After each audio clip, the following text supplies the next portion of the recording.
So try to contain your shock, folks. It's 7 o'clock straight up, and we're back on time. It is August 25th of 2020. This is Santa Monica City Council meeting. We've been in recess for closed session, and it promised to be back at 7 o'clock, and here we are. So let me turn to our interim city attorney and see what we have to report out from closed session. So on items 1A, 1D, and 1E, those matters were heard with no reportable action taken. On item 1B, the lawsuit filed by Common Cause challenges an executive memorandum directing the Census Bureau to exclude undocumented individuals living in the United States from the census count when population data is delivered to Congress to determine congressional apportionment. The lawsuit alleges that this violates constitutional requirements for the census. The plaintiffs in the lawsuit are being represented pro bono at no cost. Given the significance of the issue to California and derivatively California cities in terms of representation and allocation of resources for the next decade, the city attorney recommends that the city accept an invitation to join the lawsuit as a plaintiff. And we'll need a motion to do that. Winter moves to join the lawsuit. Everybody. I heard Councilmember Winterer make the motion. Who would like to take this? Second that motion. Councilmember Hart, I would like to second that motion. Okay. That's the first one I could hear clearly. I'm sorry if somebody else was in there, but it was all garbled. So it's a motion by Councilmember Winterer, seconded by Councilmember Hara to join the suit. And if the clerk would please take the roll on this. Mayor Pro Tem O'Day? Yes. Councilmember Hara? Yes. Councilmember Winter? Yes. Councilmember Davis? Yes. Councilmember Himmerich? Yes. Councilmember McCowan? Yes. And Mayor McKeown? Yes, so that's unanimous, 7-0 vote of the City Council. Before we go forward, I'm hearing a bit of garbled audio, so if anybody on this call who has their mic on doesn't need it on, turn it off and come back when you need to speak. Otherwise, we're getting a little bit of feedback here. Mr. Cardona, what else do we have? One last matter, item 1C. The plaintiff filed this lawsuit alleging that he suffered a concussion and continuing symptoms after hitting his head on a city parkway tree that had not been appropriately trimmed. The city does not admit the allegations made in the lawsuit, but to avoid the expense and burden of further litigation, the city attorney recommends settlement in the amount of $36,250. I'd like to move that motion. Councilmember Hara. Second. So moved by Councilmember Hara and seconded by Councilmember Davis. Thank you for getting the clue there. Take a roll call on this, please, City Clerk. Councilmember McCowan? Yes. Councilmember Himmerich? Yes. Councilmember Davis? Yes. Councilmember Winter? Yes. Councilmember Hara? Yes. Mayor Pro Tem O'Day? Yes. Mayor McKeown? Yes, and so also by 7-0 vote, a unanimous decision on that settlement, and I believe that concludes our closed session items for the night. So if the clerk would please call item number 2. Item 2 is commendation and city manager report, most loved Santa Monica businesses of 2020. And you currently have no callers on hold for this. This is something we sorely missed doing at the regular time. I think it's usually back in May that we acknowledge the businesses here that residents have voted to be the most loved in our city. So I'm really glad now to turn to the city manager's office and make up for lost time on this.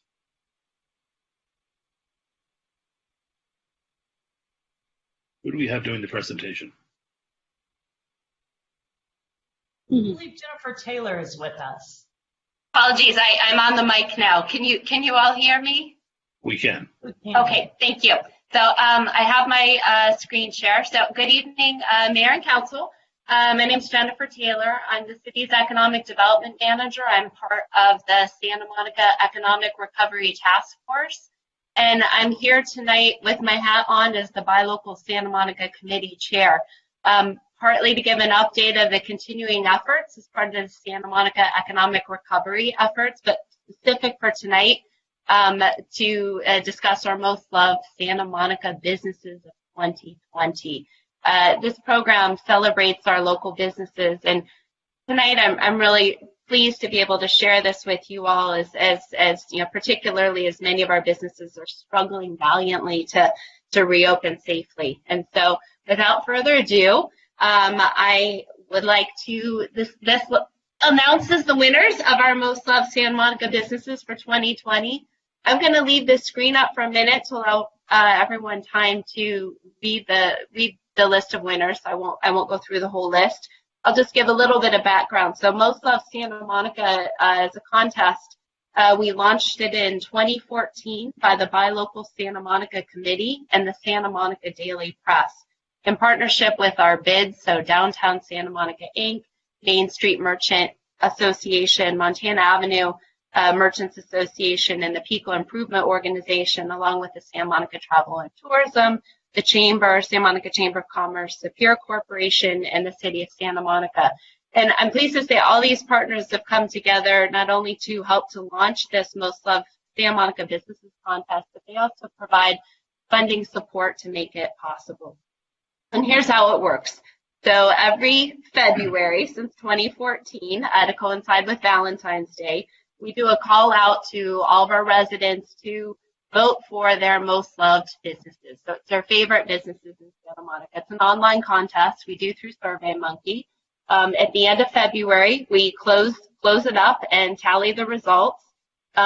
This year we had 34 categories of businesses. We encourage people to vote for all 34, but they're not required to. And we had an all-time record in terms of nearly 5,500 people voting this year, which is exciting.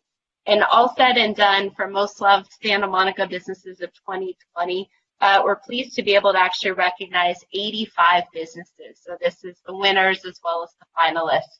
And we limited recognition for each business into 2 categories just to make sure that we could really share the love.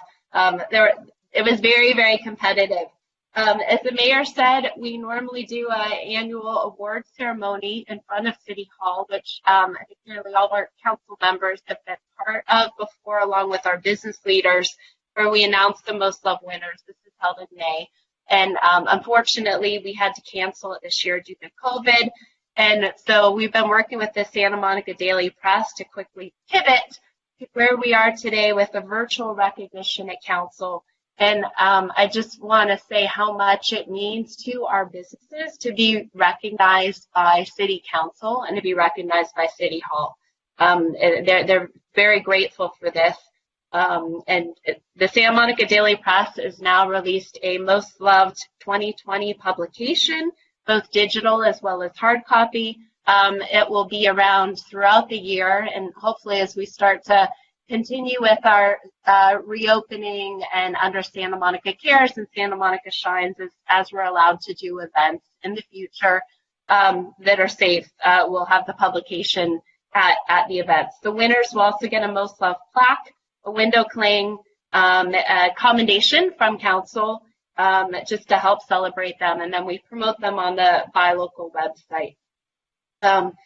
What I love about this program is it really just celebrates our businesses. It's part of our ongoing Buy Local campaign, and it's really integral to Santa Monica's economic recovery efforts, and here's why, and this is my final slide. So just wanted to end with why Buy Local really matters to our community and is so important to Santa Monica's economic recovery efforts, and just the importance of supporting our most loved businesses and everyone's most loved throughout the year. So buying local supports our schools. It's the number one fundraiser for the Santa Monica School District, Santa Monica Malibu School District. The last year, purchases made at Santa Monica businesses raised $16 million for our school, helping to fund supplies and teachers. Local businesses are incredibly important for supporting our community for, as I said, the economic recovery. Last year, our businesses generated more than $160 million to the city's general fund through sales and use tax revenue, business license taxes, TOT taxes. These collectively help pay for our essential services, our police, our fire, our parks, our libraries. And in addition to that, businesses also generate more revenue in terms of property tax and utility taxes. An initiative under the economic recovery effort is really about how we create jobs for our residents and help match our residents that have been particularly hard hit by the recession that's happening right now, and people who've lost their jobs. What I love about our Buy Local program is it's all about local hire. So of our Buy Local campaign, we have 1,000 local Santa Monica businesses who are actively participating in the campaign. Over half of those are owned by Santa Monica residents, and they employ nearly 4,000 Santa Monica residents, so our friends and neighbors. So just to finalize this, Buy Local's #1 action we can all take to support our community's economic recovery. That really makes a difference. I want to congratulate all of our most loved Santa Monica businesses of 2020. A very competitive process. I'm happy to answer any questions, and I know our mayor has a commendation to read. Well, let's see if the council members have any questions. I think we don't usually do this at a council meeting. Usually we'd all be on the steps of City Hall on a nice warm May evening handing out certificates to the businesses. Council, do you have any questions? Should I go ahead on our behalf and do the commending? You know, I guess the best way that we can really commend these businesses is to patronize them. And I know that I've been making an effort to shop at Santa Monica businesses with a mask on, where possible. But I will read this commendation on behalf of the whole council, and this will, this year at least, have to take the place of our usual congratulating you individually on the steps of City Hall. Whereas Most Loved Santa Monica Businesses is an annual highly competitive contest launched by the Buy Local Santa Monica Committee and the Santa Monica Daily Press to celebrate local businesses. And whereas Santa Monica businesses are important members of our community, providing employment opportunities for our residents, tax revenue for our schools and vital city services, and social benefits that contribute to the character and uniqueness of our community. And whereas Most Loved Santa Monica Businesses celebrates the entrepreneurial spirit and commitment to customer service, which is the core of our local businesses. And whereas the City of Santa Monica recognizes the important role local businesses play in enhancing the economic, environmental, and social vitality of our community. And whereas this year, now more so than ever, we need to celebrate and support our local businesses and help them safely reopen. Now, therefore, I, Kevin McKeown, Mayor of the City of Santa Monica, on behalf of the members of our City Council, and frankly our whole community, do hereby recognize the most loved Santa Monica business winners and finalists of 2020. A tough year, but you're the winners and finalists. Congratulations. That'll conclude item 2. We can all, we can applaud. We can break the rule and applaud. Jazz, whatever's appropriate. We're online. We can do things. And we can move on to the consent calendar, if the clerk would call that. Usually at this point, we would ask if there had been any council travel, but since we've suspended all city travel, as far as I know, for the duration of the pandemic, does the city clerk have to ask that question, or is it assumed we've all been homebodies as far as city business? I am assuming that there is no travel. But since you brought it up, is there any council that have traveled since our last meeting? Nope. Okay. All of our happy. You're very happy. Okay, so next we have the consent calendar. All items will be considered and approved in one motion unless removed by a council member for discussion, and you have no callers on hold. Well, I'll open and close the public hearing then on the consent calendar and turn to the council and see if anybody has any items they would wish to pull. Councilmember Hara, I see your hand. Yes, I would like to pull item 3A, please. 3A has been pulled. Anything else from any council members? How about a motion for everything on the consent calendar except for 3A? So moved. Councilmember Hara.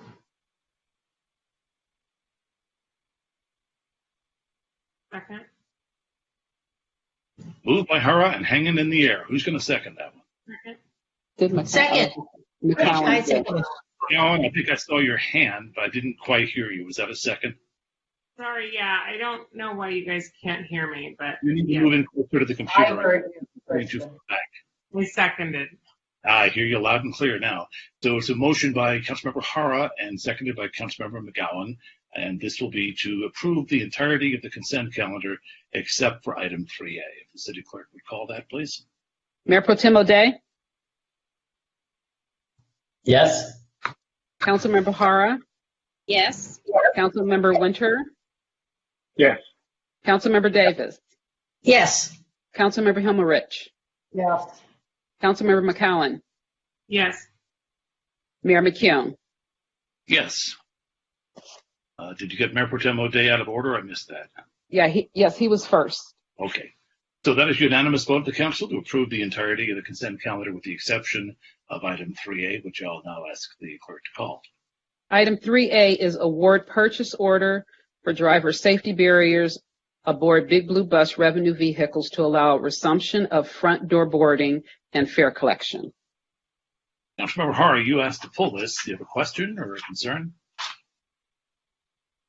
I think you need to unmute yourself. Thank you. Yes, I actually do have a concern, and it is actually a safety concern. So I know that we are protecting our drivers from the spread of COVID-19, but I was wondering whether or not these are easy to remove. In case of an accident, I wouldn't want to find our drivers trapped in between the protectors. So I wouldn't want what is to be a protecting piece to end up being something else. So that was my concern. Well, that sounds like a question for a staff member. Who will take that? I will. Good evening, Mayor McEwen, members of the council. It's Ed King. Yes, Councilmember Hara, one of the reasons that staff selected the Aero Global barrier is because it is very easy to open and close for our MCOs. There is a latch that the operator simply can pull to open the barrier. Also, this barrier is one of the very few that has a sliding glass partition.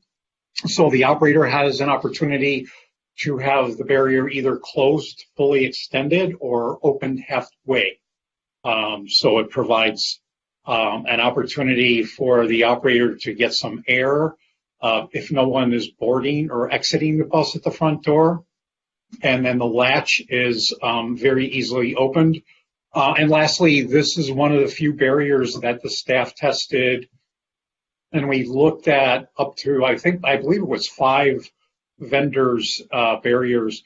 This was one that was both DOT and VMF SS compliant. So it does meet all federal and state safety requirements and standards. Acronym alert. Could you tell us what those were? Yes, the Department of Transportation and the Federal Motor Vehicle Safety Standards. Sorry about that. Councilmember Hara, does that address your concern? That does. Thank you so very much. And with that, I'd like to move item 3A. Thank you. Second. We have a motion on item 3A from Councilmember Hara that's been seconded now by Mayor Pro Tem O'Day. I don't see any requests for further information on these, so we can go to a roll call vote. Councilmember McCowan, Yes. Councilmember Himmelrich, Yes. Councilmember Davis, Yes. Councilmember Winter, Yes. Councilmember Hara, Yes. Mayor Pro Tem O'Day, Yes. and Mayor McKeown. Yes. And so with that, item 3A is like the rest of the consent calendar, approved unanimously by the council on a 7-0 vote. Now, we don't often have clear themes on council nights, but tonight we kind of do. As we enter into ordinances, we really have a focus tonight on housing. So all you housers, come gather close to the computer screen, and let's start with item 7A. Item 7A is introduction and first reading of an ordinance to amend, for consistency with state law provisions, the text of the city's zoning ordinance related to accessory dwelling units and junior accessory dwelling units, density bonuses for certain 100% affordable housing projects and large family daycares, and update the state law provisions affecting cities' housing policies and project approval procedures. And you currently have one caller for this item. Of course, before we get questions from the council and go to the caller, we have to hear a staff report. So we'll be doing that first tonight. Good evening, Mayor. This is Jing Yo. Hope you can all hear me. I'm presenting this item tonight for proposed amendments for consistency with the 2019 legislative changes. So this is from the last year's legislative session. Oops, there we go. So this is just kind of an outline of what we're going to cover. So we're just going to go broadly over the legislation that is relevant to tonight's item, and then kind of go through different aspects of the legislation that are resulting in amendments. I will note that you see number 4 there, SB 330, which is the Housing Crisis Act. That's really more of an update on implementation. It's not necessitating any code changes. So here, that's the listing of the new state legislation. I'm going to move into the table here, which is a summary of all the bills that were passed that we're going to talk about tonight. So you can see the first triplet of them have to do with, again, removing barriers to ADUs. That has been a focus of the legislature's work over the past few sessions, and so that continued in 2019.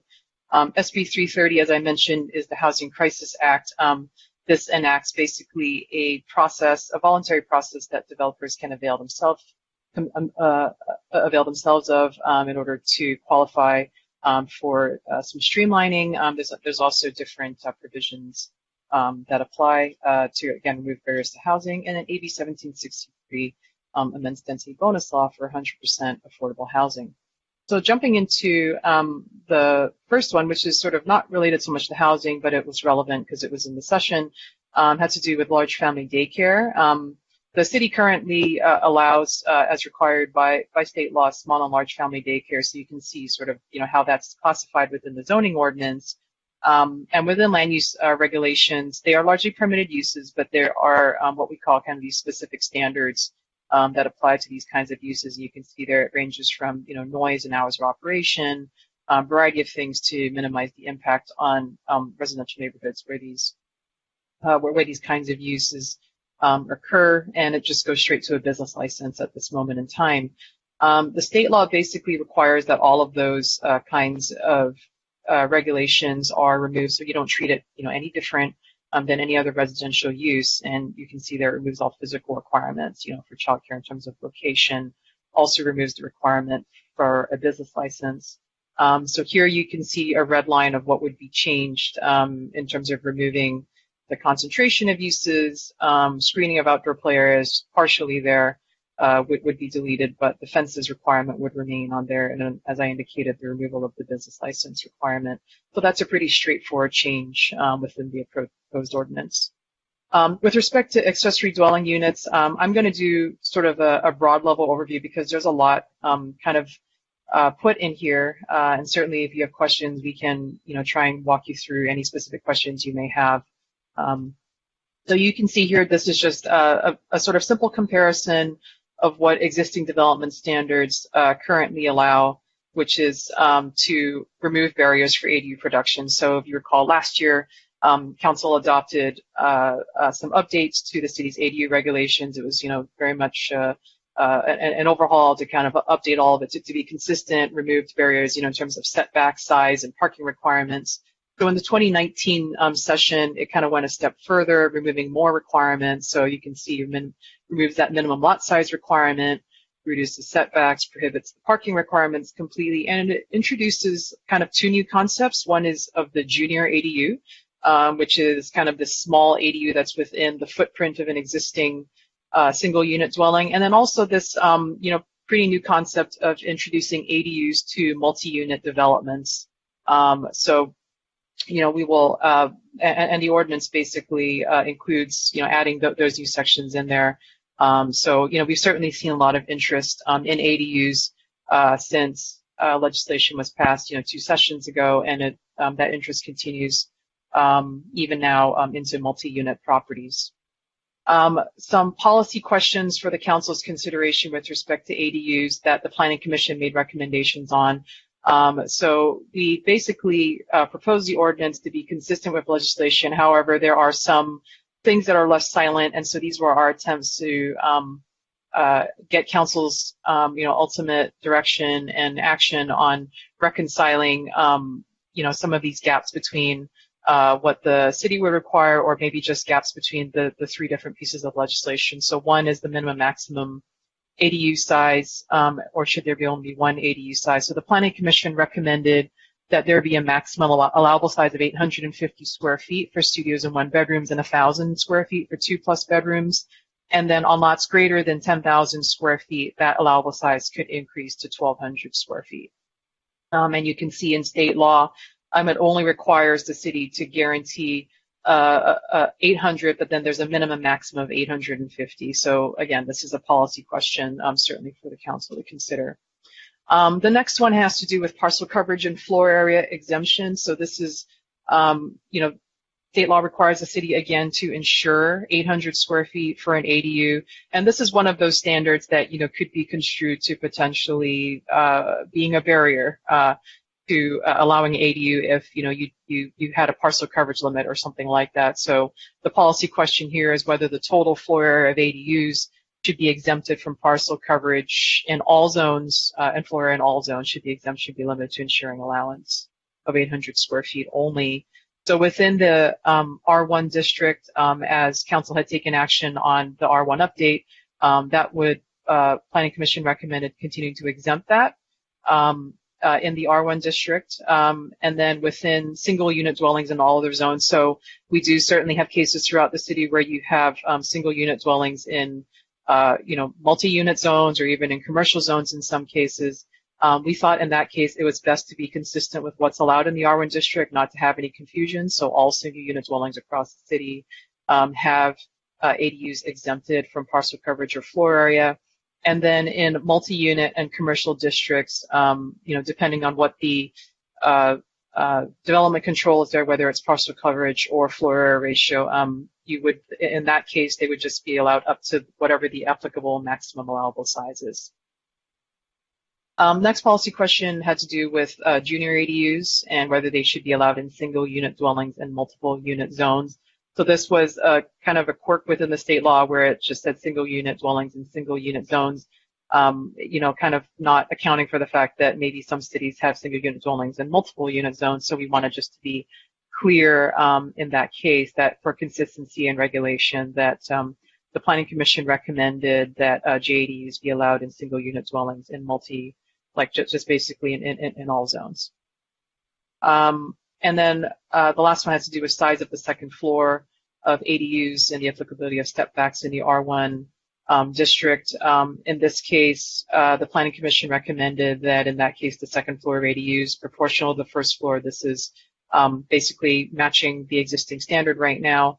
And then the upper story outdoor space should follow the existing code requirements, so that right now in the R1 district, you can't exceed an aggregate of 35 square feet. In all other districts, there's a minimum of 60 square feet of private open space. So again, for ease of implementation, we thought that it would be best just to continue and not create a brand new standard and cause confusion.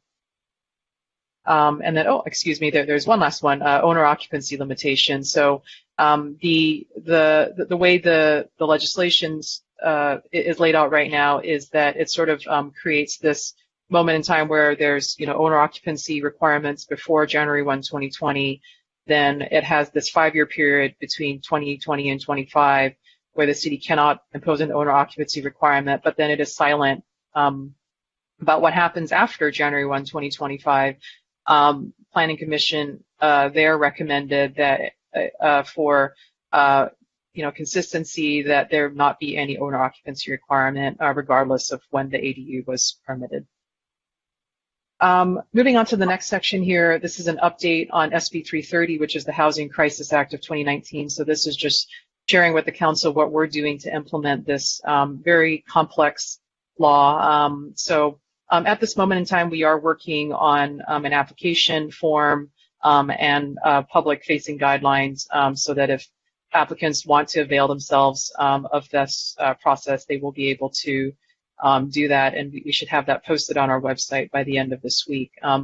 So highlights of SB 330, it is a bill that is effective January 1, 2020 through 2025, intended to streamline the housing project approval process. As I indicated, does not require any amendments to the zoning ordinance. This is purely, dealing with procedure and process for how we process housing project permits. This diagram here basically shows that what we wanted to show was how the process under SB 330 compares to our existing administrative approval process. We believe in kind of adding up all the timelines as we, looked at the law, is that, we think the city's AA process is actually faster and much more straightforward than what's being proposed within the state law. The SB 330 requires that a developer submit a preliminary application. The interesting thing there is that at the time they submit that preliminary application, the fees are then vested, and fee standards and policies. So they submit that application, it then vests that application at that time. The developer then has 180 days, so basically up to 6 months, to submit a formal application, or they lose those vested rights. So you can see that's the second step in the process. Then at that point, it kicks off a 60-day shot clock for the city to approve that housing project, as long as it meets, a slew of conditions. There are a maximum of 5 public hearings, if any, that are needed in that. And then after that, then there's the ARB and plan check process that follows. So you can see below in the orange, the city's process for the AA is that someone submits, we have the 30-day kind of review time, and then we have generally about 60 days when that review happens for administrative approval, again, provided that we receive all the information that we need. And then once that's done, it goes into an ARB and plan check process. You can see there kind of a new provision, and I'll move on to the next slide there, that alters a little bit Permit Streamlining Act with respect to building on CEQA. So you can see the 2 columns there, what the state law was before and what it is now. You can see some of those time frame changes. If an environmental review of some kind is required, it sort of shortens some of those environmental review timeframes, except for when a neg deck or an exemption is required. One of the highlights of SB 330 also is that it does require replacement of protected units. So these are deed-restricted units. If it was deed-restricted within the past 5 years, if it was a rent control unit, if it had been withdrawn under Ellis within the past 10 years, or occupied by low or very low-income households. So those would all fall under the umbrella of what would be defined as a protected unit under this legislation. In that case, it does require a replacement of those protected units, and there's a process under which the developer would have to go through. So effectively, that's intended to be a protective provision within this legislation. It also requires that relocation assistance be provided and right of first refusal to comparable units in the replacement project. Moving now into state density bonus law, which is kind of the last piece of legislation or grouping of legislation. This is specific to a law called AB 1763 that applies specifically to 100% affordable housing. We thought it'd be helpful just to give an overview of what we're going to be doing with respect to density bonus law, where you've received some correspondence with respect to that tonight. So 100% affordable housing, you can see that what this law, AB 1763, provides is a density bonus for 100% affordable housing, a substantially increased one.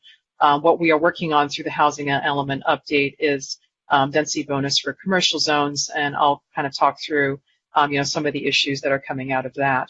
The existing law for 100% affordable housing, you can see that first bullet point is that it's on a sliding scale. The maximum bonus is currently 35%.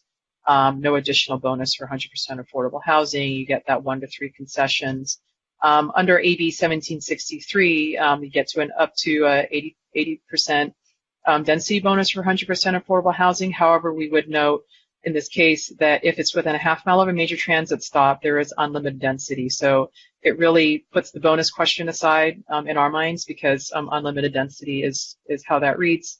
and it applies to projects with a maximum of 20% moderate income housing. So we've already actually had, I want to say 3 or 4 100% affordable housing projects that have already taken advantage of this law in order to add additional units, additional stories to projects that were in process, because this took effect January 1, 2020. Regardless of whether it was in our municipal code or not, the state law was in effect, so the city was fully compliant with that. You can see there in terms of incentives and concessions, it increases the concessions up to 4, allows them up to 3 stories or 33 feet, and as I indicated, within that half mile of a major transit stop. And then no parking minimums. In order to give you a sense of what half mile of a major transit stop looks like, this map here basically shows what that is. So all the areas in blue, it's effectively, probably about 2/3 more plus of the whole city, essentially, between kind of Montana and the southern city limits is the area that would be covered by AB 1763 for the half mile from major transit stops.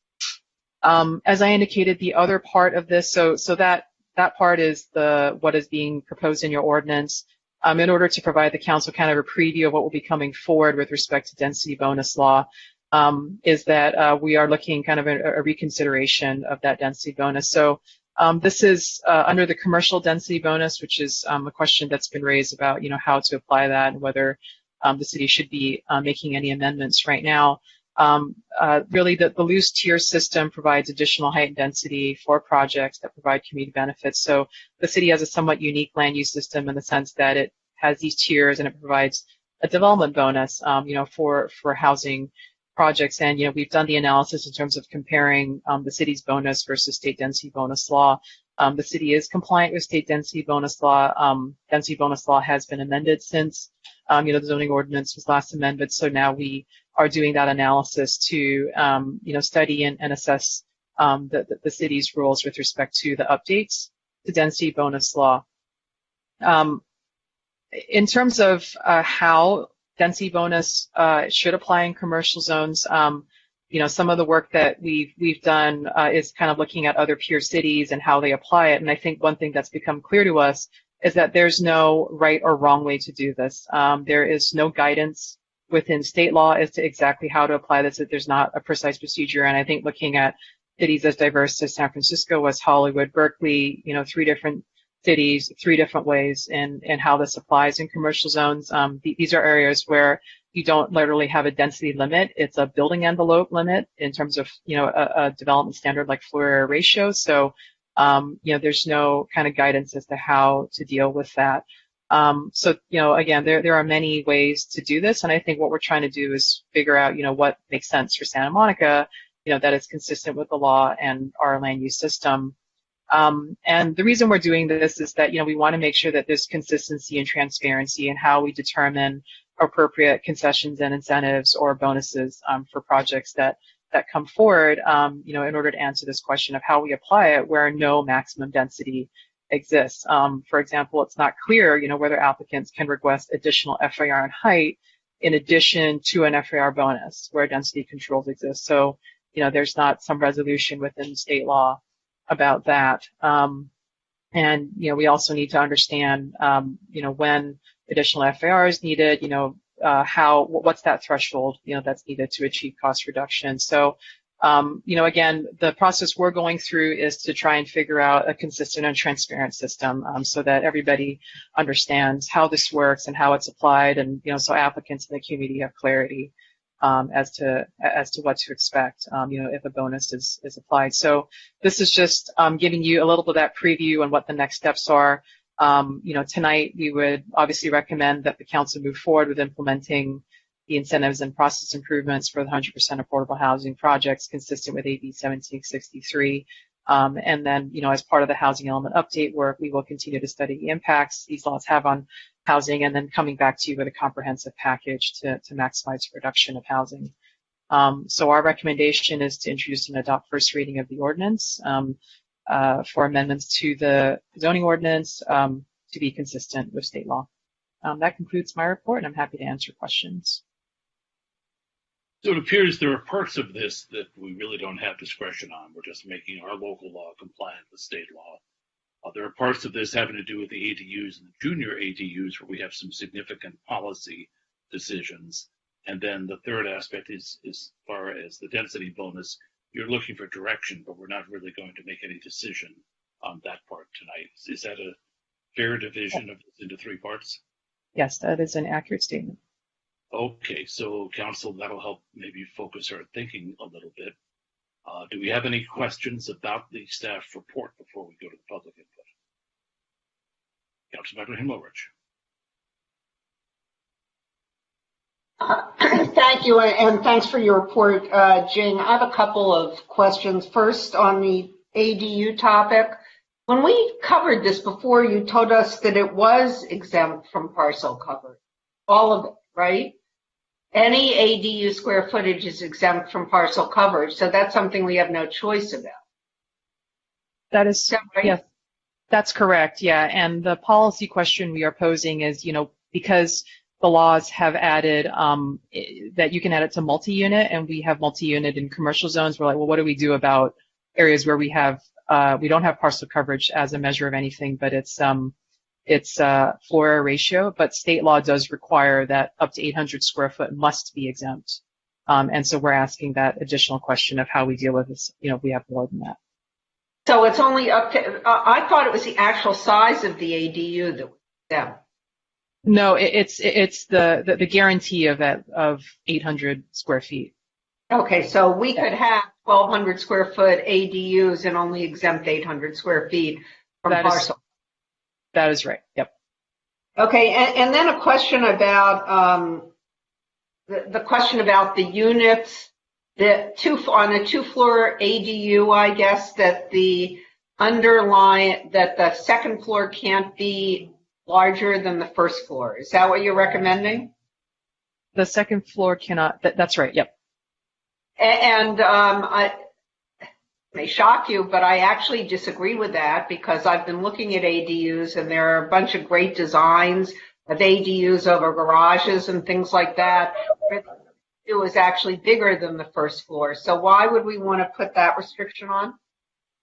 I think it's really, you're absolutely right. It's totally a policy decision. I think we were trying to be consistent with generally the city's approach to the second floor additions and, considering impacts on adjacent properties, that kind of thing. If you have cantilevers or, things that are larger on the second floor. So I think the city has historically tried to manage that mass. We obviously just went through an R1 update to manage that upper story mass. So this was just consistent with that direction. But certainly if council had interest in doing something different, that's obviously your prerogative as well.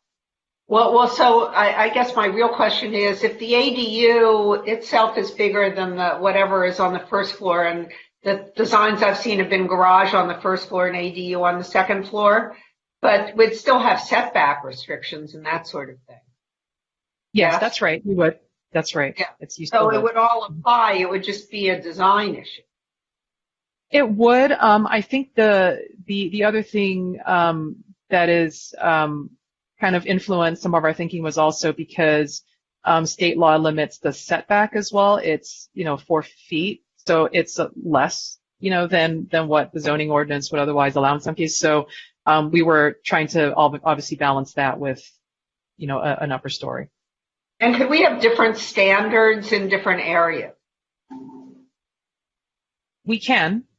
I think that we would want to be cognizant about the implementation of it. So what we try to do, I would say, as an overarching theme is to be consistent, if it's R1 or single unit dwelling versus multi-unit and commercial. So in that sense, I think I would encourage, if there was interest, we would try to divide it that way just for ease of implementation.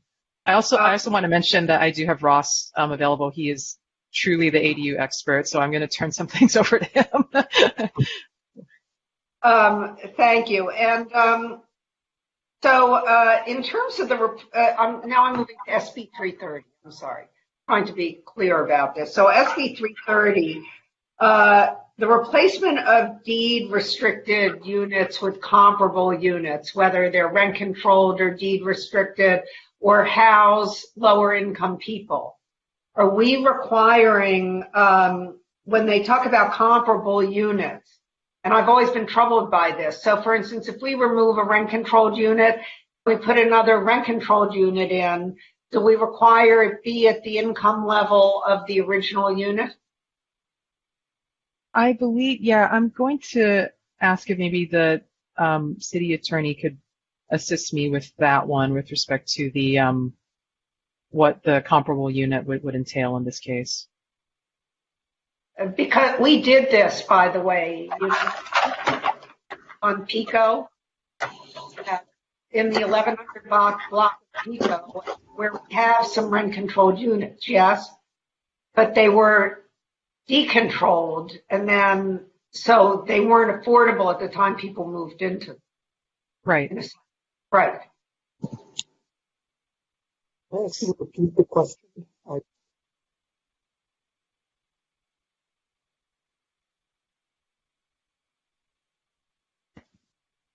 George, can you repeat that? We didn't hear you. Sue, could you repeat what you wanted us to answer? Yeah. So frequently, you know, these statutes talk about replacing units with comparable units. And my question about replacing units with comparable units is, does comparable mean accommodating to the income level that was there previously? Or, for instance, in a rent-controlled unit, because I know we've done it once, that you go to a vacancy decontrolled price, because most of the new units aren't priced in a way that makes these the new units affordable to the people who used to live where in units that were priced. And I do not know the answer to that. I would have to look at that. I mean, I get we don't have a choice. I'm just saying that we would want people, lower income people, to go where lower income people had been. You know, as somebody who believes that we should replace affordable units with other affordable units, I would be interested in whether that's a requirement. Yeah, so we're just looking at the it is comparable for price and amenities. Oh, it is price and amenities? Great. Thank you, Jing. And if it's not known, I think in some cases where if they're not able to determine, I'm just remembering right now, like the income level of the prior family, because you didn't know if it was vacant or whatever, then there's a process to go through to determine what that is. So I think it's similar to provisions that have been included in other laws, whether it's, you know, the proposed SB 50 or SB 35 or whatever. So thank you for that.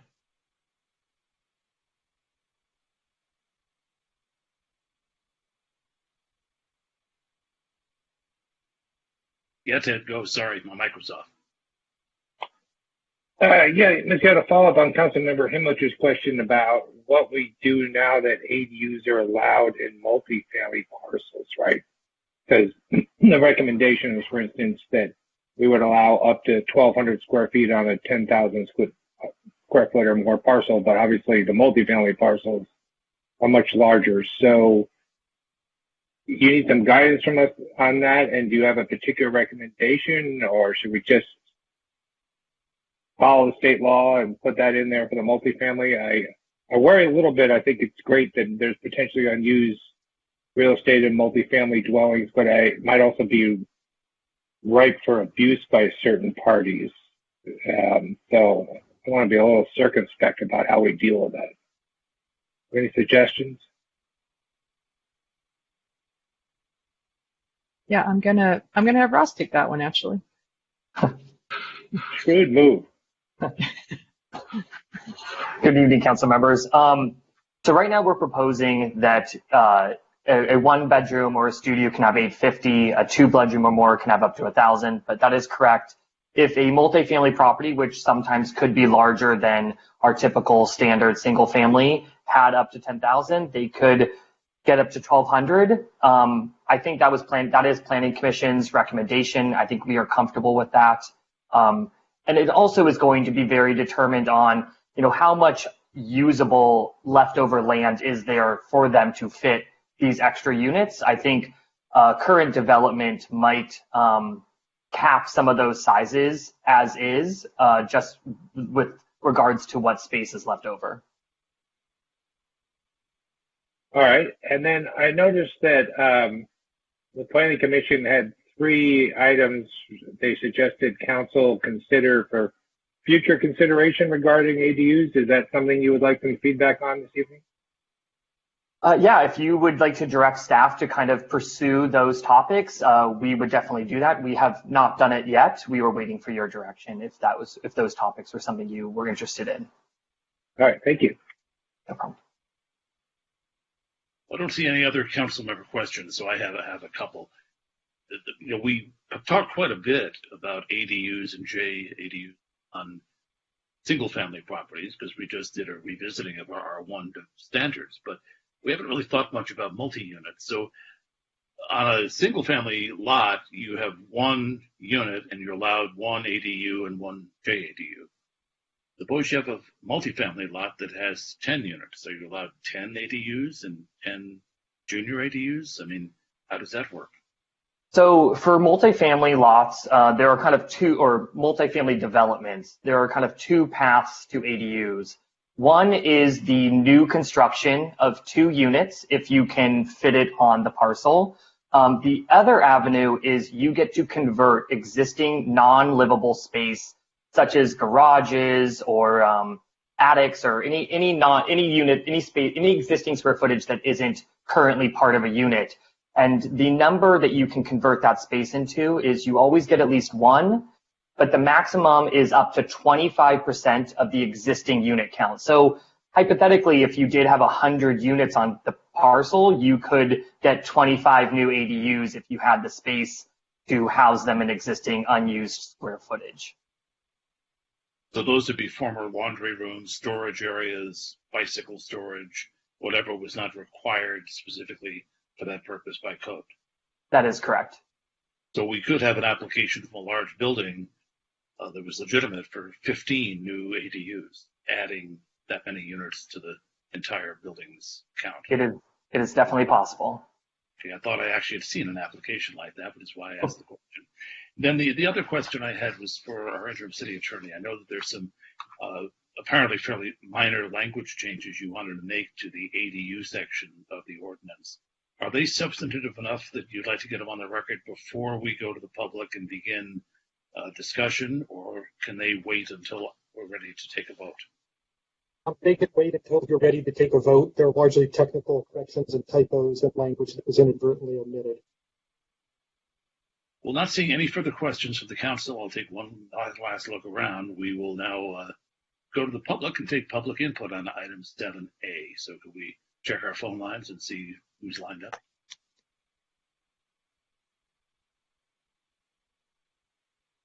We currently have 2 callers. Actually, I'm representing the Planning Commission. Okay, go ahead, Ms. Lambert. I can't Lambert. I can't hear the mayor. Kevin, you're muted.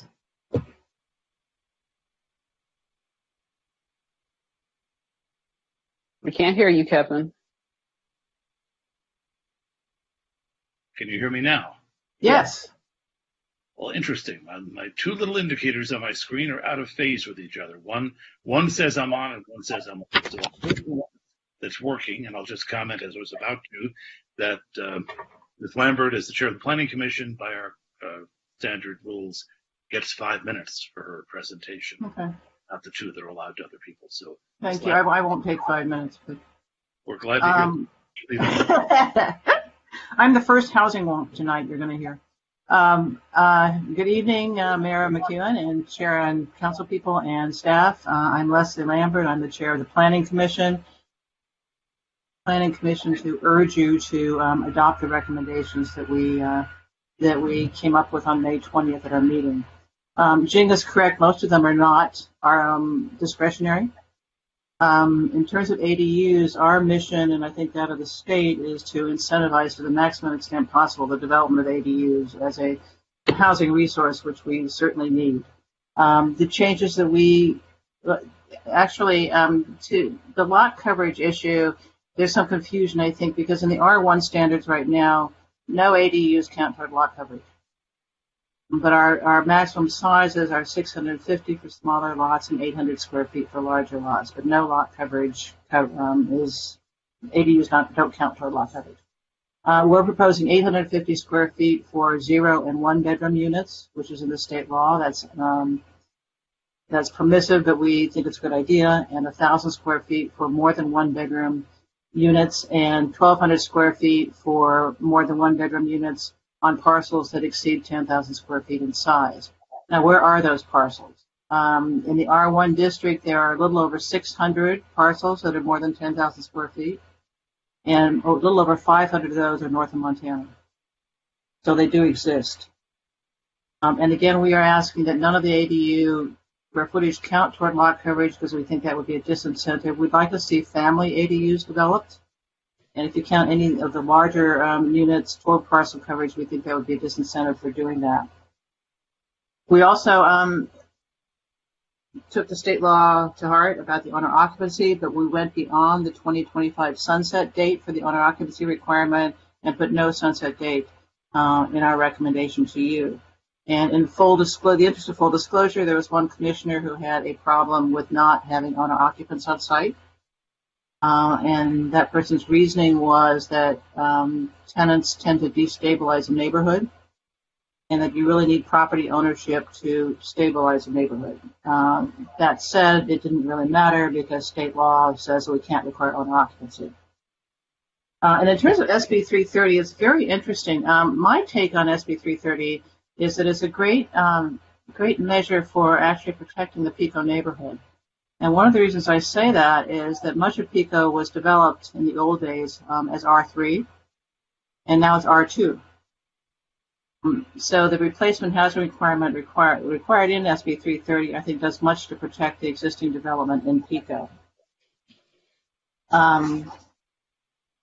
And the density bonus, well, we have been through that. I feel like Kafka should be writing our minutes. We've been through this density bonus discussion so many times. I think, yes, we do have FAR and height boosts as bonuses for housing, but the law goes beyond that and says you also have to offer concessions to developers for doing that, and to my knowledge, we don't. So I really think, and I would ask you to ask staff to expedite the density bonus application to our commercial districts. And that is all I have to say. Again, thank you for letting me testify, and I encourage you to adopt the Planning Commission's recommendations. And I can answer any questions if you wish. I don't see any hands raised for questions, so Ms. Lambert, thank you. Okay, thank you. I believe we had at least one other request to speak, and that one was probably on a phone line. Can we check that, please? So we actually have 2 callers. So here's the first one. Transferring Sean Landers. Sean Landers, welcome to the meeting. Your time starts now. Thank you very much. Good evening, Mayor and Council members. Sean Landers. I'm a member of the Planning Commission, speaking as an individual, but as a Planning Commissioner, reflecting my personal opinions. I wanted to echo Chair Lambert's encouragement for you to adopt the recommendations of the Planning Commission. I did want to draw your attention to a letter that was written. I just read it today, but I think it's good thinking from our colleague, former Planning Commissioner Jason Parry, who addressed a concern about second level outdoor space facing the public right-of-way. Councilmember Himmelrich raised a concern in her questions about ADUs, and I think that you could extend the same to JADUs having larger second-story square footage than ground floor square footage, and I think I tend to agree with her that the flexibility would be welcome. The concern is about the step back in privacy, but if you point it's upstairs outdoor space toward the right of way, I think you'd be in good shape there. With respect to the recommendations that the Planning Commission made, I do want to draw your attention to them by name because we should be encouraging voluntary affordable deed restrictions for ADUs to make those available as affordable housing and look at incentives. A number of you have been exploring that in other ways, and I think I would encourage you to do that. Similarly, we do want to encourage you to look at the impact of ADUs on our medium-term housing.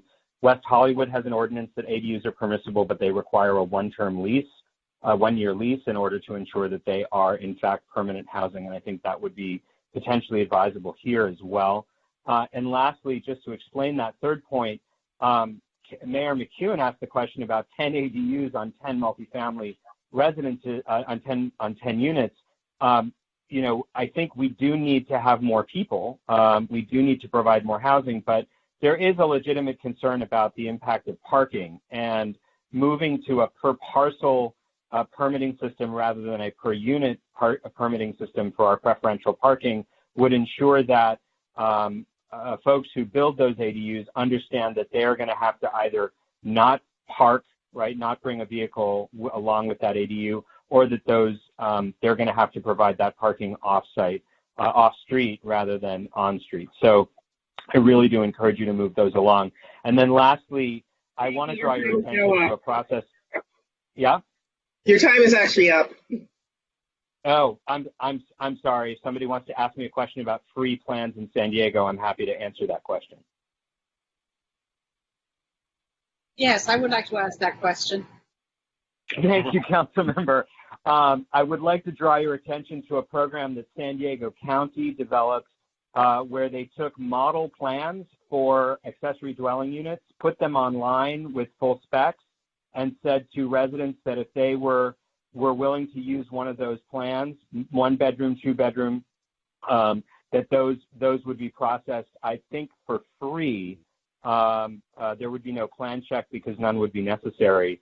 And it significantly reduced the cost of applying for an ADU and reduced the time required to get permits. I think it's a great model, and hope that Santa Monica might consider adopting it to encourage the production of ADUs. Thank you. And we actually got another call, so we have 2 remaining. The public hearing continues. Transferring Dave Rand. Dave Brand, welcome to the meeting. Your time starts now. Good evening, Mayor and Council members. Dave Rand with Armbruster, Goldsmith, and Delvac. I'm calling tonight on behalf of multiple Santa Monica housing providers. Calling to speak to the density bonus law issue, Council members. I've written to you extensively on this. I'm thrilled to see the city's embrace of Assembly Bill 1763, a recent amendment to the state density bonus law that benefits 100% affordable housing projects. It's a terrific tool. It's going to reap great benefits. I would encourage the city, as it sounds like staff is working on, to fully embrace the state density bonus law and implement the incentives that are applicable under the law to mixed income projects, to encourage housing where there is broad consensus around where it belongs, on the commercial boulevards downtown and in the Bergamot area.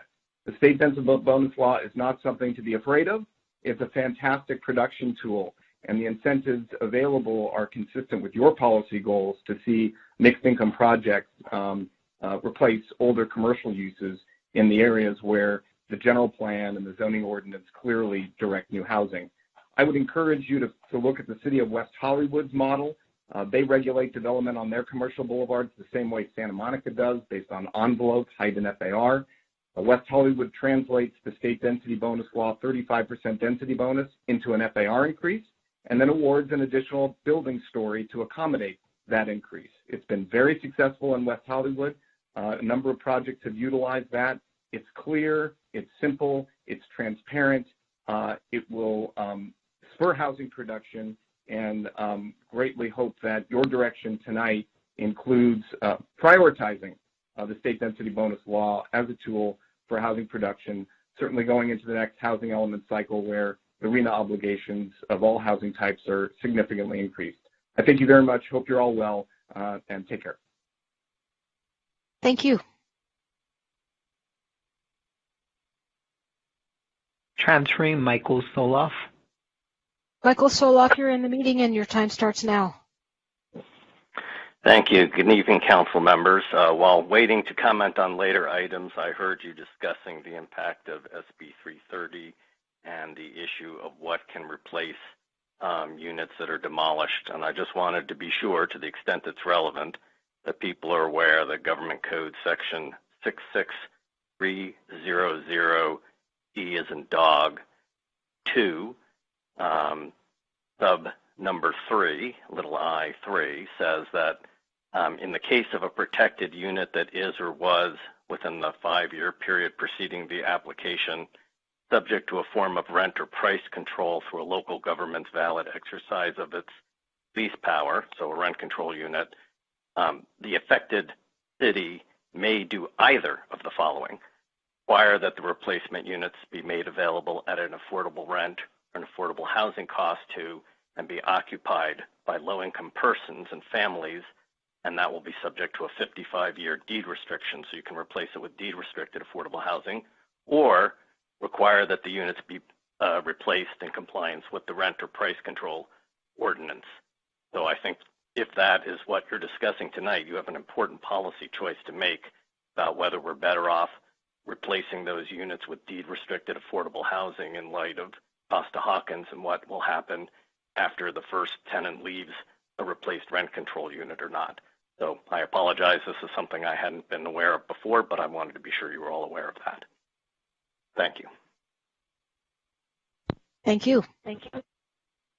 Let me double check that that does conclude the public hearing. Are there any other callers waiting? No, that was the final. All right. So on this item. I'll close the public hearing on item 7A. Thank you, Corey, for your help. Council, the matters before us, did the discussions we just heard from the public raise any questions for staff? Otherwise, we can begin discussion.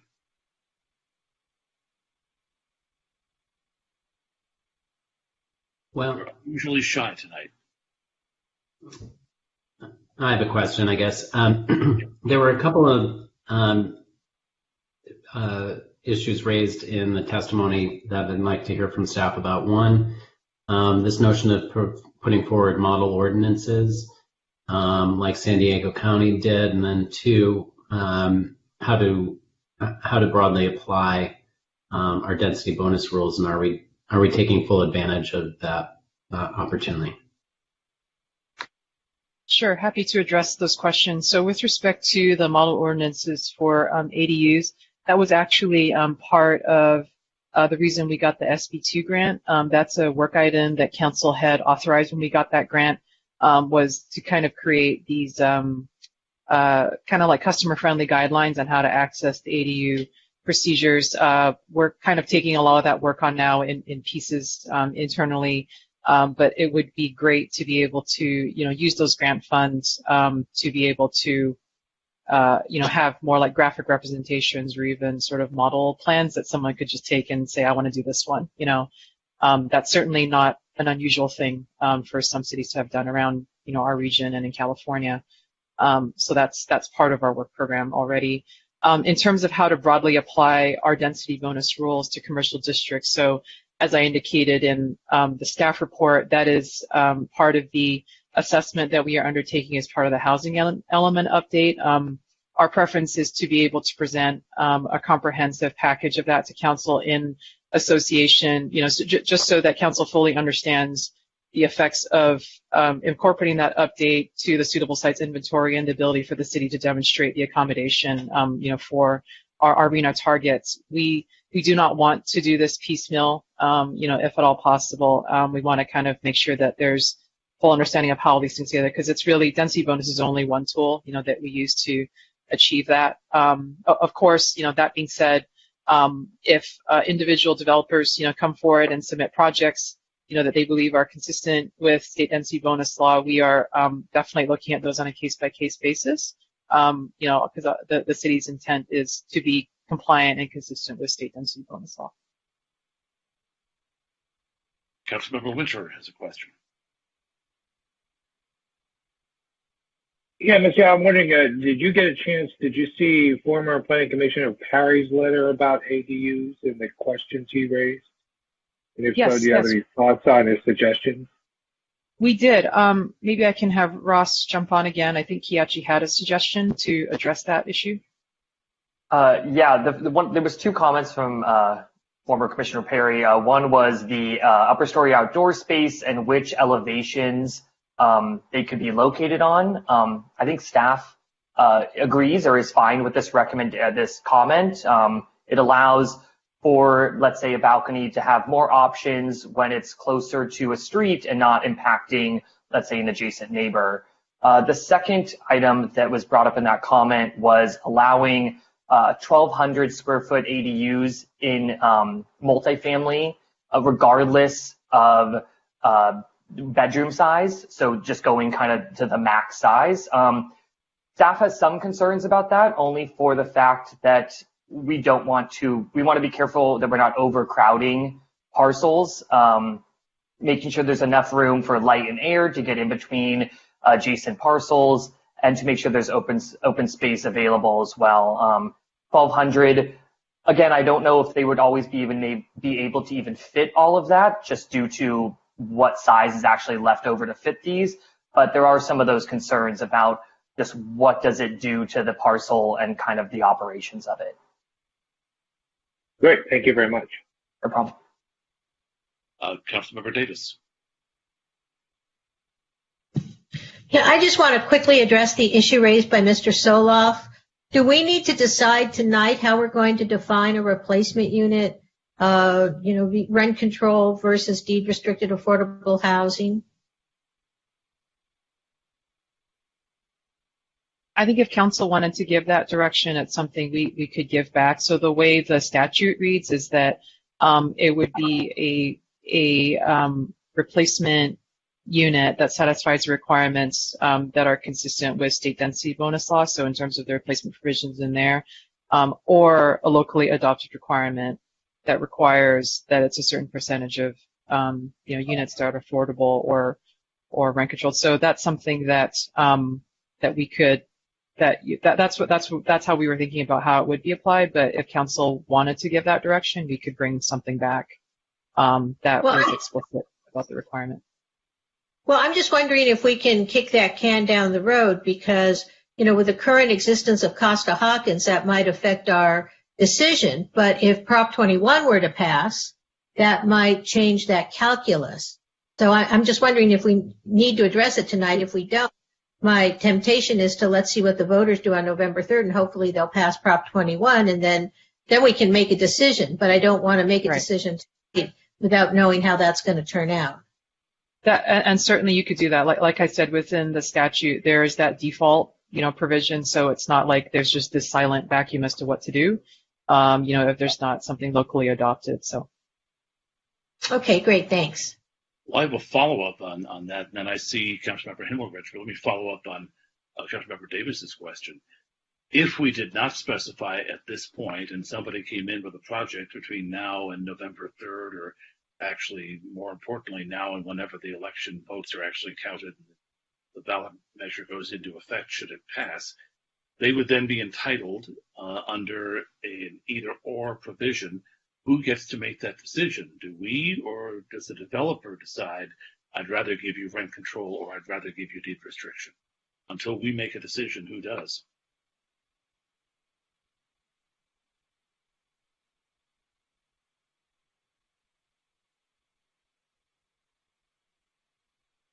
Sorry, we're just reviewing that right now, so give us a moment here. My thinking there would be if indeed it's a wobbler could defer to the wrong decision, then we're better saying tonight that it has to be a deed restricted unit and coming back after Costa-Hawkins is no longer the blocking influence it is right now, and we could change it at that point, modify it. Yeah, the way the law reads is that it would default to state density bonus law, so that it's not a developer's choice. So it would require the deed restricted unit. So the default is the deed restricted unless we affirmatively say it's a rent control. Yeah, right. That probably accomplishes exactly what I was about to suggest then. Good. Councilmember Hemorich, you were the one who had your hand up, right? All right. Councilmember McGowan. I just had a quick question.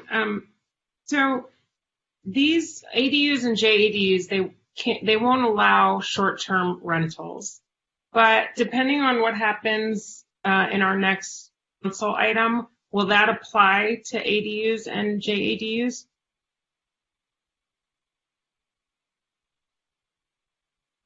You're asking whether the leasing requirements, the next item would apply? Yes, they would.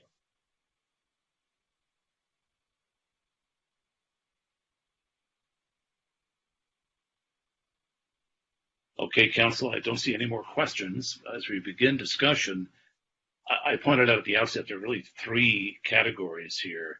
Would it be useful for us to try and deal with each one in sequence, or would the Council prefer to deal with this as a whole? Any preferences? Right? Does staff have any suggestions on how we can organize the discussion to be most productive? For instance, there are some things that we have no discretion over. We might just want to say, okay, that part's done. Staff? Yeah, I would suggest that the council first take on the proposed ordinance amendments. So that's with respect to the daycare, the large daycare issues, the ADUs, and the state density bonus law with respect to 100% affordable housing. So take that as that's obviously the main item. And then we have posed whether you want to give direction with respect to the Planning Commission's three issues on the ADUs, and then if you want to give any direction on density bonus. So, okay, not the easiest place to start, Council, but that's where we'll start. So who wants to go first?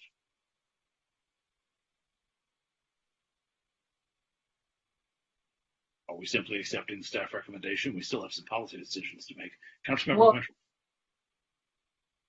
Yeah, so I generally think that the Planning Commission's recommendations on these items are sound, particularly regarding the ADUs. I'd be interested in a dialogue about what Councilmember Himmelrich suggested about the pros and cons of allowing the second story of an ADU to be larger than the ground floor. I'm somewhat conflicted. I like the idea of having design flexibility and creativity, but I do have concerns about buildings that, particularly on smaller lots, might, invade the privacy of the people next door. So I think we ought to get some clarity on that.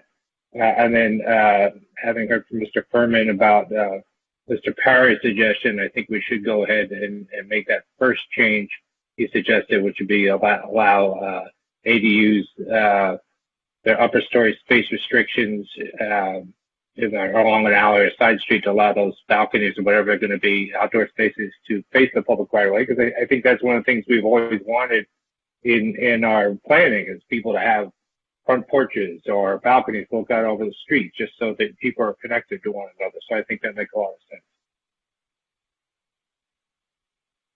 So staff, would it be practical for us to have different rules for the second floor compared to the first floor, depending on which side the overhang is designed for?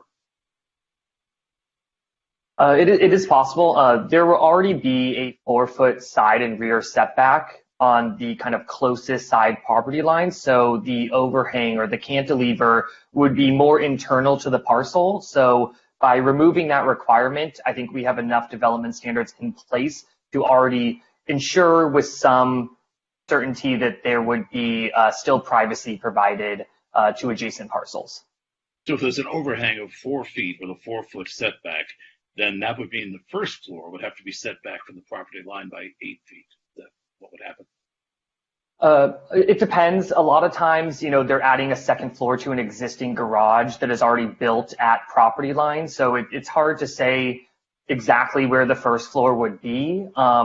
But regardless of where the first floor is, whether it's already at 4 feet or closer, the second floor will have to comply to at least 4 feet from the side and rear setbacks because it is new construction. So even if the first floor is grandparented and we have to move the garage to build an ADU, the second floor complies with our current zoning, which would be a minimum 4-foot setback. Correct. And then it could overhang on the kind of more internal side if you guys would like it to. Okay, Councilmember Himmelrich. So I suggested this. I've seen these generally in conjunction with garages, which are usually on the alleys. But I wonder, can we stipulate that you can only do it on an alley? That the second story can only be bigger than the first on an alley? We have some code provisions already that new ADUs, such as on single family, has to be in the rear half of the lot. So typically those would be, on top of garages that take parking from the alley. So I'd have to just double check the code, but I think it is possible, yes. Because, and you know this, Ross, so in Seattle, they have that whole network of alley, units, right? ADUs on top of garages. And that's sort of what I'm driving at, because it can be pretty interesting if it's on the alley, right? And if you put a container on top of a garage or something like that. But with the 4-foot step back, right, then, and if it's on the alley, that's not really a problem. Is that right? I would agree with that. I don't think the 4 feet off the alley or the rear setback or the side would cause any issues. Right. So if we stipulated that you could have a larger ADU second story on an alley, do you think that would implicate these issues about lot being too crowded, kind of, the things you were talking about before? Not necessarily, because essentially we are already allowing the ADU to be there in general. You're just allowing it to be a little bit bigger than it says in the ordinance at the moment. Well, so I think what I'm shooting at is not having it be bigger than what the ordinance says. What I'm shooting at is that if you put it on top of an old garage, for instance, on an alley, that you aren't limited by the footprint of the garage. That's the point. Yeah, by eliminating that section saying that your second floor has to be the same size or smaller, then yes, you could allow the second floor to be bigger on top of that garage. So would the appropriate thing, so let me try that. Let me start by making a motion that we change the ordinance to allow us a larger second story on an ADU on, and I don't know how to say it because it's not just really an alley, right? Because it would also be on a side street. I would almost recommend to be similar to other code provisions of just maybe the rear half of the lot. That's typically where we'll see those garages along the alley. Right. So, but if you did that, somebody could build a 2-story ADU. They could have a garage. I mean, that's my setup. I have a garage and a space between the garage and the house. Mm-hmm. So you could basically put a larger ADU in between the two. That is true. If someone wanted to use up their outdoor space to kind of build essentially a third structure is what you're saying. Yeah. So what I'm suggesting is maybe we should say, how would you state it to say it was positioned on an alley? You would say it's on in the rear half of the property and no more than 4 feet from the back property line or something like that? Something along that line. I think you could limit to, if located within the X feet from the rear property line along an alley, an ADU second story could be larger than the first. We could maybe try to craft something like that. Okay, well, so I would like to move that we do that. I'm going to go ahead and second that motion for the sake of discussion, and I will have everybody else take their turns with their questions, and then I'll go next. So thank you. Let me just try and figure out the process here. Usually what we do is we try to get one big motion that wraps it all up. This is such a complicated issue with already 3 separate sections and now subsections within. I'm perfectly happy with the idea of taking it motion by motion, as Councilmember Himmerich has suggested. Just want to turn to staff and say, can you, as we're going along, take all the results of these motions and at the end come back to us to affirm that what we want is the sum total of all these individual motions? Yes. Yep. We have the That's right. ordinance language, so we're going to have to try and draft things to accomplish this as we go along, and then come back at the end and basically recite them all so that everybody agrees on what the language of the ordinance is before the final vote is taken on the ordinance.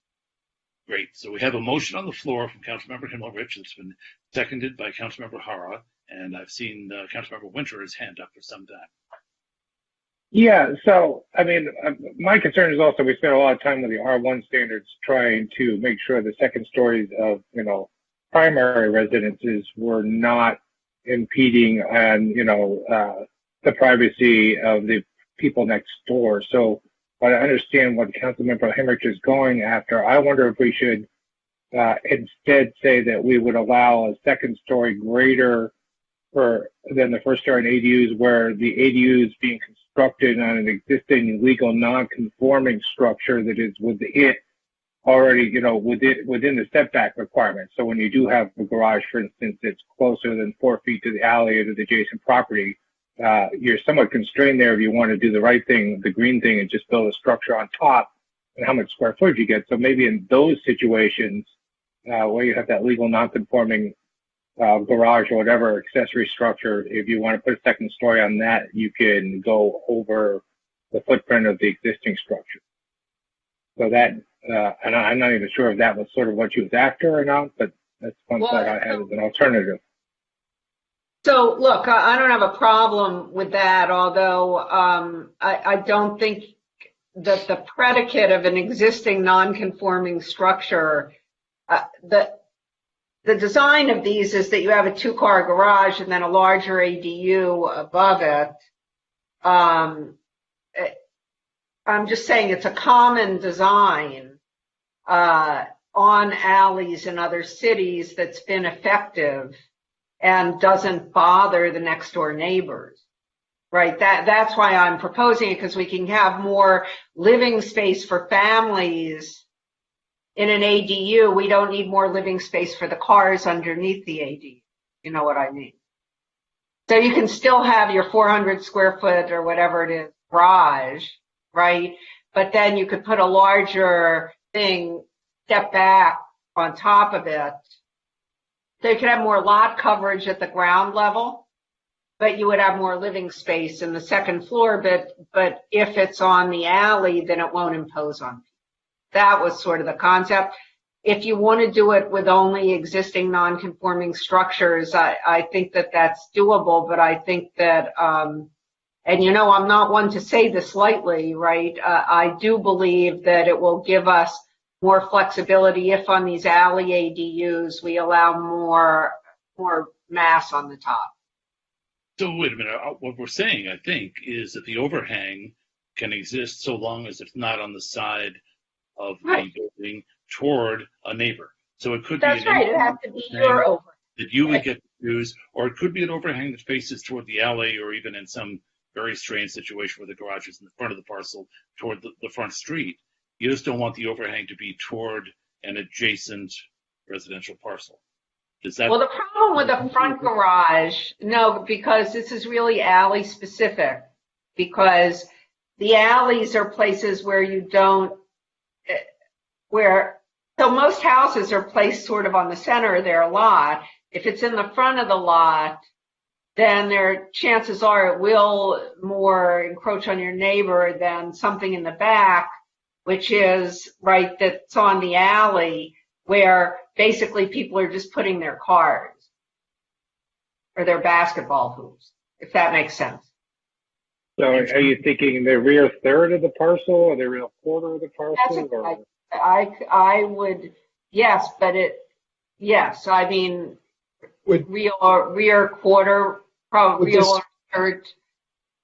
I'm waiting to hear from staff, but would this work? The floor area of the second story of an ADU or JADU will not exceed the floor area of the first story unless the ADU or JADU is within, pick some feet of the rear parcel line, and that parcel line is adjacent to a public right-of-way or alley. Exactly, and that number should not be too big. That would still let the overhang be on the side of the lot toward toward the neighbor? Don't we need to specify where the overhang can be? Right. That it can No, be toward it the has to alley, have or it can be toward the main house, but it can't be toward the neighbor? Well, the 4-foot setback would keep it from going into towards the neighbor. It would require it go into your own yard, right? Is that right, George? I mean, if you have I think so, but maybe Ross can answer that if he's still on. Yeah, I'm still here. Can you just repeat the question? So the question is, Ross, if you have an underlying structure and you build an ADU on top of it, the 4-foot setback would apply to the second story as well, Correct. right? So consequently, you couldn't have your overhang go into your neighbor's yard or the alley. It has to go into your own yard. Correct. The overhang could not be on on the closest side property line or the rear. So yes, it would be more in that individual property's backyard. By definition, as our code is currently written. Correct. So if you wanted, yes. So that's what I envision. Let's go. I'm sorry. And the way you wrote that works for me. Let's try and get a fresh point of view from Councilmember McGowan. So George, his qualification was that it has something to do with the rear or alley. I just want to make sure that for houses where the garage is to the side, not bumped against an alley, but there is a driveway, it would be able to hang over the driveway, even though it doesn't, that might be the front of the house where you still, as long as you have a 4-foot setback from the pedestrian sidewalk. You mean if it's your driveway? Yeah. It's your driveway, yes? Your driveway. It's just, I just, if we're qualifying it as it has to be in the rear against an alley, what about the other setups that they're not against an alley, they're not in the rear, but they do have a driveway that still allows for space between the sidewalk to ensure you have a 4-foot setback? I don't want to leave those out because I feel like in Sunset Park area alone, there are several of that design. But so is there a garage in the front, Kristen? I mean, explain.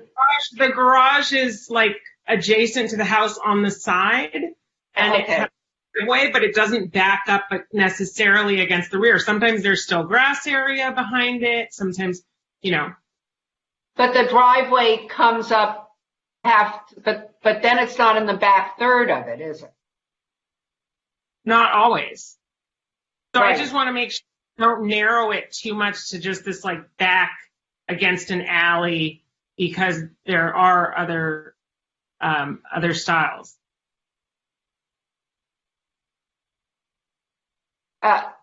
I'd be interested to hear what other people, I would like to see it in the back of the property. I understand that it's always convenient to put an ADU on the top of a garage, but I think that putting the ADU on the top of a garage right next to your neighbor, because your neighbor's house is right next to that garage, right?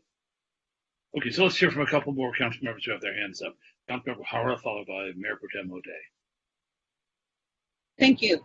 So I went ahead and I second the motion only because I do have some questions in regards to if we do have the overhead by the alley. What does that do to our trucks that are picking up all of our trash? I mean, that's I just want to make sure.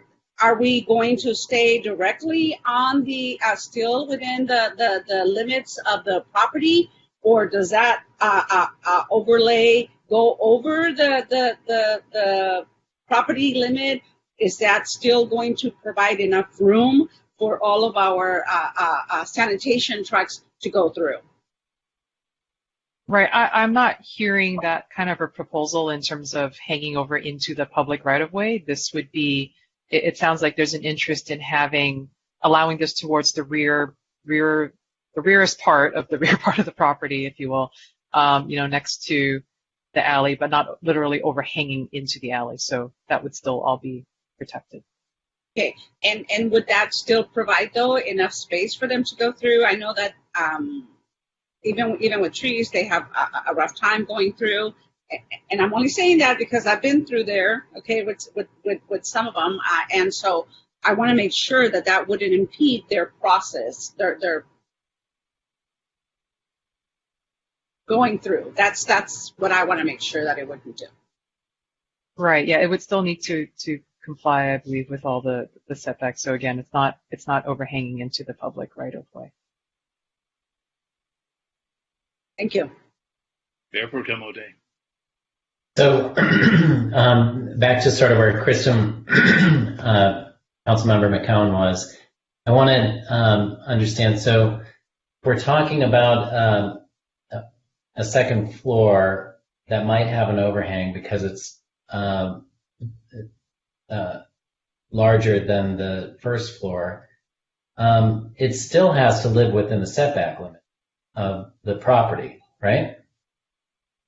So why do we care if it has an overhang on the sides or on the interior in any way, as long as it's still conforming with the setbacks that we had already established?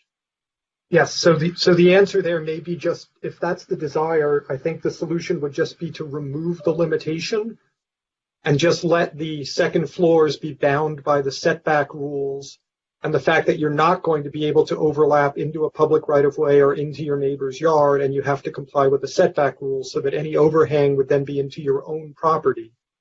And so that would be just to remove section J6 of the ordinance and just not have a limitation on the second floor size. Now, does that simple solution satisfy the maker of the motion and the seconder? That does satisfy me. Yes. Would you be interested? Let me just confirm with Ross and Jing that they think that would work. Yes. Yeah, we think that would be very, yes. That would be the easiest to implement and would make the most sense and still provide enough privacy from surrounding parcels.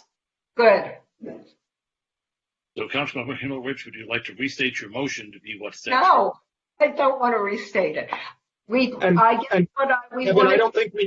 I mean, unless if we can just state that when we get to the final go through of the ordinance. And then we take out the limitations on the second story size for AD, right? That's what that was. Yes. Okay, so the motion by Himmelrich, seconded by Hara, is what staff said. Right. Let's take a roll call on that. I thought we were doing it all at the end. We're doing.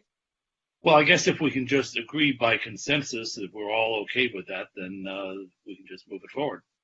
Yeah. I don't see any objection. Without objection, let that be part of the direction to staff on this item, and let's see what piece we can rip off and chew on next. Who wants to take a try? Councilmember Winter.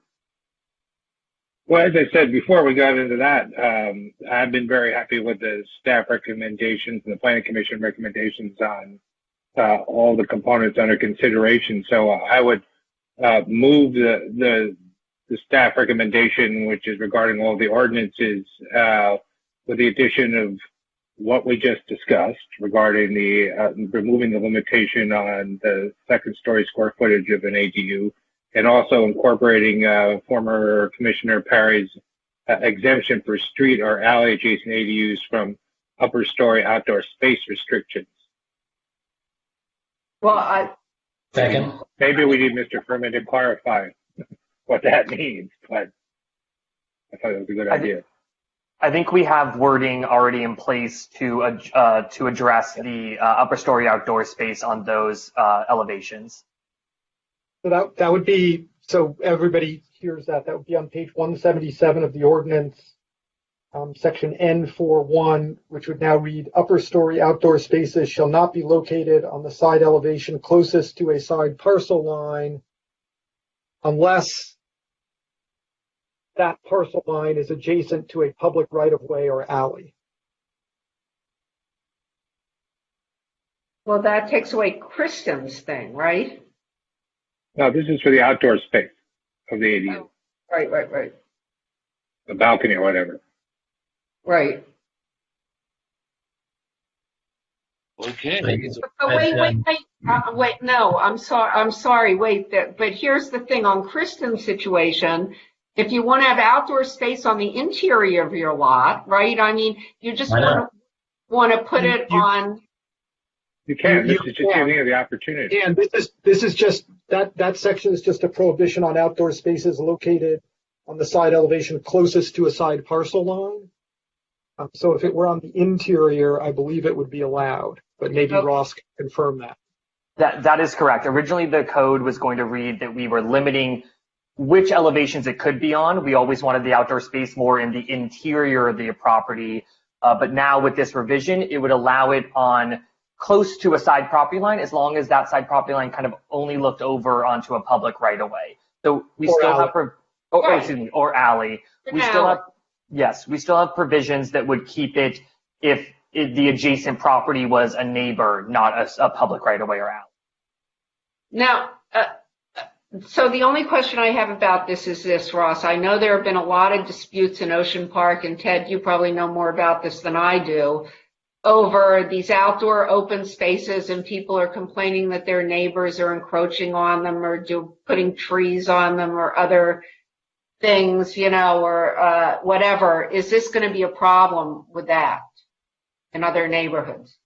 I think we at least still have size limitations. So no balcony in the R1 district could be more than 35 square feet.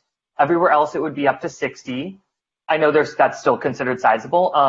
But we still, even if we allowed them on the elevation that was closest to a neighbor, there are still setback requirements. So they couldn't be right up to property line. So there would still be a little breathing room. Right, because I'm thinking about properties that don't have alleys, right? There are a bunch of places in the R1s that some have alleys, some don't. So if you don't have an alley, you might want to put something on the back of your property, right? Correct. We have there are other provisions that would basically not allow any ADUs, upper story outdoor space, to be any closer than the primary structure's upper story outdoor space could get to the property line. So even if you allowed it, it would be no more impactful than the house having a balcony just because it's on the ADU. Yeah, that's what I was asking about. Thank you. No problem. Okay, so do we have consensus without objection on what originally began as a motion from Councilmember Winter and seconded by Mayor Pro Tem O'Day? Here's we do. So having settled that, what remains other than what the staff has recommended? Councilmember McGowan. I would move that we restrict parking permits to the parcel, as opposed to allowing for an additional permit for the ADU or JADU. Second. Can I speak to that? That was something that the commission recommended we give direction for staff to explore in the future. And once we did this, I was going to make a motion that we take those three items the planning commission recommended and give directions to explore them. I don't know. It's up to staff, but they think we can put limits on the preferential parking permits right now, depending on the Brown Act and no, I don't think that's before the council right now, except in terms of seeking direction, and that also restricting preferential parking permits will require some legal research, since there are legal limits on how preferential parking can be restricted. All right, so it appears we cannot do that tonight. Anything else? If there's not, then could staff make clear to us what part of the three parts of this item this deals with, and whether we now have something that you can ask us to vote on after you tell us what the non-substantive changes the ADU text were going to be? So I think you have a motion and a second on the floor to adopt the Planning Commission's recommendation with the changes that have been discussed with respect to the upper story space adjacent to the public. So as we had stated, that change, and then the removing the limitation on the second floor size of the ADU. I think interim city attorney had read both of those changes into the record, so that would be the introduction and first reading of the ordinance for those specific changes. I think that So the if I could go through the other changes. things he had to read into the record. And that's right. So it would be, the motion would be the ordinance amended as follows. On page 166, subsection F on that page, the last line, it would be except as set forth in subsection G. The 1 would be stricken. That was a typo. That shouldn't have been there. It should have referenced all the subsections of subsection G. On page 172, in section I1B2 on that page, the first sentence would be modified to read, an ADU that is established by converting floor area of a legal existing accessory structure. They expand the footprint of the existing accessory structure if the addition or enlargement, and then it would continue as it reads. The addition of the words existing accessory structure, that was simply a typo. It was inadvertently omitted. On page 174, we would strike section J6. That's the modification to implement removing the limitation on the second floor size. On page 175, in section L2A, in the list of sections, we would add section G1A3 to the list of sections in that subsection. It was inadvertently omitted. In subsection L2A little I on that same page, the references to single-family dwellings would be replaced with references to single-unit dwellings for consistency with other language in the ordinance. On page 176, in section L2A3, the phrase junior accessory dwelling unit would be replaced with JADU, so that we are consistent in our use of that abbreviation throughout the ordinance. And on page 177, in section N41, we would add at the end of that section, so that that sentence reads, upper story outdoor spaces shall not be located on the side elevation closest to a side parcel line unless that side parcel line is adjacent to a public right-of-way or alley. And that was the addition that was discussed previously. So those would be the modifications to the ordinance, and I believe the motion would be for the ordinance with those modifications.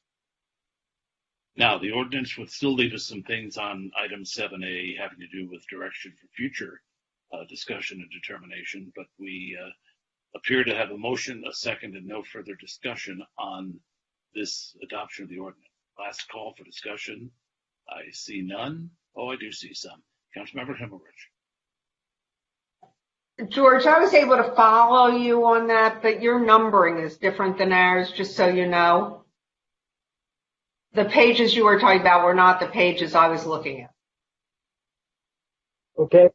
I tried to give the section names, sections as well. So I could follow you, but this ordinance is not. This ordinance is on packet. I'm looking at the bottom packet page. Okay. I was looking at the page numbers of the ordinance itself, not the packet numbers. Where is the page number of the ordinance? I don't know. It may not have carried over into the packet. It didn't. So when you talk about you could refer to the packet page number or something else, because it's hard to follow when you like that. But thank you. I'm sorry. Or I will try and do that. Thank you. Interim City Attorney Cardone, do we now need to go back and restate all those, or are these? I mean, obviously the ordinance itself will be paginated. So yes, the changes here for the record. I think the changes are clear for the record, and it appears that everybody was able to follow. So I am satisfied that everybody is clear what the motion is for and what the modifications are. Everybody on the council okay? City Clerk, would you call the roll on this, please? Mayor Pro Tem O'Day? Yes. Councilmember Hara? Yes. Councilmember Winter? Yes. Councilmember Davis? Yes. Councilmember Himmelrich? Yes. Councilmember McCowan? Yes. Mayor McKeown? Yes. So the ordinance is on first reading introduced by unanimous vote of the council. Now, staff, it's a 7-0 vote. Staff, you had said there were some other things here you wanted us to contemplate and give direction on. And because this has been such a freewheeling discussion, could you remind us what exactly you give the direction on? Maybe bring up the graphic again so we can. Sure. Yeah, let me share my screen again.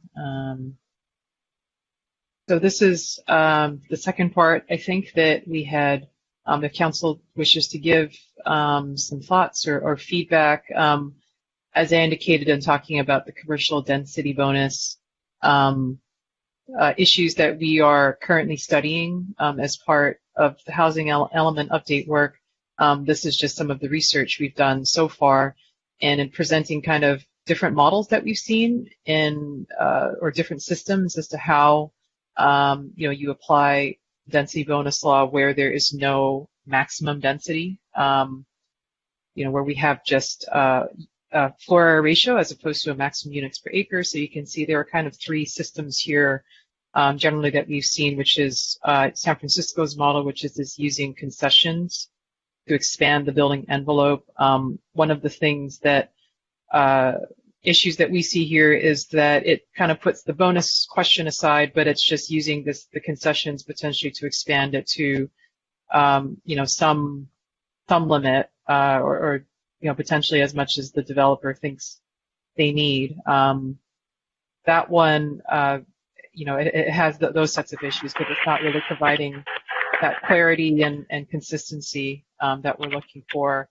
The West Hollywood model here is, where you apply kind of just the percentage increase to the total FAR of a project. And then there's this kind of Berkeley model where kind of back into a number to apply a bonus. So we were just curious if, looking at that, whether the council had, any initial thoughts as to whether there is a system here that looks interesting to you that you'd like us to explore further, or if there's one that you'd like us to just not pursue looking at it any further.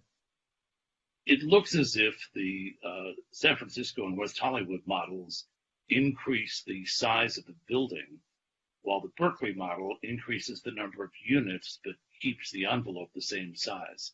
Is that the difference between them? I think it's in both.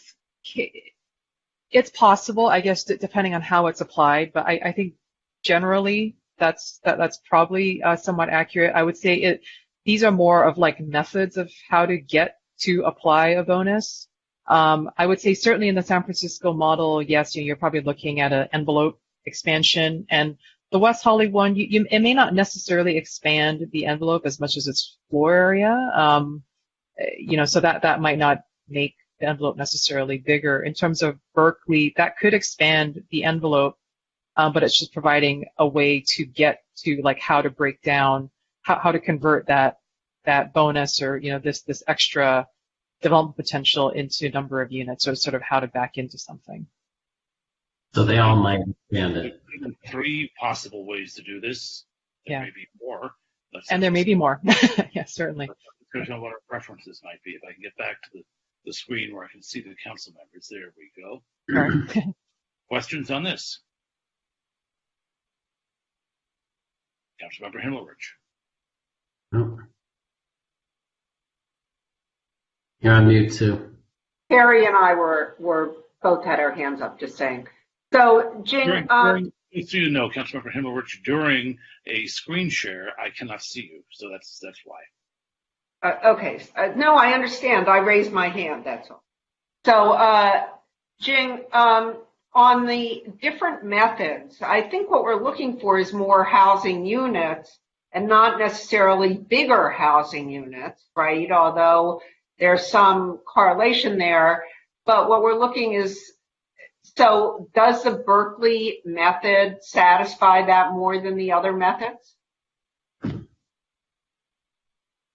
I think it could. I will say in terms of, we probably have the most discomfort with a San Francisco type model because in terms of that objective of consistency and transparency, it appears to allow potentially something that may be somewhat unlimited or just unclear about what that means if you adopt something and then you can keep adding onto it. In terms of the West Hollywood or Berkeley, there could be something that is a hybrid of both of those, given that the only kind of control that we have is FAR.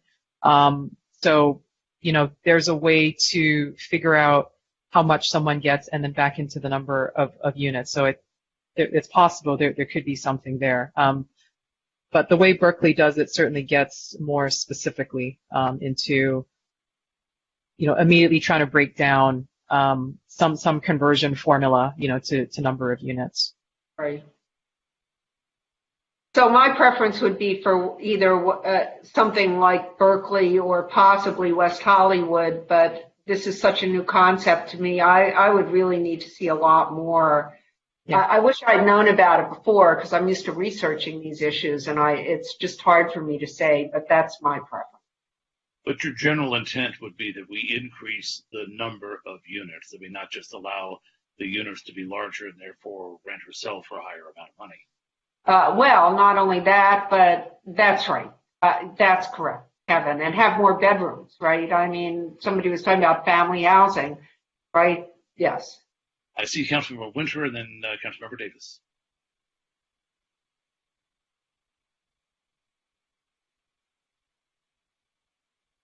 Ed?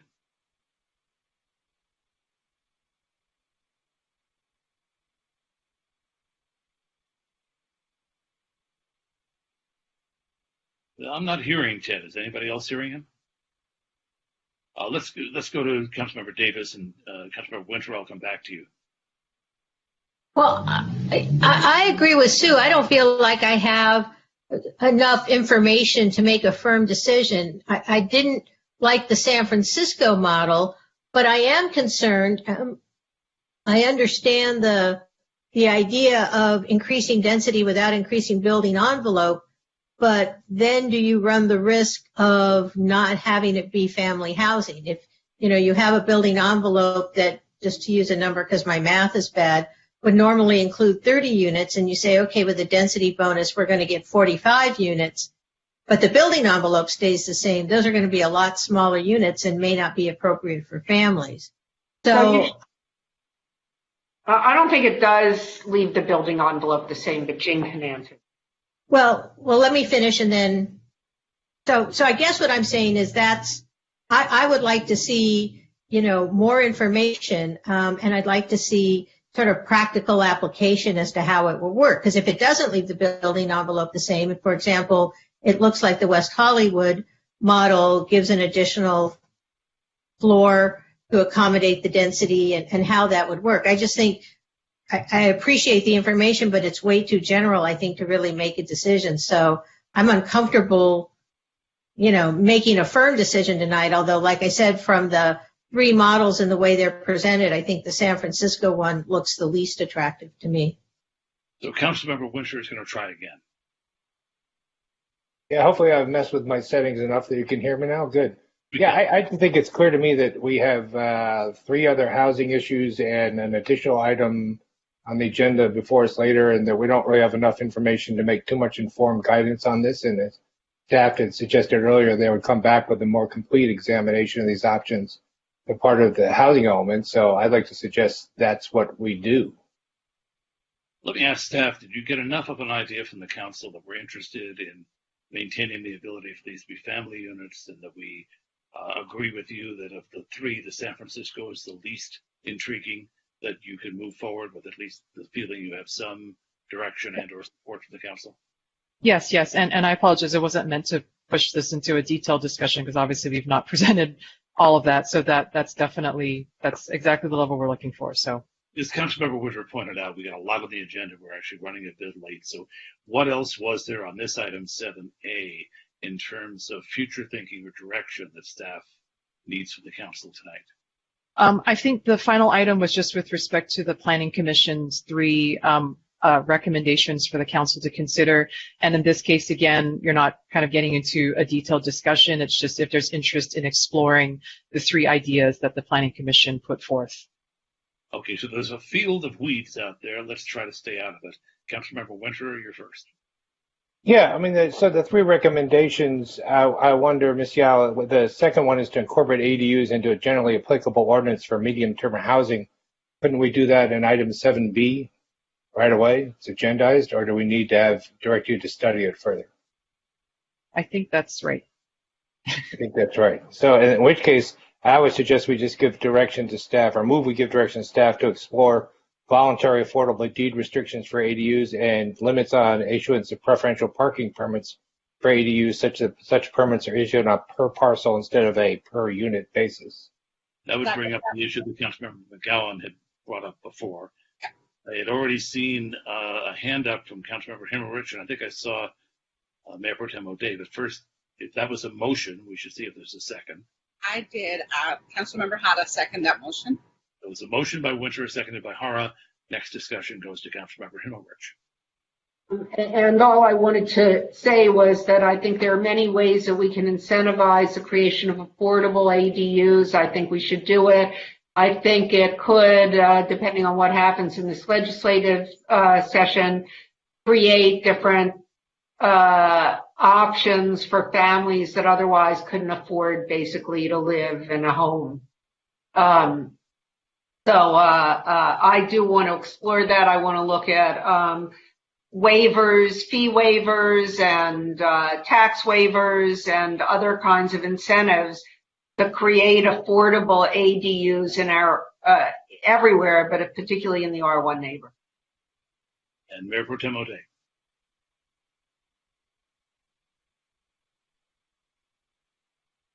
You're still muted. Yeah, we covered my comment in the discussion already, so I'm okay. I love the brevity. If there's no further discussion, we have a motion from Winter, seconded by Hara, direction to staff. We would normally be able to do this by voice vote, but on a teleconference, I'm afraid we got to do it by roll call. Councilmember McCowan? Yes. Councilmember Himmerich? Yes. Councilmember Davis? Yes. Councilmember Winter? Yes. Councilmember Hara? Yes. Mayor Pro Tem O'Day? Yes. And Mayor McKeown? Yes, so that direction is given to staff by unanimous roll call vote. I think that concludes what we need to do tonight on 7A. Let me just check with staff. You have what you need. Yes, we do. Great. So I'll ask the clerk to call item 7B. Item 7B is introduction and first reading of an ordinance to add Chapter 6.22 to the Santa Monica Municipal Code to relate it and requirements for leasing residential properties and adoption of resolutions setting fines for violations of Chapter 6.22. And you currently have 3 callers on hold. So we've been waiting a long time for this, Council. It got delayed because of the coronavirus and et cetera. There's a lot to this. Let's first pay attention to what staff has to say in the staff presentation.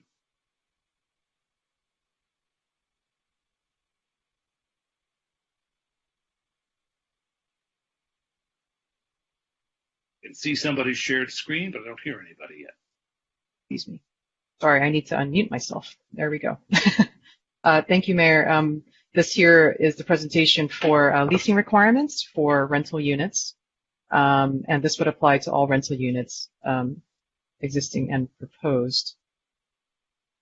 So this came about as you indicated, part of Council's discussion over the last couple years with respect to how to deal with some new housing models that the city was seeing, and this medium-term housing, which is kind of a new term that was coined in the course of this discussion. It's generally defined as those kinds of units with leases between 31 and 365 days.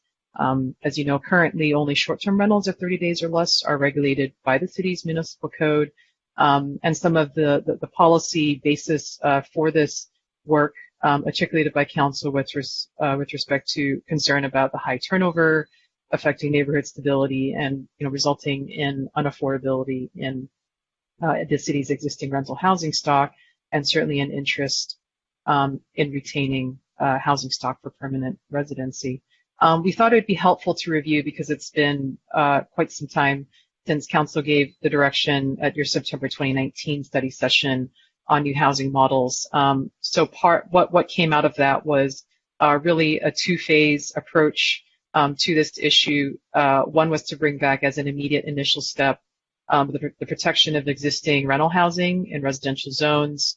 There was no interest in having, what we're calling these new housing models, co-living and the like in residential zones. There was council direction to seek about how to impose a minimum 1-year lease in rent-controlled housing, and also to include that the lease was only to natural persons. In the course of council's discussion from that study session, there were also 3 what we're calling kind of policy considerations where different council members had asked staff to explore different issues that had been raised, whether as part of their own deliberations or through public comment. One of them, first of these, was with respect to whether there could be a relief valve for homeowners who may occasionally rent out their home. So these are situations where someone goes on vacation or a sabbatical or a house swapping situation, and consideration of whether is there a time limit, placed on how much somebody could do that without imposing into this overall goal again for protecting the city's existing housing stock. 2 other areas were with respect to how a 1-year minimum lease would affect tenants' ability or flexibility to being sort of obligated to, stay in a unit that they may otherwise, for whatever, number of reasons, may need to get out of their lease. Would that be too burdensome to obligate that on a tenant?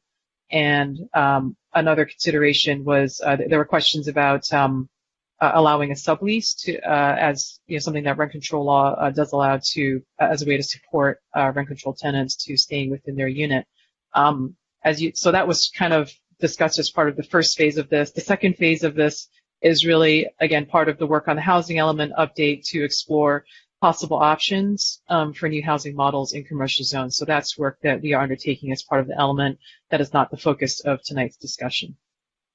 So just jumping into the proposal in terms of the ordinance. So as you heard me say, the goal here in drafting this ordinance per council's direction was to ensure the long-term viability of the existing rental housing stock for permanent residents. So it amends Chapter 6.22 of the Santa Monica Municipal Code to add this residential leasing requirements. And what it does is that it affirms that housing is for natural persons as their primary place of residence, and to require landlords to offer tenants a 1-year lease at the commencement of the lease. Some of these other, just to go through each provision, the rentals must be to natural persons, so the person signing the lease can only be natural persons. There is proposed in the ordinance at the moment also an allowance for leases to non-natural persons, and I'll kind of speak to that later on in this report as to some of the reasoning behind that.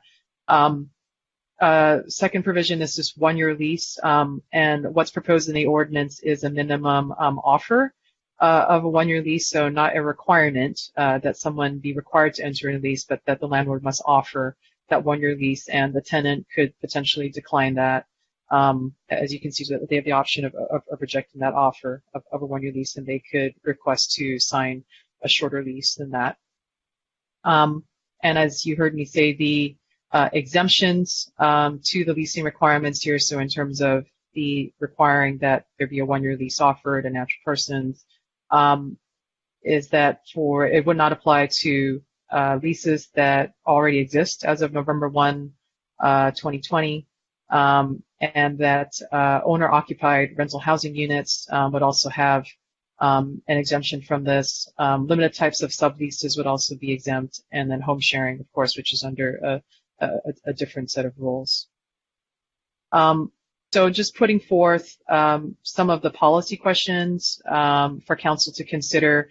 Although it's drafted in the ordinance that owner-occupied units are exempted, one of the things that council could consider is, as you had discussed in your September 2019 study session, is how to acknowledge or consider if there's interest homeowners who engage in occasional renting. And in that case, staff would recommend maybe considering something like a once per year allowance in order to acknowledge those kinds of situations where you have homeowners who just, temporarily are not present in their home and wish to rent it out to somebody else when they're not there. Second policy question would be respect to whether non-natural entities could be allowed to rent for privacy reasons. In this case, there may be situations where tenants for privacy reasons may enter into a lease, desiring to enter into a lease as a non-natural entity, as a partnership, a family trust, or the like. And in this case, the staff recommends, and this is in the ordinance that this, as proposed, is in order to acknowledge those privacy concerns, that there be an allowance for that. But obviously, if council feels that the benefits of allowing the non-natural entities to rent would outweigh the policy goal here to retain existing rental units as permanent housing overrides, then certainly this is something that does not have to be included in the ordinance. And then the third area is whether unfurnished units should be required. So in the following item tonight in the process thresholds IZO, there's unfurnished units are included there as a precondition to qualify for streamlining. Staff didn't recommend that it be included in this ordinance, largely because we feel like the goal to retain existing rental housing stock as permanent residents could be accomplished with the provisions that are already being proposed in terms of the 1-year lease offer, that it be rented to natural persons, and that it be their permanent place of residence. So it wasn't something that was recommended as part of this proposed ordinance. This is a kind of handy table here just to show how the ordinance applies to different kinds of units. So units subject to city rent control law, to state rent control law, to those subject to other kinds of price controls, and then those not subject to any protections or regulations as to how each aspect of the ordinance might apply. So our recommendation is to introduce and adopt the first reading of the ordinance to establish regulations for leasing of multi-unit dwellings. I'm happy to answer your questions. Council, give me a moment. I'll try to get us back down to a screen where we can see each other. And I see that Councilmember Himmelrich already has a question. She had her hand up as she landed in her seat. You have to unmute yourself. The animals are restless tonight. I'm opening and closing a lot of doors. So I do have a question about the last provision, and I'm sorry, can you go on to someone else, because I just lost my train of thought and I have to regather. Excuse me. We'll let you go into the switch yard and look for that train, and we'll go to Councilmember Winterworth. Well, I didn't have my hand raised, but I think I can probably anticipate Councilmember Hemmerich's question, which is about furnishing units. The argument is that some people who want to be here permanently would want furnishings, but if the requirement is that the units are provided unfurnished, aren't there plenty of services out there which will provide you furnishings, rental furniture, if that should be the case? But if we really want to stamp out sort of the medium-term for-profit rentals, wouldn't we want to not allow them to be offered already furnished? Right, and as we indicated, that was just providing some of staff's thinking in terms of not having it. We felt that in terms of accomplishing the goal of retaining the rental units as permanent housing stock, we felt that the combination of the provisions that are being proposed accomplished that, effectively without having to include furnished or unfurnished. But absolutely, if council felt that that was an important provision to include, there'd be no objection to including that. And then to follow up on that topic, on the other hand, we do want to allow 100% affordable housing providers who might be providing supportive housing for homeless individuals who generally do not come, with furniture, is there already an exemption in the code for that situation, or do we need to stipulate it again tonight? Yes, I believe there is. So in the ordinance in section 6.22.090B under applicability, there's a provision that provides that if there's a conflict between the provisions of this chapter and other laws, regulations, or requirements pertaining to rental housing units owned or operated by government agency or subsidized by government agency, or subject to an affordable housing agreement, the provisions applicable to those would control over this ordinance. So in effect, that would allow affordable housing units that are offered to, for example, homeless individuals to comply with requirements that they be furnished as opposed to unfurnished. Great, thank you.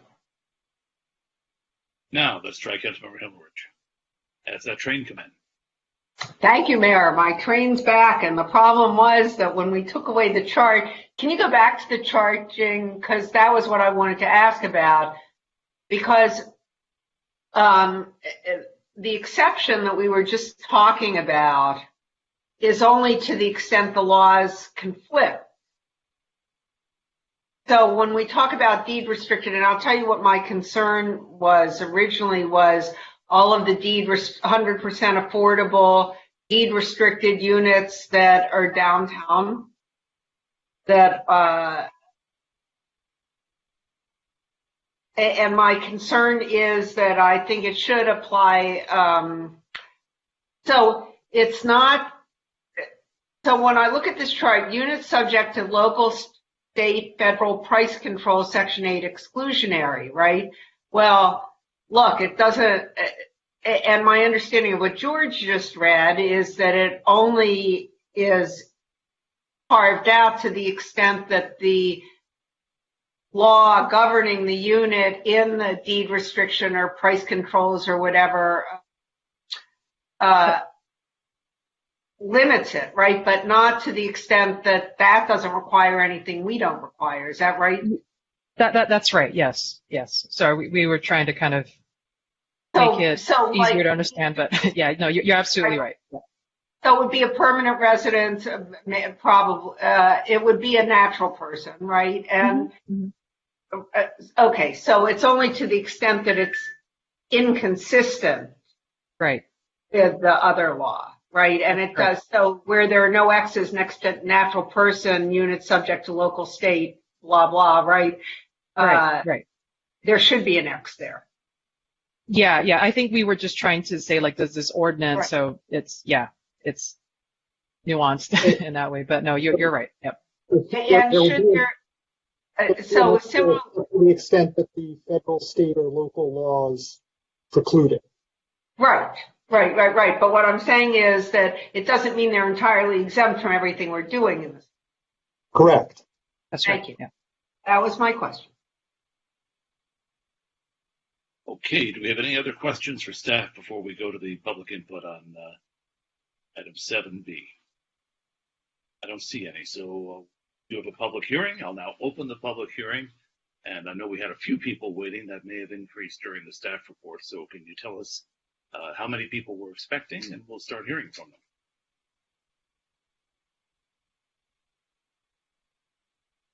Yeah, we have 3 callers.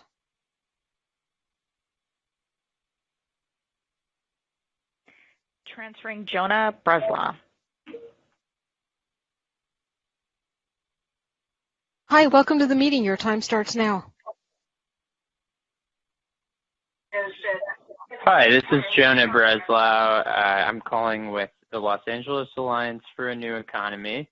The limited housing stock in Santa Monica should be used for long-term tenants. Medium-term visitors should stay in legitimate extended stay hotels, not precious residential units.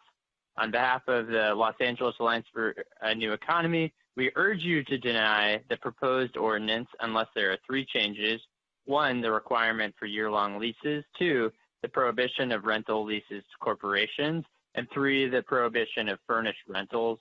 Firstly, leases should be 1 year long. We can't afford to lose any more units of housing to short-term de facto extended stay hotel use, and we have seen developers take advantages of ambiguities in the definition of residential and commercial uses throughout the region. Secondly, the proposed ordinance fails to actually prevent the kind of corporate master leases that are so harmful for the community. There should be no exceptions to the rule that only an actual person and not a corporation can lease a residential unit. Whatever the Supreme Court might say about campaign finance law, Santa Monicans do not believe that corporations are people. Finally, the city should prohibit furnished rentals. The added expense of a furnished rental is generally prohibitive for long-term renters, but an attraction for those who do not intend to become long-term members of the community. Prohibiting furnished rentals would further disincentivize bad actors from turning housing into corporate rentals, and it will also enable the city to more quickly establish whether or not a given unit or an advertisement for a unit complies with the law by simply looking to see if the unit is furnished or not. Medium-term visitors should stay in extended stay hotels, not in precious residential units. We applaud the city for working diligently to ensure a clear distinction between hotel rooms and residential units, and medium-term rentals would only blur this line. For good reason, the council has refused to allow rental units to become hotel rooms. We ask that you do not write this exception to the law, this exception to the rule into the law. Thank you very much. Thank you.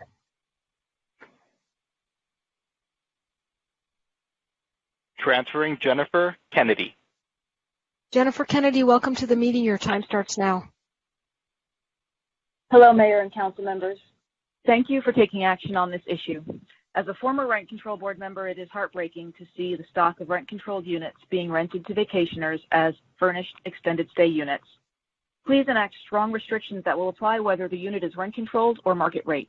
Please strengthen the definition of rental housing unit and make sure you know precisely which, if any, unit types are escaping the application. Just offering the one-year lease isn't enough. Prohibiting furnished rentals is absolutely essential. I urge you not to allow those exemptions proposed in tonight's code amendments. It's time to act. Existing market rate residential developments that have opened their doors in recent years, and they have ended up being rented only as furnished extended stay units for temporary use, and it's time to make them available as housing. As a former planning commissioner, I believe that you have an obligation to make this right for all Santa Monicans who live here and have the expectation of being on the receiving end of the positive progress and benefits to our urban landscape that come from producing local housing that have not happened, and for all future Santa Monicans who want to live here permanently. For years, we updated the zoning code, induced new housing units building after building, and it's disheartening to know that this deleterious use was proliferating and that the public did not have any say in the matter. This code update is long overdue. I strongly support the recommendations of Santa Monicans for Renters' Rights. I hope you'll use them and consider my comments towards making this right. Thank you for curbing the abuses of our housing stock. Thank you. Transferring Danielle Wilson. Danielle Wilson, welcome to the meeting. Your time starts now. Good evening, council members and staff. My name is Danielle Wilson, and I'm here on behalf of Unite Here Local 11. Amid an unprecedented housing crisis compounded by a global pandemic, we must continue to ensure that the limited housing stock we do have is preserved for long-term tenants only. To this effect, back in 2015, this council developed one of the strongest home sharing laws in the country, and certainly the model ordinance for the region. The council made sure that the law was written clearly so as to communicate that vacation rentals, also known as unhosted short-term rentals, that had always been illegal in the city would continue to be, and that only hosted short-term stays would be permitted. We ask that you do the same here for medium-term rentals. That is to create a simple ordinance that requires housing to be rented to actual tenants for no less than a year. Wherever there are loopholes in such ordinances, we have seen bad actors take advantage of them. In the city of West Hollywood, a developer recently took advantage of a minor loophole in the definitions of residential and commercial use, effectively turning a building that was entitled for residential use into a de facto hotel. The city ended up in protracted litigation, ultimately settling with the developer in order to win a one-year leasing requirement citywide. The terms of the settlement also created an extremely specific zoning amendment to allow this building to continue to operate medium-term rentals, even though they are prohibited everywhere else in the city. So we are just waiting for similar bad actors to find a way to take advantage of this overly specific new ordinance. In the city of Los Angeles, it took over 3 years to pass the current home sharing ordinance, and council members continue to bring back exemptions for things like the ability to permit vacation rentals and RSO housing, which just works to chip away at our rental housing stock. If there is a need for medium-term rentals, developers can file applications to build extended stay hotels. I know that protecting tenants is the #1 priority for this council, and that is why we're asking you to deny the ordinance before you tonight unless it does the following 3 things. 1, require a 1-year lease. 2, require leasing to actual human beings only. And 3, prohibit furnished rentals in order to make enforcement easier. Thank you. Thank you. Can we confirm that there are no more phone calls waiting? Transferring. Yeah, well, My apologies. Hold on, Yvonne. There are 5 more. My apologies. Oh, Yvonne, go ahead. Okay, transferring Denise Barton. Denise Barton, welcome to the meeting. Your time starts now. Good evening. It's obviously an election year, and the presently seated city council is trying to make themselves look good. Because I could have sworn you were the ones who approved the item allowing medium-term rentals downtown. So in effect, this is only you undoing what you previously approved. I also believe your reasoning for doing this tonight was brought up as a concern when you approved medium-term rentals downtown. But you disregarded those concerns and approved medium-term rentals downtown anyway. So with these things in mind, I hope everyone can see that you really don't care about the city or the residents in it. You only care about what your agenda and special interests. And with so many loopholes, I'm sure you can understand why I feel this is just you undoing something you previously approved in an election year, trying to make yourselves look better. Thank you. Thank you. So if you're paying too much attention, Transferring Michael Soloff. you'll miss it. Michael Soloff, welcome to the meeting. Your time starts now. Thank you. Good evening again. I'm speaking on this item as a co-chair of SMER. You have SMER's letter explaining why the proposed ordinance is woefully inadequate. It has effectively exempted all market rate housing, and it provides only the weakest possible protections to our very valuable rent control stock. We urge that you amend it to forbid leasing rental housing except in an unfurnished state to natural persons as their primary residence for an initial lease term of at least 1 year. And as Jennifer Kennedy said, you should also narrow the definition of dwelling unit or expand it so that even if that's less than 375 square feet or is a unit that has been cut up, as we know is happening in some of our rent control units, it still applies. Here's why. First, you have to keep in mind it's just as important to addressing the housing affordability crisis to preserve a unit of permanent housing as it is to create a new unit. In fact, it's much more important to preserve a rent-controlled unit than to create a market unit. Our rent-controlled units provide homes to those in the middle, too well off for deed-restricted affordable housing, but unable to afford the high rents in new market rate housing, and our rent-controlled units provide rent stability. We should take maximum efforts to preserve these units. Second, it's not necessary to try and accommodate the precise housing length and format desires of everyone who wants to live here. The housing shortage exists because so many more people want to live here than we now or ever could house. We should prioritize those who want to make their lives in our community, even if that means some wanting temporary units must live in LA, which surrounds us on 3 sides and is 45 times larger. Third, it's high time we first take as protective an action as possible and then back off from that if it's truly needed with carefully crafted exceptions limited to the precise demonstrated need. This city has lost too much playing whack-a-mole with complex laws that moneyed interests find pathways to circumvent. But the staff report creates precisely such an ordinance, and it makes enforcement difficult. We have heard some assertions that there are of certain specific needs. Thank you. Your time is now up. The broadband now. Thank you. We have 2 callers remaining. Transferring Sean Landreth. Sean Landreth, welcome to the meeting. Your time starts now. Thank you. Good evening again. You're getting the same people over and over again. Sean Landreth, and I am a planning commissioner, again speaking as an individual. The first thing I want to do is really acknowledge the groundwork that was laid by Planning Commissioner Jen Kennedy, who spoke earlier, and the work that's been done by Rent Control Board members, in particular Anastasia Foster and Carolyn Tarosis, on this issue. As a Planning Commissioner, I've spent the last 2 years now adding medium-term restrictions to every DR that has come before us, one by one, and the need for this generally applicable ordinance cannot be overstated. So this is good progress, but it's not good enough. I do want to echo the calls for requirements that units be rented unfurnished and echo the concerns that have been raised by others. I think it's helpful to recognize that what we're talking about is preserving residential uses. There are plenty of reasons that there would be people needing to stay in Santa Monica for a short period of time, a medical visit for someone in the hospital, student housing, living out when your home is being repaired for some reason. But the truth is those are all non-residential uses, and they can be regulated as non-residential uses, and the council can have a productive conversation about what's needed.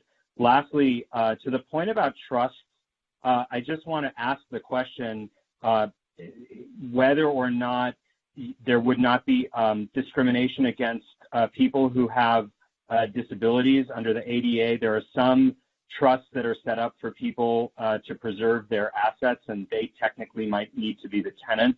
So I would want to make sure we're not discriminating against folks in those situations for independent living. And I also would have some concerns about domestic violence survivors who need privacy. So in both of those cases, we are talking about human beings being the occupants and the managers of the lease. But I do think it's worth a conversation before you make a final decision, just to make sure that we're really protecting the people who need protecting. But again, thank you for your work on this, and I look forward to not having to bring it up at every single DR when they come before us. Thank you. Sonia Sultan. Transferring Sonia Sultan. Sonia Sultan, welcome to the meeting. Your time starts now. Good evening. This is Sonia Sultan. I'm speaking tonight as a member of the Executive Committee of Santa Monicans for Renters' Rights. And our organization and its members place great importance on protecting our housing, particularly our rent-controlled housing, but really all housing for true residents, from conversion to untaxed and unregulated extended stay hotels and corporate apartments.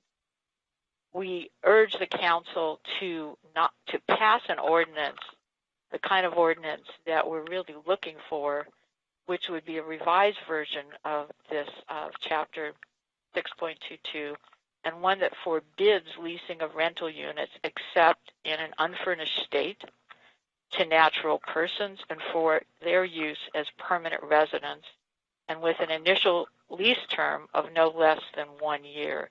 It would really be meaningless to just require the landlord to offer a term of 1 year and then, quickly negotiate for less. And that's a huge loophole. And unfortunately, this ordinance as proposed has too many loopholes that will render it ineffective to protect our residential units and our residential housing for true residents of Santa Monica, both those in rent-controlled housing and our other units that, if people want to stay in an extended stay hotel, that's up to them, but it shouldn't be in our housing stock. We need to preserve and enhance that for true residents who are going to become part of our community.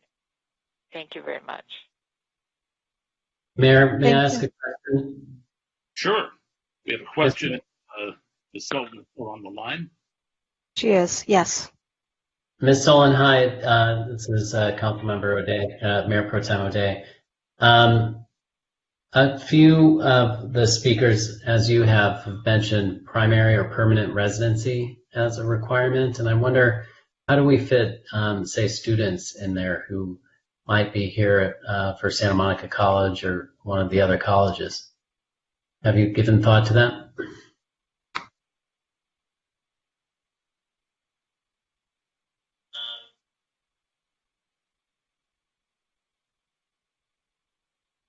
Ms. Sullivan? Not sure if she can hear Mayor Pro Tem O'Day live or if she's hearing him on the delay on the broadcast. So that may be the pause here. Yeah, she is still in the meeting according to the list. Yeah, it's a little confusing because I can hear Terry speaking and also hear somebody talking to me on the phone.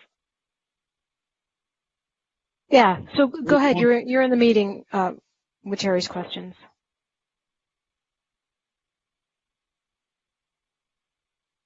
Now I'm hearing you.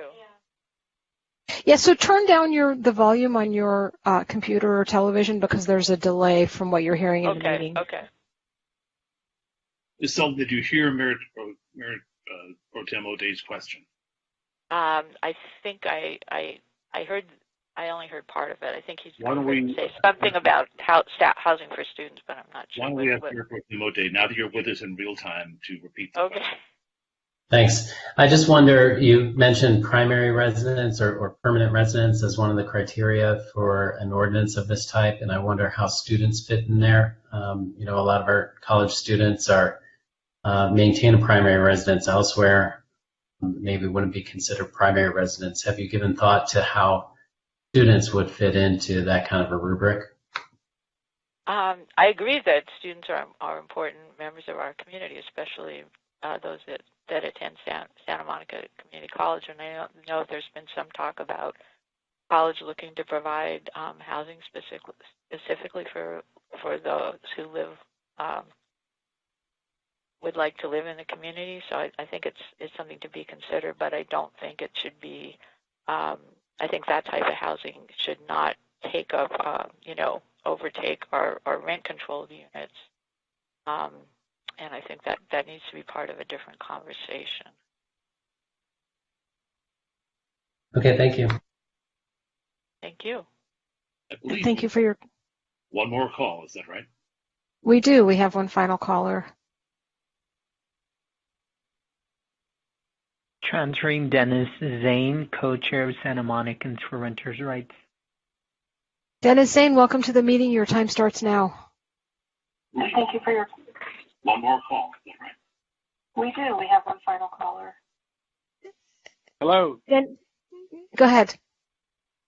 Hi, this is I'm Denny Zane, speaking on behalf of Santa Monicans for Renters' Rights. Can you hear me?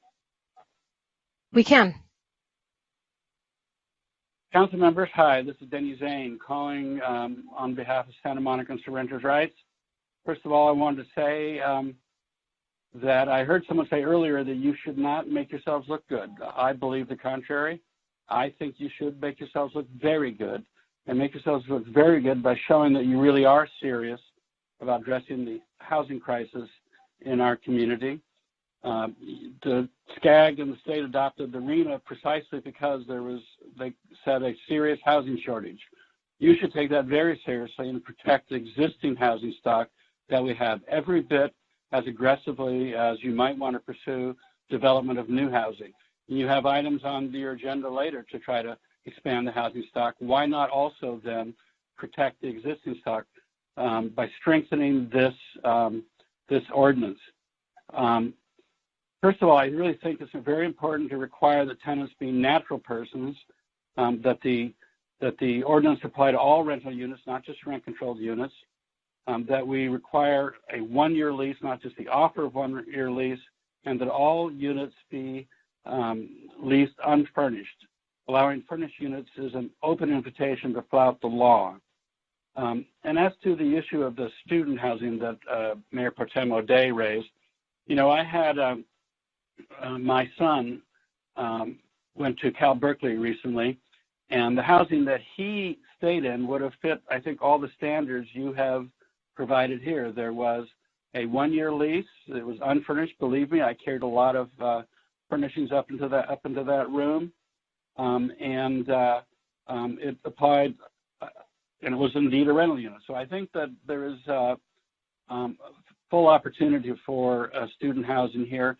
In the case of international students, and first of all, Santa Monica College is primarily a commuter college with people who live within the Los Angeles County region. And if there are international students, I think the standards that are provided here can be readily workable for international students as well.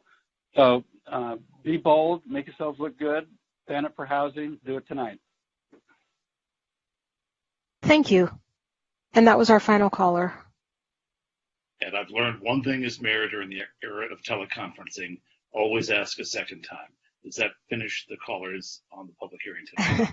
That does. That's our final caller, yes, on this item. I'll close the public hearing on item 7B. In council, one of the callers pointed out that when we passed our vacation rental ordinance 5 years ago, we nailed it.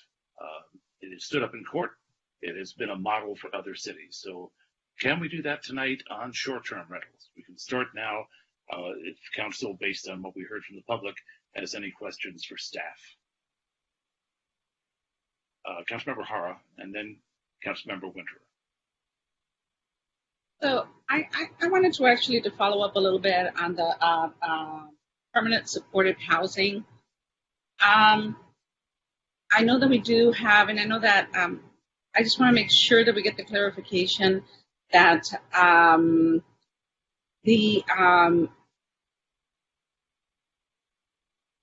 that it does cover for any agencies that are subsidized by the city, that it would cover for them to be able to have furnished units.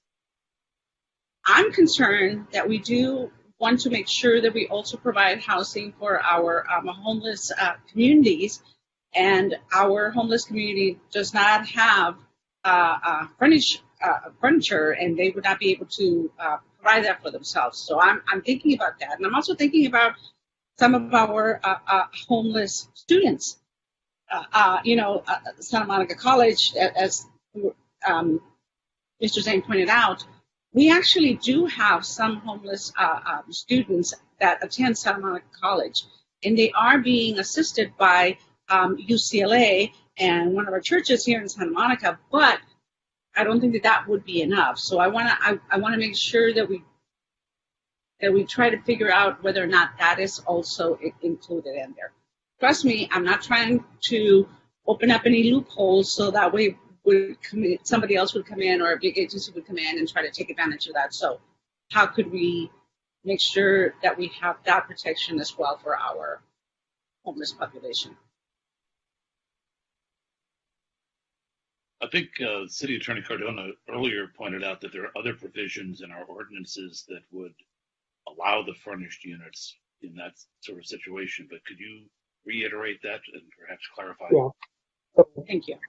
There's a provision in the ordinance before you, which is section 6.22.090B, which basically provides that if there is another law that governs a rental housing unit owned or operated by a government agency, or whose rent is subsidized by a government agency, including Section 8 vouchers, for example, then if there is a law that requires something with respect to that housing unit, it conflicts with this ordinance. So, for example, if there was a law that required that those units be offered furnished, that law would control over this ordinance. However, it does not, as Jing discussed previously, this does not exempt those units completely from the ordinance. It just says if there's a law governing those units that conflicts with this ordinance, the law governing those units applies. Does that answer the question? Yeah, it does. Thank you so much. And I forget who I said was next, but I think I saw Mayor Pro Tem O'Day's hand followed by Councilmember Winter. Ted, I may have made you out of the queue. I'm sorry, but I see Terry. So thanks. So following up on this question about students, can you just identify the section where we define primary residency, and then address the question as to whether this captures students or not? So right now, the section of the ordinance that defines primary residence is 6.22.020C, which is the definition section. It defines primary residence as the usual place of return for housing of a tenant, as documented by at least two of the following: a motor vehicle registration, driver's license, California state identification card, voter registration, income tax return, property tax bill, or a utility bill. And it does provide that a tenant can have only one primary residence. So to the extent you had a college student who was, for example, who maintained all of this documentation at another location, they would not be able to establish primary residence here. However, to the extent they rented and had a utility bill here, and had something else here, for example, filed their taxes here, and had two of these pieces of documentation, they could establish that they were a primary resident here.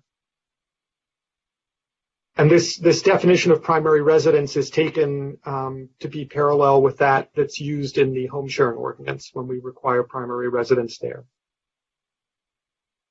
And if I were a student and establishing and looking to rent,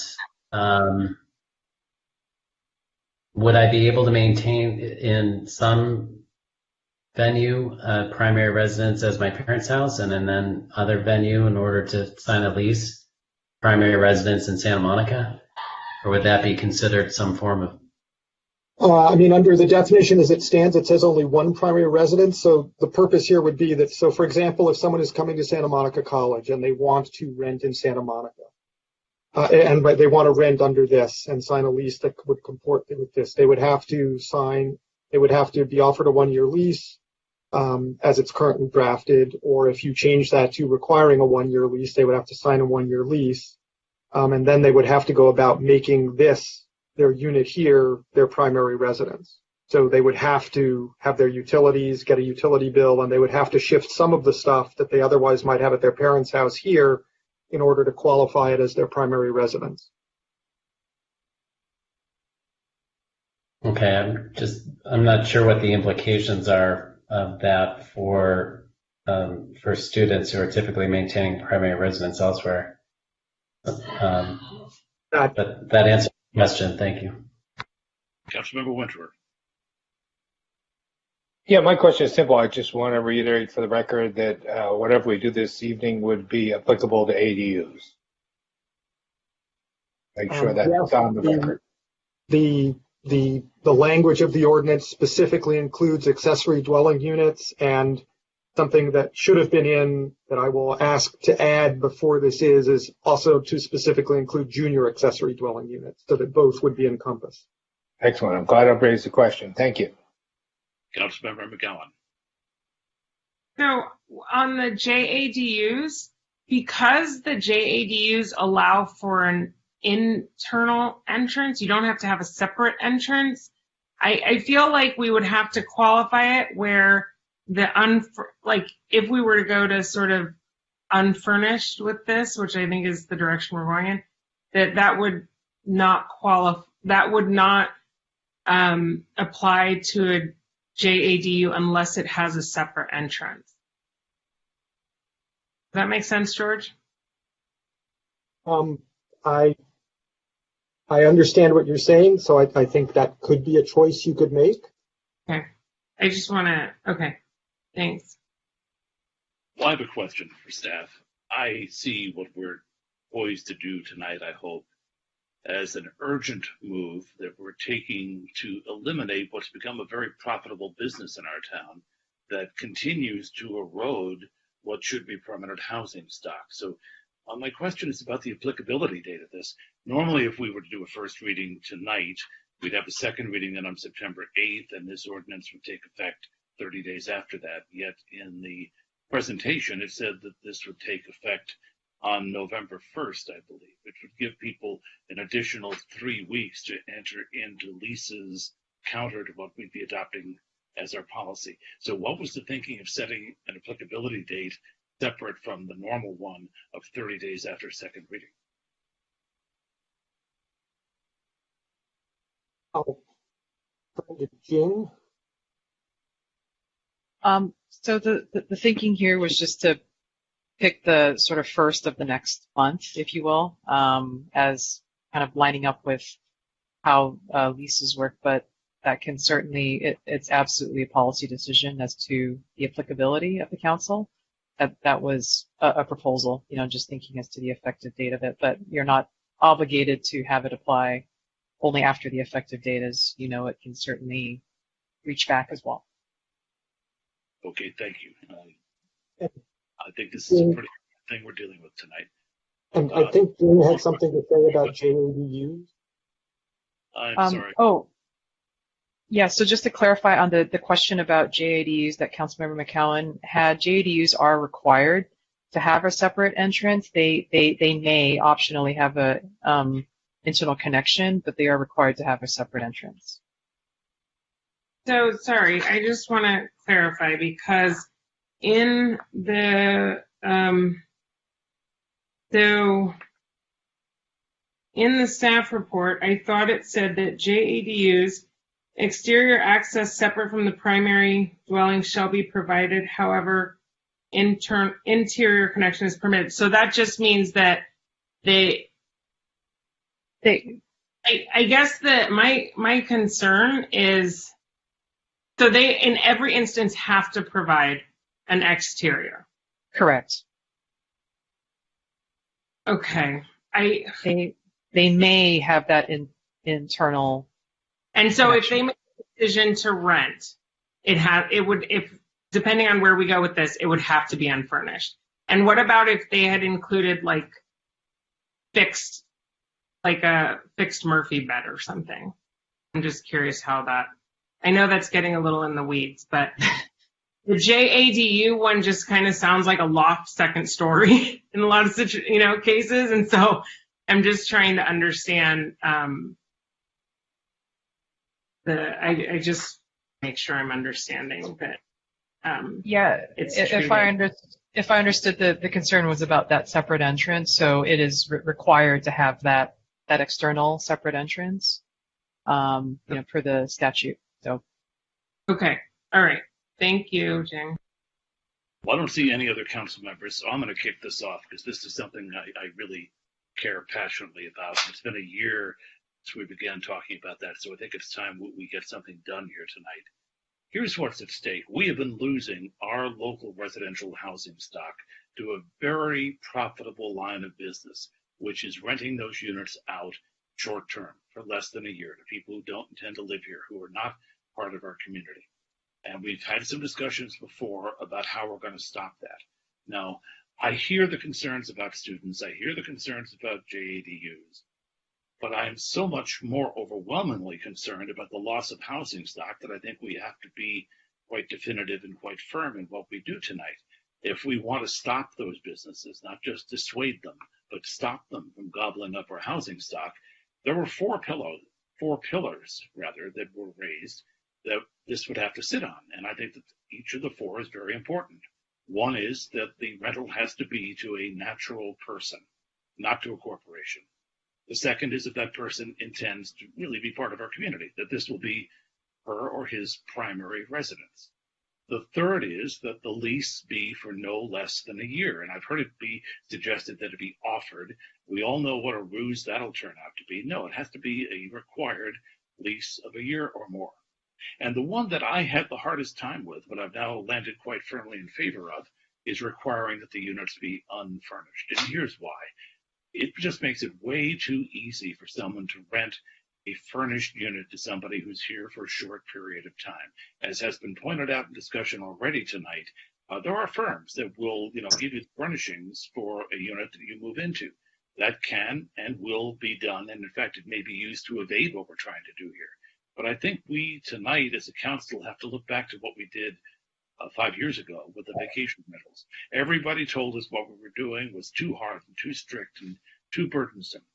But the reality is we saved an awful lot of units in this town from being used for 2 or 3 night stays by people who are here as tourists. I think it's time we take this issue just as seriously. And although I'm not ready to make a motion, I hope in the end you will join me in agreeing that all 4 of those principles have to be part of the ordinance that we passed tonight. I see Councilmember Hilbert and Councilmember Davis. Kevin, Thank you. I 100% agree with you. I do believe, I was baffled by actual, I do believe that that those are the 4 pillars. So concerned we wouldn't get this done tonight. My dog. So I tried to. What I did try to do was take out all the exceptions to this ordinance, and I've sent it because I don't want it to take any longer. And so my question is actually for the city attorney and staff whether we can move forward tonight with an ordinance that doesn't contain any of the exceptions that were in the original ordinance.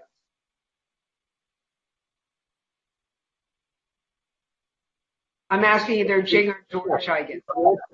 The answer is we can. We can amend it on the dais to make the changes that you want made and put it in place. Sue, I know you had sent a draft in which you had removed those. If you want, you can work off of that. I can put it up on the screen so everybody can see it. George, I don't want to do your work for you. I just don't want this to go any longer than tonight. And I am particularly, so guys, I have to tell you, I know I'm making that noise. I'll sign back in a minute, but I don't care if it's my ordinance or another ordinance that you do, George, but I'd like to see an ordinance without the exceptions for LLCs, for with the furnished inserted, right? No less than 1 year without the offer and the back and forth, all of that I did in the one that I sent you. Thank you. And I don't know if it was Katie in the background or what, but you're It wasn't Katie, not my dog. Okay. We'll go to Councilmember Davis and hope we can clean up that audio. Clean? All right. Well, it seems to me, I think it's time to make a motion, since we now know from the interim city attorney that we can do that tonight. So I would move the ordinance with what you, Kevin, and Sue referred to as the 4 pillars, which is to lease only to natural persons, only allow unfurnished leases, require that leases be a minimum of 1 year, and that it be the permanent residence of a natural person, and it be their permanent residence. You know, I will comment that I was concerned, I think I maybe shared Terry's concern about renting to people for less than a year. And when I reviewed the ordinance and then heard about what had happened in West Hollywood, it occurred to me when I saw it on the paper that it did appear to be too much of a loophole. I also know that one of the callers mentioned, and I think they're absolutely right, let's start out with the ordinance we want, see what happens, and if it turns out that there are some tweaks we need to make somewhere down the road to accommodate some unintended consequence that we don't like, I think we can do that. But I think we start out with the strongest ordinance possible, and my guess is it'll be the one that will succeed over time. So that's my motion. I'll second that motion and call on Councilmember Winter. Yeah, I'm highly supportive of this motion, and for 2 reasons. One of which is all the concerns we've heard about, losing our housing stock. I think we also, and it's particularly appropriate given our current fiscal crisis, to acknowledge that every person who comes here and stays in a medium-term rental and doesn't stay in our hotels, which currently are, barely staying afloat with, I don't know what they're at, 30%, maybe 40% occupancy. That's stealing revenue from the city that we desperately need. Now, it may be that down the road there's an opportunity to take a look at a limited area and quantity of medium-term rentals that are classified as commercial and regulated and taxed as such.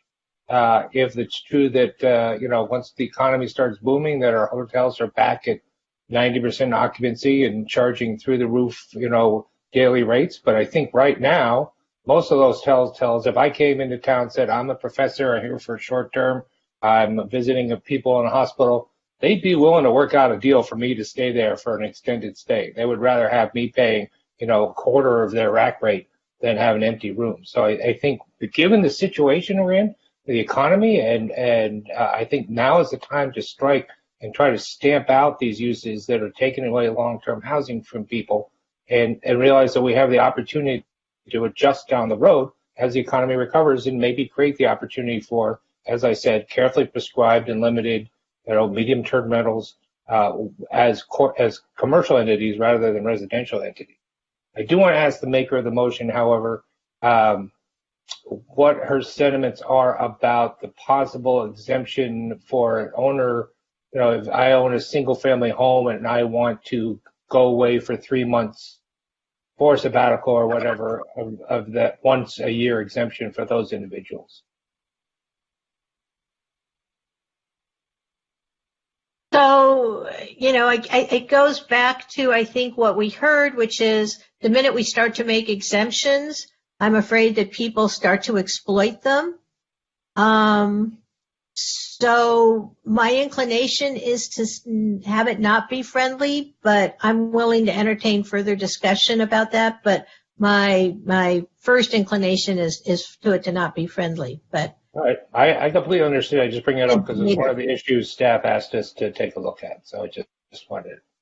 Yeah, and again, I just want to reemphasize my thinking that if we do the strongest ordinance possible, and then we do see some real life manifestations of things we might want to change, we can do that down the road. But I think, as you rightfully point out, now's the time to do the strongest ordinance possible. And getting back to my point from before, I suspect there's not a lot of people taking sabbaticals to France just right now, given the COVID situation. So just wanted to raise the point, but I agree with you. I mean, let's make adjustments down the road. But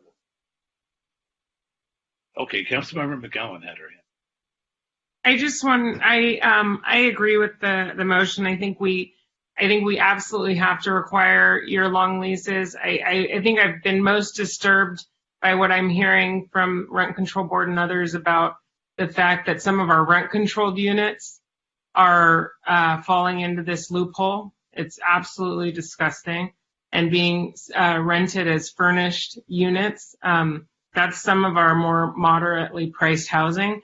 And then that you have to rent to a natural person. And I think with Terry's concerns, I share them with regard to students. I think that's something we absolutely can address later. And I don't think that the year-long lease necessarily precludes students from renting. But so I absolutely support the motion on the table.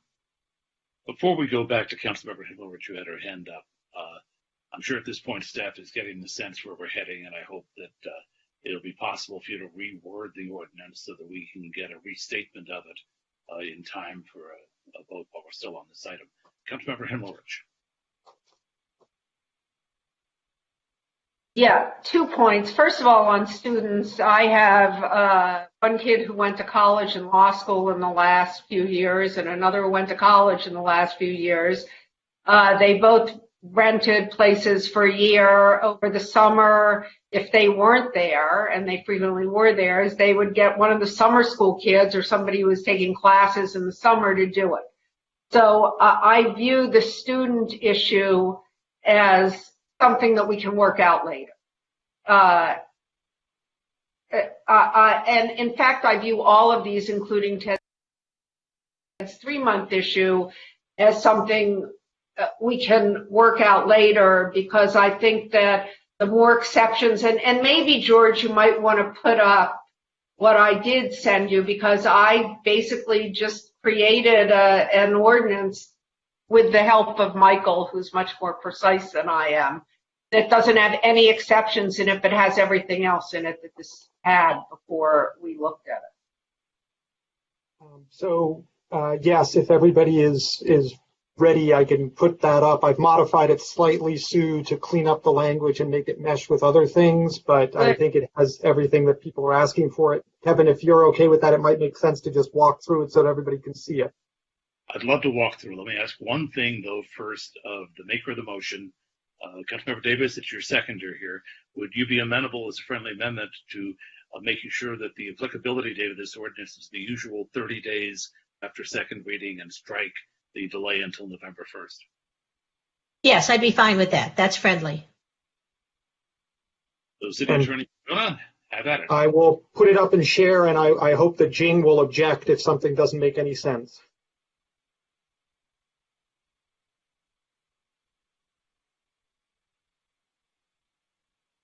I've tried to expand the council's view screen so we could read even the fine print. So I have to ask, can everybody see the ordinance? No, we don't see it yet. We see each other looking very expectant. Okay, hang on. I'm having difficulty here. George, what are you seeing? I'm selecting screen 1 to share, and then I get something that says you are sharing your screen. Other participants are seeing the applications and documents on your screen. It shows that I'm sharing it. Can you try unsharing and resharing? We're not seeing it. Yes.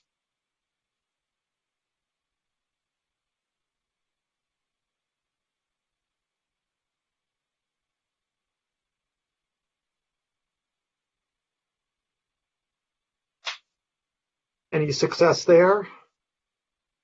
Great, not. We're not. You want to send it to me and I'll share it? Let me try one other thing. Let me try moving it to the other screen. Do you have me in the queue, Mayor? Since we have a moment here, why don't you go ahead and take it? Okay. I want to just address the student thing because I have an idea about it. I don't think everyone was kind of picking up the story. Councilmember Himmelrich, for example, it's not so much that the student wouldn't rent it for a full 12 months. I think that problem, as you described, is easily solved. The issue is how do you demonstrate permanent residency? And in the description that George offered for in the ordinance for primary residency, the definition is fairly limiting. I mean, voter registration could be accomplished, I would assume, but of course, you need an address for that. So if you're coming from somewhere else, it seems like you have to be in that place before you register as a voter from that place. So an idea might be to add to the primary residency requirements that you have a student ID or some equivalent demonstrating that you're enrolled in a local regional, an LA County college or something like that. Would that be friendly? Ted's waving. Yeah, but the question was to Councilmember Davis, if she'd like to let Ted speak first and ponder that for a moment, that'd be fine. But let Ted go first because I'm thinking about it. Well, I just have a clarifying question for staff or the city attorney. My understanding of the primary residence requirement is not that you have to show when you sign the lease that this is your primary residence. That would be nigh impossible for anybody, student or not, from moving out of the outside of Santa Monica. The point is, once you're there, you have to, be able to show that it's your primary residence if questioned because you have a utility bill or voter registration. You're going to get a utility bill. If you're renting an apartment, you're going to get a utility bill. So I think that's, maybe I'm wrong, but that's the way I understand the primary residence requirement. It's not that you have to be a resident. I don't think we could do that under fair housing laws, say that only Santa Monicans can rent in Santa Monica. I think we have to. No, that's correct. It would be that this has to be what you are going to have as your primary residence, and as currently put in, it would have a time limit by which you would have to produce that documentation to your landlord. So, Councilmember Davis, did you ponder? I did ponder. I think, well, and I guess here's the, again, my mind is thinking about, are we creating loopholes to drive trucks through? If someone could show proof of full-time enrollment at a local college, along with one of the other forms of ID, like a bill. I mean, we're still requiring the 1-year lease. So all that does is help them establish primary residence. But if it really is their primary residence, then they should have voting registration, et cetera. So that, and we've said they can only have one primary residence. So I guess as I'm speaking out loud, I'm sort of going, What if they're not a citizen? yeah, but if they're not a citizen, so they wouldn't have voting, but they would have presumably either a driver's or an identification card. You can get that as a non-citizen, and you would actually probably need that. And that's one of the proofs of permanence, right, George? Yes, the documents include, for example, things that could be transferred to their place of residence here, their motor vehicle registration, California state ID card, voter registration, utility bill. All of those should be something that a student who is enrolled at SMC full-time and living in Santa Monica full-time should be able to obtain. Right. So I think my inclination is not to have it not be friendly, again, because I'm starting to feel like a student ID could be someone enrolled in 4 units or 16 units, or they could enrolled and then drop out. And so I just don't know how reliable that is as an indicator of having it be your primary residence, which is what we're requiring. So I think that's not a friendly amendment.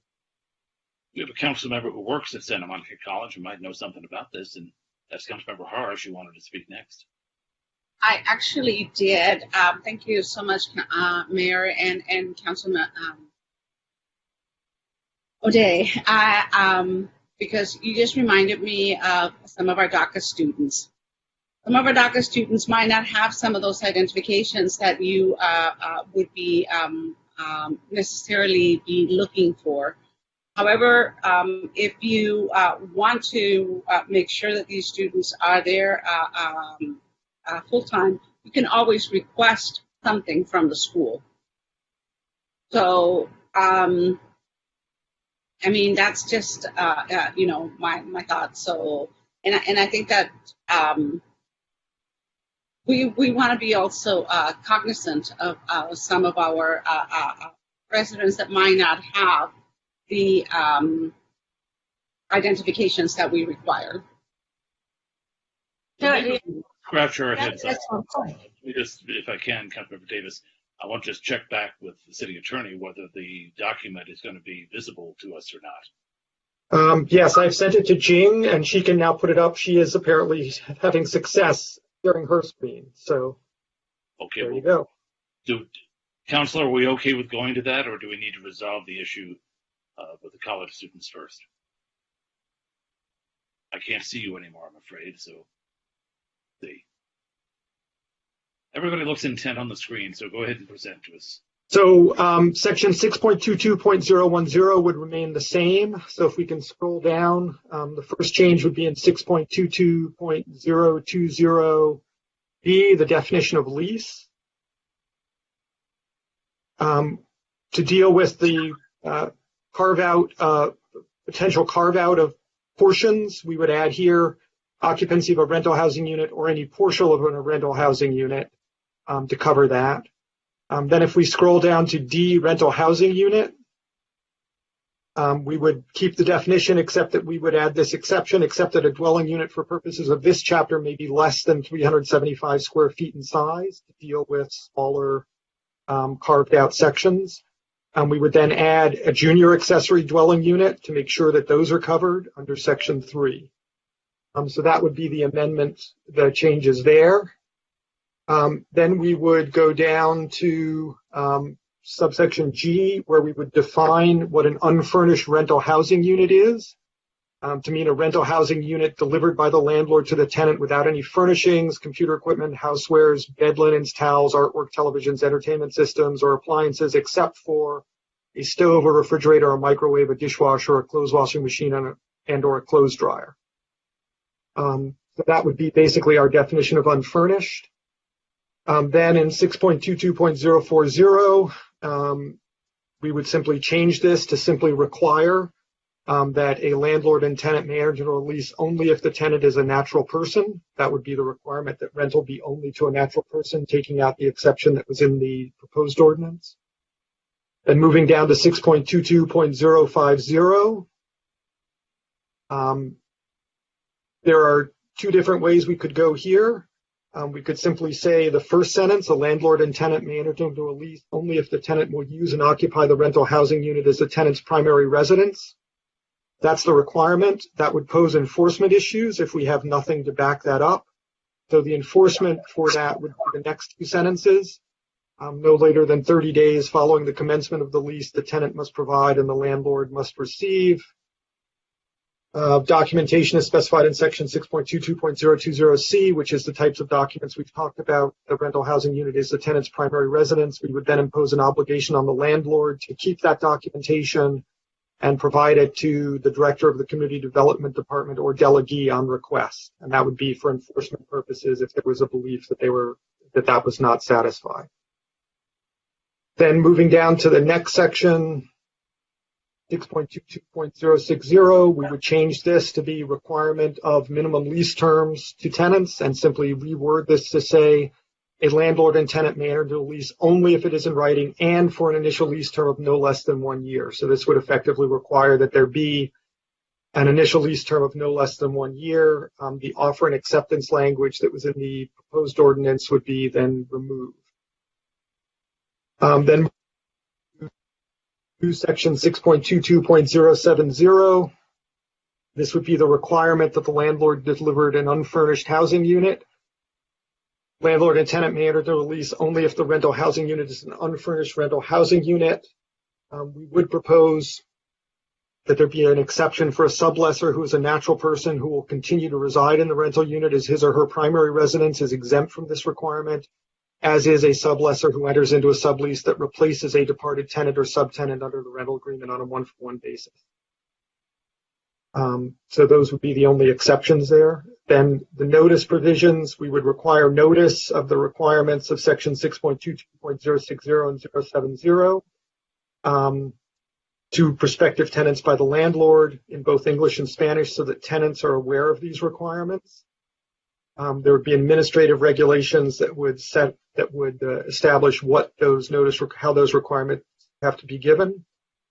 Then moving down, in applicability, 6.25.100, we would remove the exemptions from applicability for owner-occupied units and for subleases that are currently in there and would not have those exceptions in there any longer.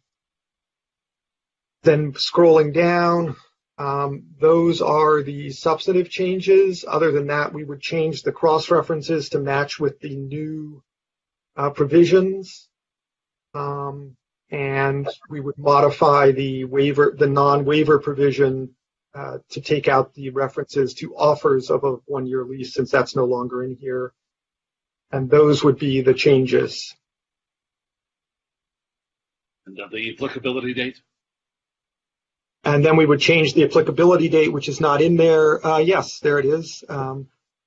This ordinance shall become effective. So I think we have the standard applicability date in there, which is this ordinance shall become effective 30 days from its adoption.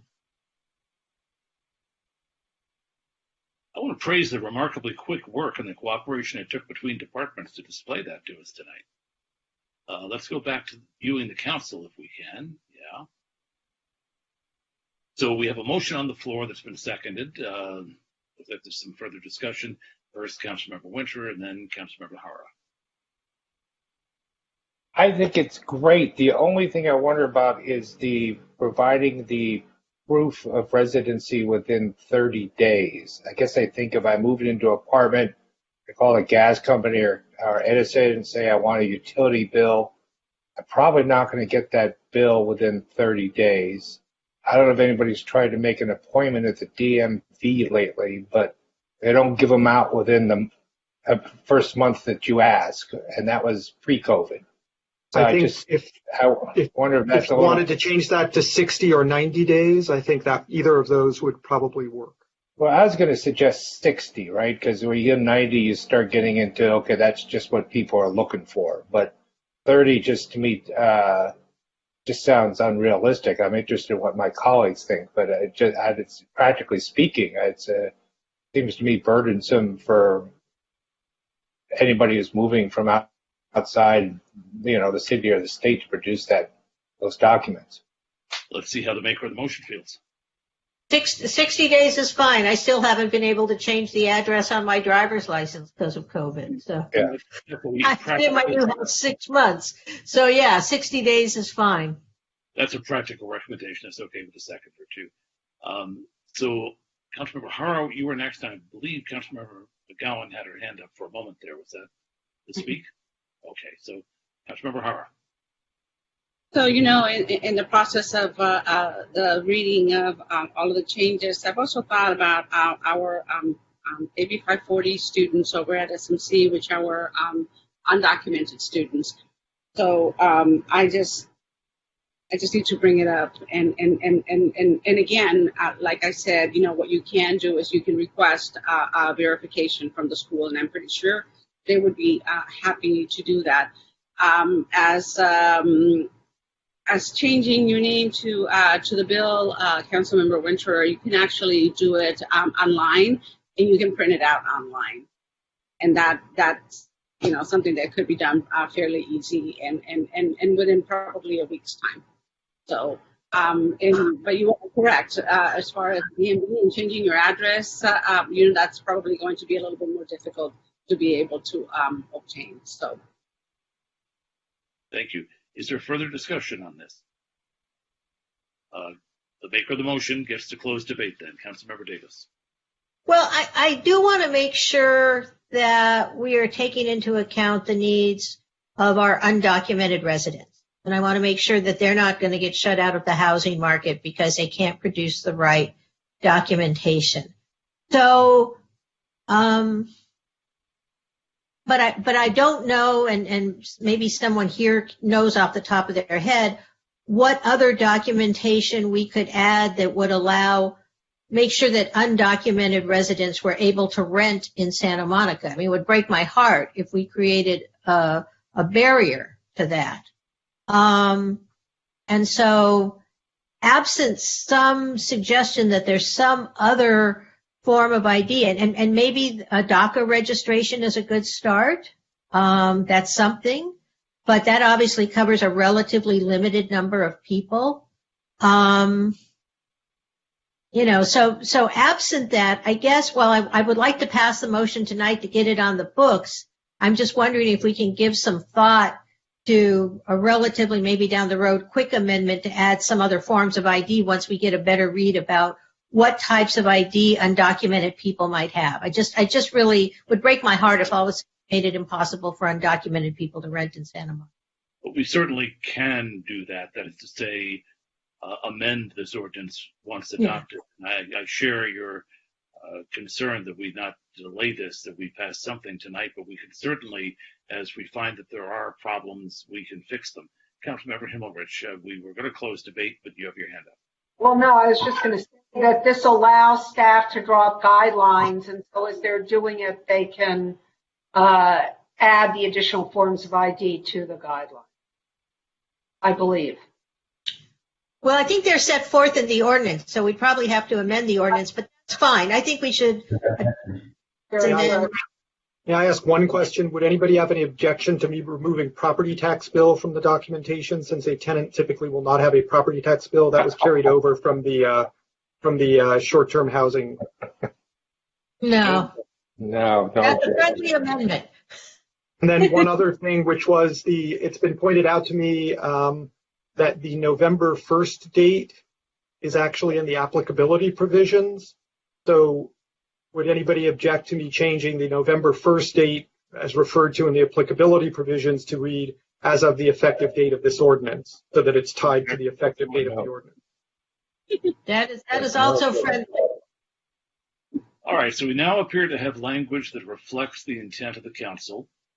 We have already agreed that if we find out that we went, in a direction that makes it difficult for instance, an international student, we will come back and amend this as necessary. But tonight, I think we're sending a firm message that a certain very profitable business that has been gobbling up our Santa Monica housing is about to end. That'll take a roll call vote. So would the clerk please call it? Councilmember McGowan? Yes. Councilmember Himmelrich? Yes. Councilmember Davis? Yes. Councilmember Winter? Yes. Councilmember Hara, Yes. Mayor Pro Tem O'Day, Yes. and Mayor McKeown. Yes. And so 5 years after we dealt with vacation rentals, we've now dealt with short-term rentals with the unanimous vote of the council, 7-0. And that concludes item 7B. Well, no, actually it doesn't.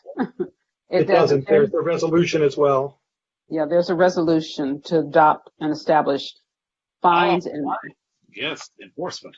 Councilmember Winter, you were waiting just to get my attention, or do you have a comment on this? Oh, I just wanted, maybe it waits after the resolution. I just think it'd be useful to go on the record with specific direction to ask staff to investigate what we do about the undocumented resident issue. Well, let's pass I can do that now or do it after the resolution. Let's do the resolution, and then we can go ahead with the direction to staff. So you say you want a resolution. Okay, let's have one. Is there any discussion on the resolution? Call the roll. You need a motion? I need a motion. I'll move we adopt the resolution. Second. Thank you. Thank you. Okay. Mayor Pro Tem O'Day, Yes. Councilmember Hara, Yes. Councilmember Winter, Yes. Councilmember Davis, Yes. Councilmember Himmerich, Yes. Councilmember McCowan, Yes. and Mayor McKeown. Yes, and I'm really glad it passed 7-0, but I was trying to figure out who seconded that. I know the motion was made by Councilmember Winter. Who for the record? Councilmember Hara. Councilmember Hara. Okay, good. Just wanted to make sure that was on the record. And then if I might, Mayor? Direction. Yeah, could I just move that we give direction to staff to investigate and return back to us as soon as possible modifications to this ordinance to allow undocumented individuals to rent in Santa Monica, given potential burdens of providing other proofs of residency. I'll second the motion. Councilmember Hara, second that motion. Okay, I'll let you have it. I thought I had it, but so it's moved by Winter, seconded by Hara, and I don't see any further discussion. Unfortunately, online we have to do a roll call. So will the clerk please call the roll? Councilmember McCowan, Yes. Councilmember Himmerich, Yes. Councilmember Davis, Yes. Councilmember Winter, Yes. Councilmember Hara, Yes. Mayor Pro Tem O'Day, Yes. and Mayor McKeown. Yes, and so again, unanimous agreement from the council to give that direction. And unless there's further direction anybody wishes to give, which I don't see, we can now close item 7B. And although we're running a little late, I think we did some good work tonight. We can move on to item 7C.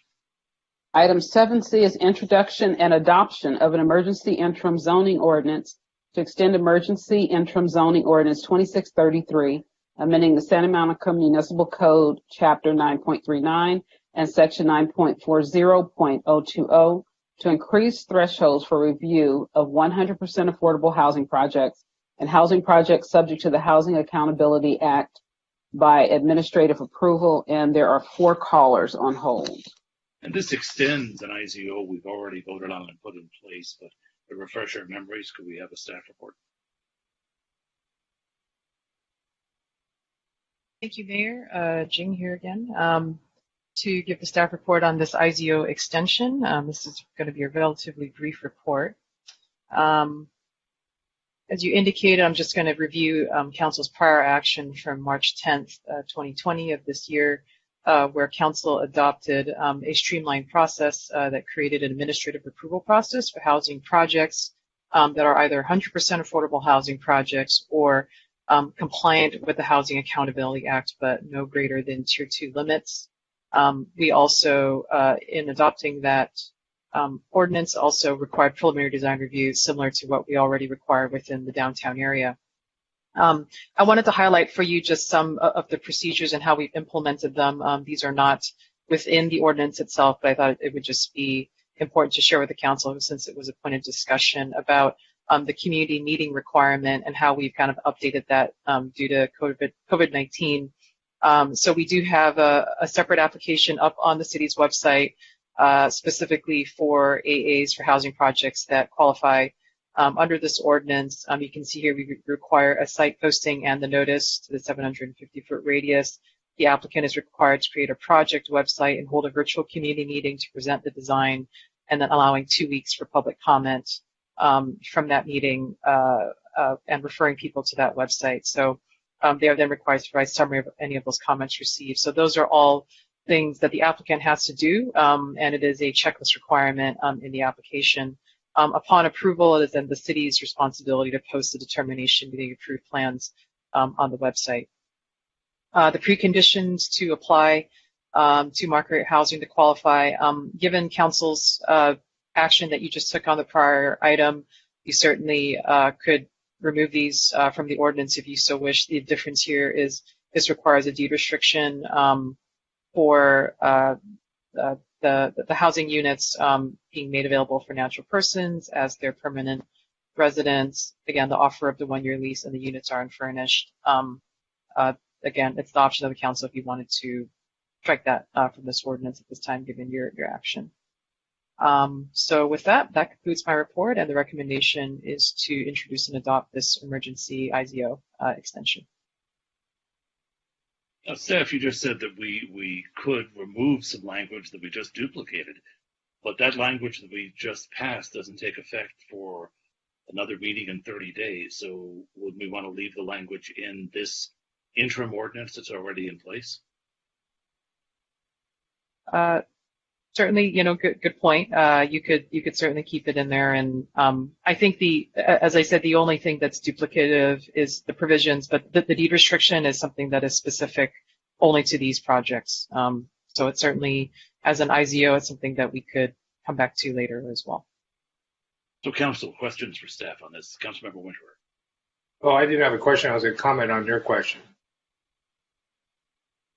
Okay. I was just going to say, it's up to me. We leave it in there just as the old belts and suspenders approach, right?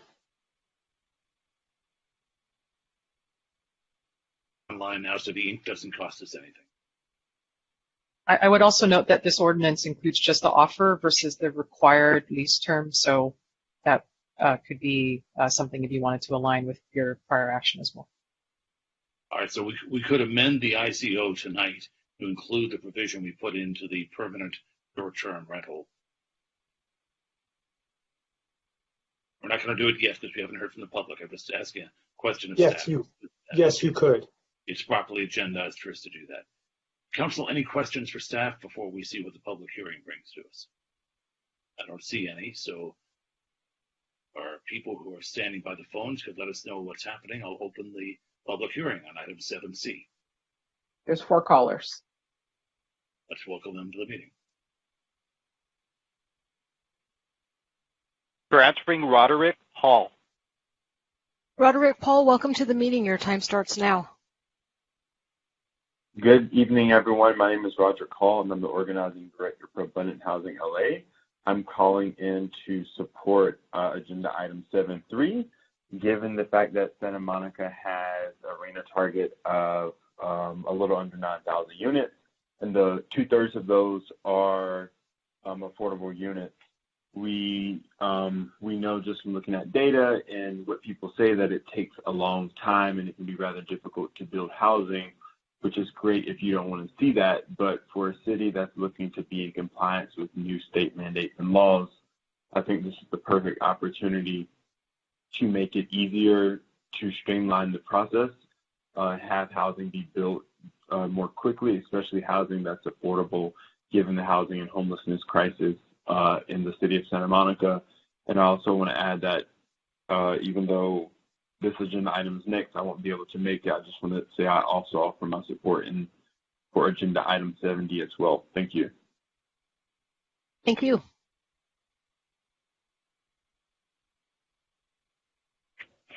Transferring Lenore Kamner. Lenore Kamner, welcome to the meeting. Your time starts now. Hello, my name is Leonora Kamner. I'm a resident of Santa Monica, mom, and a member of the Housing Commission. I'm also executive director of Abundant Housing LA. We're a pro-housing outreach and advocacy organization. I urge you to support item 7C and pro-housing policies in general. We need more housing for the state RENA mandate, but also because we have a serious economic crisis. We need the recovery here. As a mom, I'm depending on the city to plan for the future and provide enough housing and the economic recovery. Some say we should only build affordable housing and nothing else. Well, who's going to pay for that housing? The Affordable Housing Trust Fund is gone. So does that mean we should have zero housing, no growth, no homes for families? We need to fund affordable housing, but also make room for housing at all levels. Anything else is an anti-housing excuse with no solutions. Please support 7C and also the Tier 3 streamlining and go beyond this and promote more housing growth with more pro-housing policies. Thank you. Thank you.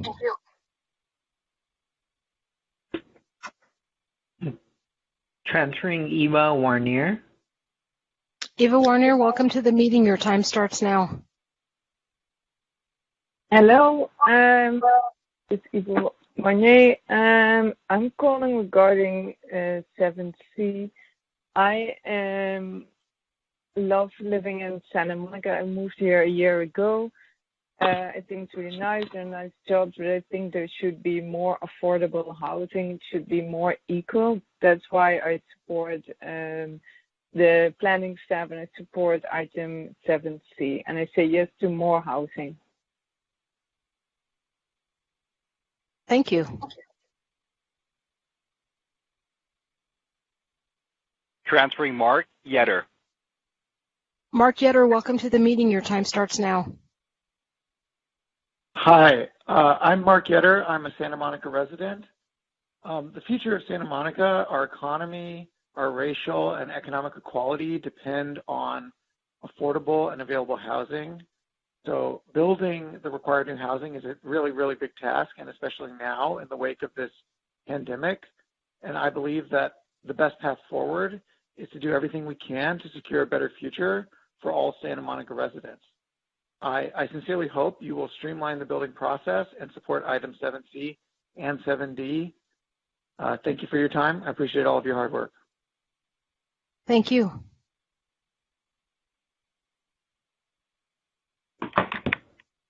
Transferring Denise Barton. Denise Barton, welcome to the meeting. Your time starts now.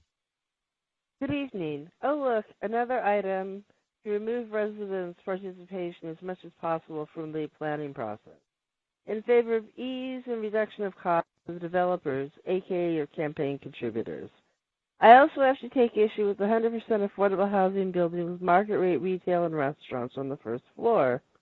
Would this be another way that you game the system? Once again, to the benefit of your campaign contributors and decreases the quality of life for residents. In addition, it is interesting that your COVID-19 emergency order includes racial justice and equity, which has nothing to do with the COVID-19 pandemic, but it does have to do with being a Marxist, which can be seen by the treasurer of Black Lives Matter, who is a Marxist and would still be in jail if not for a presidential pardon. But you have shown yourselves to be racist and Marxist, so I guess we can't expect anything else. Thank you.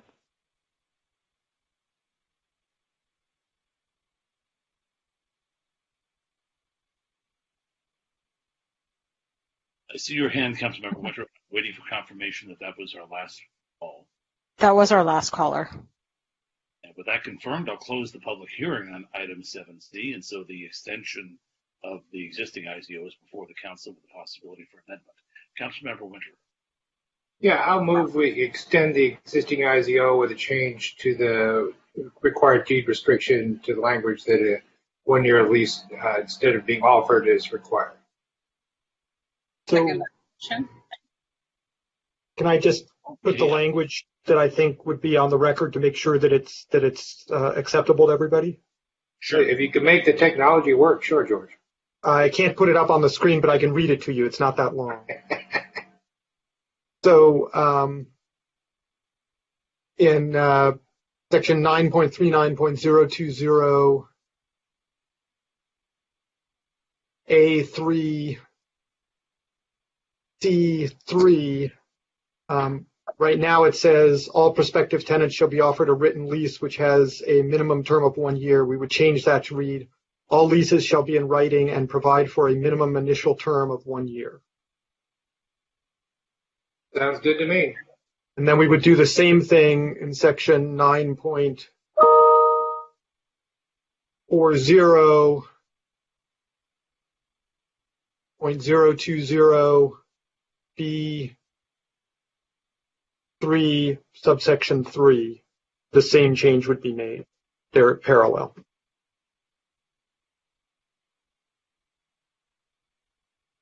Is that okay with the maker of the motion? Is that what you want? That sounds great. And I think the seconder, Councilmember Hara, was that correct? Sounds good. Okay, now And I would, their discussion, but I also don't see the mayor pro tem. Has he notified the clerk that he's had to leave for the night, or I don't want to go to a vote if he's coming right back? I have not received, no. may I ask to make another change that's parallel to remove property tax bill from the documentation to establish primary residence for tenants? I think that's incredibly prudent, not to mention impractical to require. And how does the seconder feel about that? Yes. Okay. Well, I'd love to give the mayor pro tem the courtesy of waiting, but we've got a very full agenda, and then the next item is going to be quite a discussion. So, seeing no further discussion with a motion and a second, I'll ask the clerk to call the roll. Councilmember McCowan. Yes. Councilmember Himmelrich. Yes. Councilmember Davis. Yes. Councilmember Winter. Yes. Councilmember Hara. Yes. And Mayor McKeown. Yes. So that 7C, the staff recommendation with the amendment, passes by a 6-0 vote, essentially unanimous of the council members present, with the understanding we've all got to take a break sometime. So I'm sure the mayor pro tem will be back in a minute. That'll move us on to item 7D. Item 7D, adoption of a resolution to amend the downtown community plan to revise the definition of housing project and authorize Tier 3 housing projects greater than 90,000 square feet within the DCP area to be approved by development review permit, introduction and first reading of an ordinance to amend Santa Monica Municipal Code 9.10.070 to establish project requirements for Tier 3 housing projects greater than 90,000 square feet within the DCP area. And that was what that beeping was. You have two callers who are on hold. But of course, before we get to them, we have to see the staff report, which I'll expand the screen for, and hope that somebody from staff can turn on their mic and hit the screen share. Go.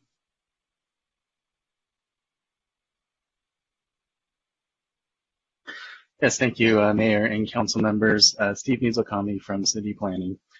So the next item on the agenda are proposed amendments to the downtown community plan as well as the zoning ordinance. Proposed amendments to the DCP include Tier 3 housing projects greater than 90,000 square feet to be reviewed through a development review permit. Text revisions to the definition of a housing project. Clerical amendments to Chapter 2A.4 DCP entitlement and tier system, and amendments to the zoning ordinance to establish project requirements for Tier 3 housing, downtown housing projects greater than 90,000 square feet.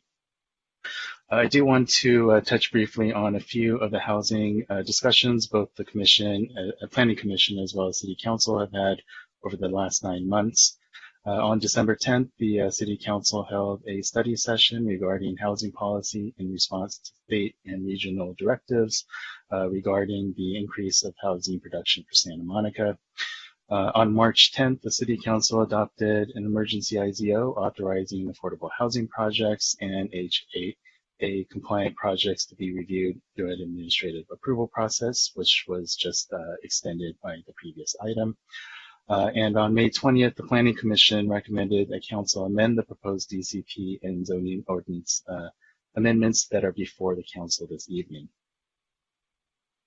So the DCP establishes 3 application review procedures for projects consisting of administrative approvals, development review permits, and development agreements. Application review thresholds are based on the project type, the tier level, and also the amount of proposed square footage in a project. Tier 3 housing projects greater than 90,000 square feet, which is essentially those within the transit adjacent district, require the approval of a development agreement as shown on this slide here. As we know, the city has processed development agreements to negotiate various aspects of projects, including community benefits on a project-by-project basis, which have been successful in meeting the goals of the LUCE. And while the primary community benefit for residential DAs being affordable housing, the DCP contains the most aggressive affordable housing requirements in the city. Elimination of development agreement review for these projects could be considered, given this change would only apply to housing projects in the transit adjacent district, and also given the city's need for the increase in its housing production. In comparison, review through a development review permit offers greater predictability in both review process and requirements for applicants, while also decreasing overall project costs. So the proposed amendments today are intended to support housing production through process incentives as well as design flexibility for Tier 3 housing projects. The first amendment to the Tier 3 housing projects greater than 90,000 square feet to be reviewed through a development review permit. This amendment would only affect properties, again, within the transit adjacent district, as Tier 3 housing projects are only permissible in this district within the downtown.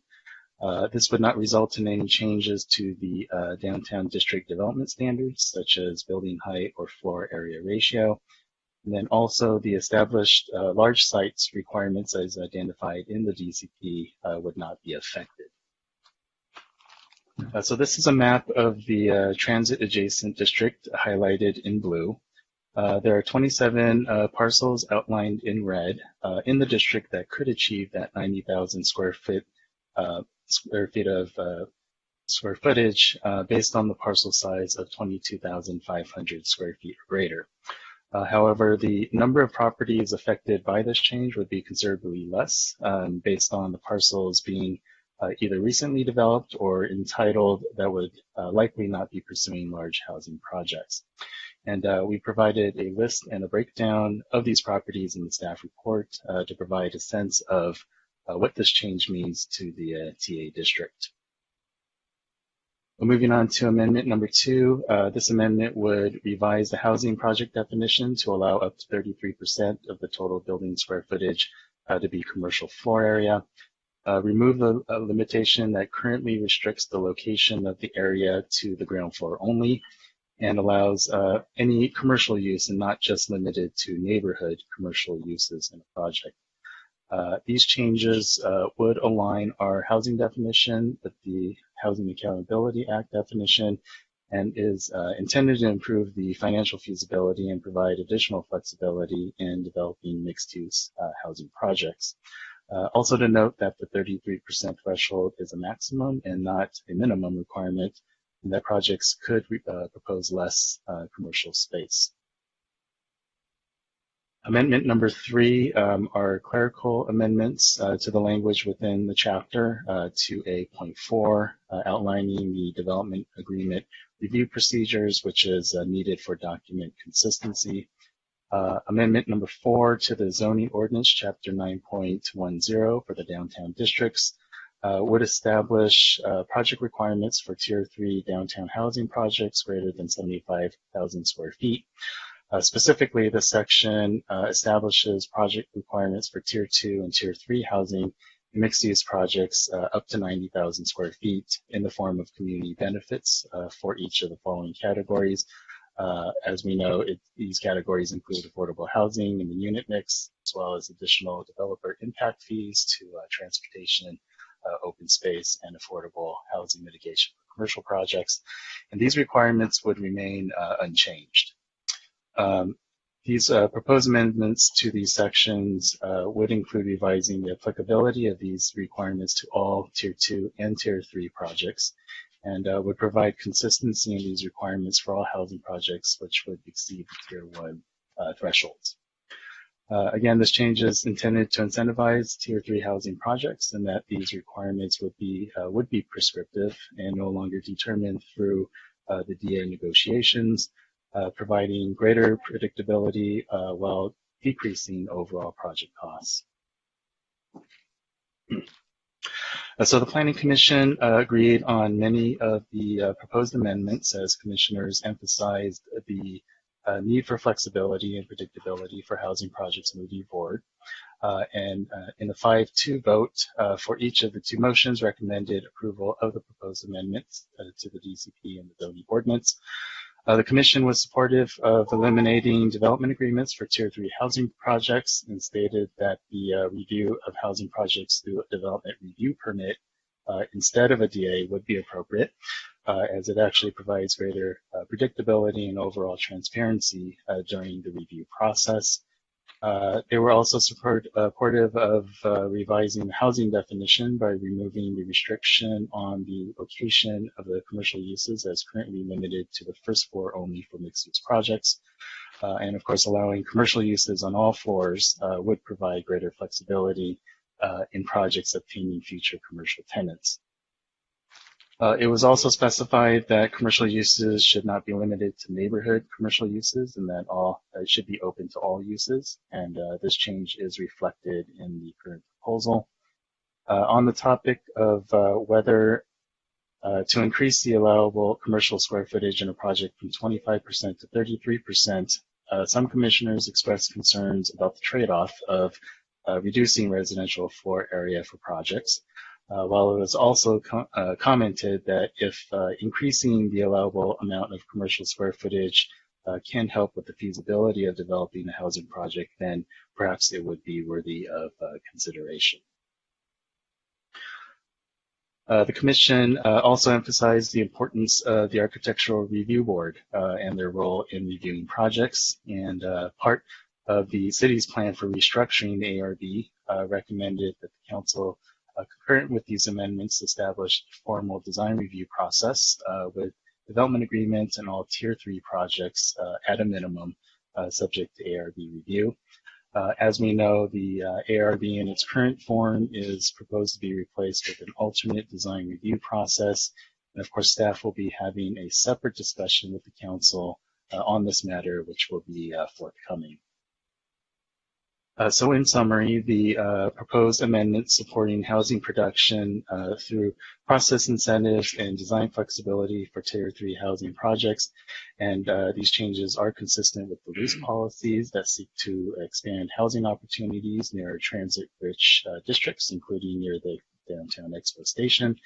And therefore, staff recommends that the City Council adopt the proposed resolution and amendment as provided in attachments A and B of the staff report. That concludes the staff report, and we are available for any questions. Well, thank you for that. I will now try to clear the screen so the council can see each other. And I see we already have questions from staff from Councilmember Himmelrich and Winter. We'll start with Himmelrich. Thank you, and thanks for the report, Steve. How's it going? Sure. The community benefits under this. You're simply doing the same fees, open space fees, all the impact fees are the same as Tier 2 was. Is that right? That's correct. So it's simplifying and making these consistent for both Tier 2 and Tier 3 projects. But originally, as written, Tier 3 projects were required to provide more than Tier 2 projects, right? That's correct, and that's through the process and review of the development agreement, where of course we know that those are all negotiated benefits. So this would have both tier systems applicable to the same community benefits. So was there any discussion of increasing the community benefits with respect to Tier 3, or was it just rolled in? This was something that we talked about, but I think in terms of further incentivizing these types of projects and to be able to just cleanly move forward with eliminating the development agreement process for that, this was the approach that staff took, just to kind of simplify things and make things consistent across for both tiers. Councilmember Himmelrich, if I can also add to that, that something to keep in mind is that with the adoption of the DCP, not all Tier 3 projects were development agreements. So, Tier 3 up to 75,000 square feet, could have been processed through NAA. So the project requirements in the municipal code for downtown projects apply to those projects as well. So this is a transfer over to larger projects. So this is, I just want to be clear, the class of projects we're talking about, not all Tier 3, it's Tier 3 greater than 90,000 square feet. Okay. So nobody talked about increasing the requirements for giving them a larger building without a DA. Is that right? That's correct. Yeah, from PC now. Okay, and then my next question is about the neighborhood serving retail, and what we have on the ground floor and where the commercial ought to be, because basically since I was on the planning commission, I've been told that the whole key here is activating the streets with neighborhood serving retail, right? And now we're talking about not requiring that and not requiring the commercial on the street. So I'd like to understand what that's about. Well, I think in terms of the neighborhood serving, what we're cognizant about doing is making sure that we don't have any limitations and be a little bit more flexible in terms of the actual uses. So it doesn't preclude neighborhood serving types of uses, and we'll surely have those types of restaurants and those very walkable type of uses that'll probably be in place, but it just won't limit them specifically to those neighborhood commercial uses. So that way it does provide some flexibility, again, for the commercial to be able to obtain commercial tenants, so we don't have commercial tenant spaces sitting vacant. And then in terms of just the flexibility of allowing some of these uses to be able to be above the ground floor, yes, we do have our pedestrian orientation that we're pushing for. And also the DCP also controls the location of our land uses for that. So this would provide some flexibility in terms of when we're trying to get a ground floor tenant, if there's some ability to either expand to the second floor or whatnot. So it's not all just gathered on the first floor. But as I understand this, you could walk in and have on the ground floor just, mechanics and stuff, and on the top floor you could have a suite of luxury lawyers or a suite of luxury doctors. What would prevent that? Nothing, right? If we do this. Right, yeah. So if you go to your general offices in terms of those land uses, those could be above the ground floor. What I'm suggesting is what we're talking about doing is raising the amount of commercial to 33% and not saying it has to be on the ground floor. So my question is, under that formula, if you had a 6-story building, couldn't you have a building that had 4 stories of apartments and then at the top 2 luxury suites of offices? You could. There are certain, for example, there are some districts where the ground floor commercial isn't necessarily required, such as the NB district. So in theory, yes, I think that could happen. The likelihood of that, perhaps, I'm not sure if we would see that, but you're right, in theory. Correct. So the NB district is that Nebraska Arts District, is that right? Oh no, that's the neighborhood village that's within the downtown district. Yeah. And that is a few blocks that are a little bit, more of a residential type of setting versus, what we're going to see on 3rd and 4th and 5th. But for example, yeah, those, commercial uses could be above the ground floor in that district. Okay, thank you. Councilmember Winter. Yeah, touching on the community benefits, correct me if I'm wrong, but if you're going up to as you go up tier 3, you have to provide more and more affordable housing, right? That being the primary community benefit we're looking for in these housing projects, right? On a sliding scale up to 30% is the maximum if you go all the way to the outer limits of tier 3, right? That's correct. Yeah, based on the building height. Yeah. So that clearly is a significant community development, particularly in light of, our challenges at reaching that, RENA numbers, which are 2/3 affordable units. And just for a point of clarification, if I did a tier 2 project to the max limits of the tier 2 envelope, I would have to provide 25% affordable units, right? Is that correct? I'm recalling the affordability limits correctly? Correct. Yeah. For example, a tier 2 project that's 60 feet. But then if I go up to tier 3 and I go all the way, let's just say it's 30%. That 30% requirement covers all of the units in the building, right? So by going up to, to tier 3, let's just say an example, I'm adding 25 more units or whatever it is. But that 30% requirement then becomes applicable to every unit in the building. So I'm getting a whole lot more affordable housing than I would out of a tier 2 project. Is that correct? That's correct. Yeah. So the on-site is 30%, and with the off-site, for example, is 35%. 35, yeah. And then getting back to Councilmember Henlich's question about removing that requirement for neighborhood serving commercial. Now, is that something we define in the code exactly what those uses are? Or is it sort of just a generic planning definition that is applicable?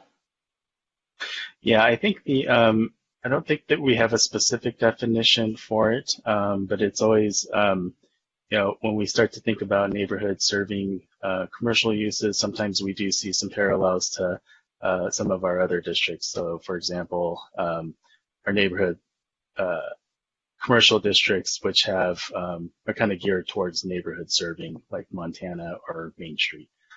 So there are some kind of parallels where we start to pull what are those considered like neighborhood serving type of uses, other than just offices, for example. But we also have allowable land uses within the DCP. I would not be able to put in a auto repair shop, for instance. That's correct. Part of a commercial use. Right. So I guess my question is, if we don't want to go back to just requiring neighborhood serving commercial, can we say, but we don't want office?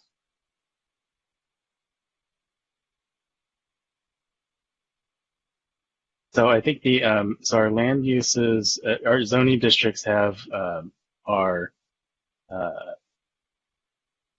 your approvable uses based on your district.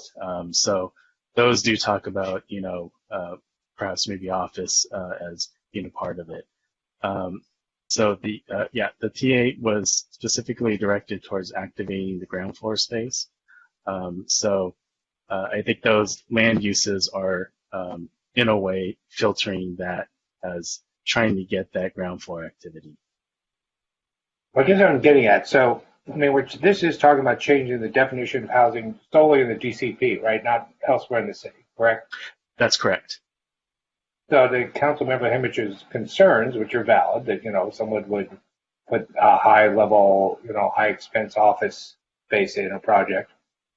Is there a way to address that without going back to saying that it should only be neighborhood serving commercial? I understand that DTSM has written to us that they would prefer to keep that language out simply because from what they see going on the street now and in the future, the definition of neighborhood serving commercial may not allow for some of the things they'd like to see to activate storefront spaces, right? Because we just see nobody's going to build one of these projects. Nobody's putting a gap in at the ground floor, right? Nobody's putting in an Old Navy. That's just the world we live in. So they want to have additional uses. But my concern is if we're going to do that at the same time, not limit them to the ground floor, we might get somebody who wants to put an office space up on the upper story. And many of us have concerns that even prior to COVID-19, we really didn't need much more office space downtown. And certainly it will take us many years, I think, to figure out whether any of the existing office space is, still in demand the way it was prior to the pandemic. So I'm trying to figure out how we might craft something that would eliminate concerns about creating office space, but potentially create flexibility for commercial uses that would be useful to a community like downtown, but might not fall under the rubric of neighborhood serving commercial.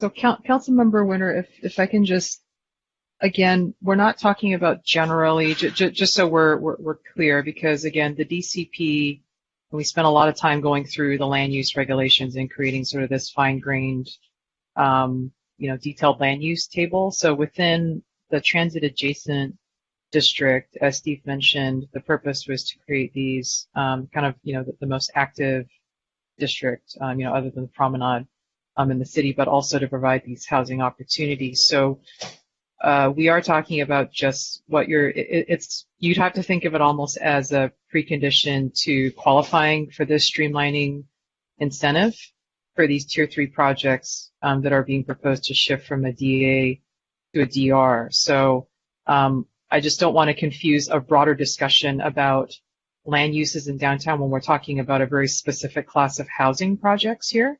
So within the TA zone, since you're talking about office, I want to note that in the DCP, and there was a lot of discussion about whether offices would be allowed and, what happens with these mid-block parcels because of the difficulty in retaining retail in those mid-block areas. It's always been a struggle, to have enough density to support that kind of stuff. So the council at the time allowed within the transit adjacent zone between 4th Court and 7th Court and mid-block parcels, so not those corner parcels, that you could have ground office on the ground floor and upper floors. So that is within the land use regulations for downtown. And then on all other parcels, it can be allowed through some limited exception. Otherwise, the permitted uses are largely geared towards, those eating and drinking establishments, retail, and what have you. And so I share that only to try and make sure that we're understanding the universe of projects that we're talking about. And, as Steve showed you on the map, although it does apply to the TA zone based on projects that are entitled and, land uses that are not anticipated to, turn over anytime soon, there's relatively limited applicability potentially here. So I just want to distinguish this discussion from some broader discussion about land uses in downtown. And I understand that, but I still, Councilmember Henry raises a valid concern. If someone comes forth if we move forward with the streamlining, if someone comes forth with a tier 3 project over 75,000 square feet, is there anything to preclude them from putting the housing and the lower stories and the office space up on the upper stories at this point? No, there is not. And I think if the council wanted to, you could certainly place a restriction, again, within that box, right, of it's one of the qualifications, one of the preconditions to qualify for this different process. But that's what I'm trying to get at. So for the streamlining, we could say something about the location of office space, should there be office Sure, space. Sure you could, yeah. Okay.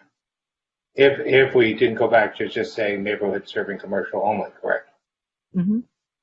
All right, thank you. Thank you for your patience, Councilmember McGowan. You're up. Yeah, thanks. So, so I think you just clarified it, but if we remove the neighborhood commercial uses, we could specify though that like creative office wouldn't be allowed, but sort of like nonprofit or medical dental possibly could be allowed with that. And then I also want to ask a question about if we did allow above ground level, would they potentially be able to do something equivalent to like an open air roof level?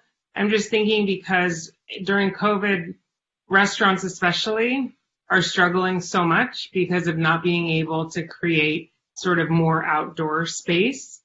And I would think that this might present an opportunity for places like that if they were up, that they potentially could have retractable walls and ceilings, etc., that make it a little easier to transition to open air if need be. And so I wouldn't necessarily want to put something like that off the table.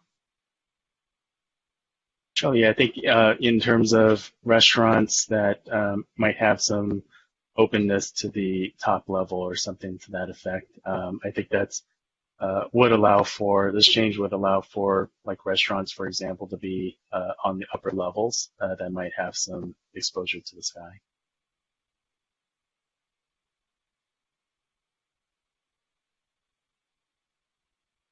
Okay, well, I have a couple of questions before we go to the public hearing.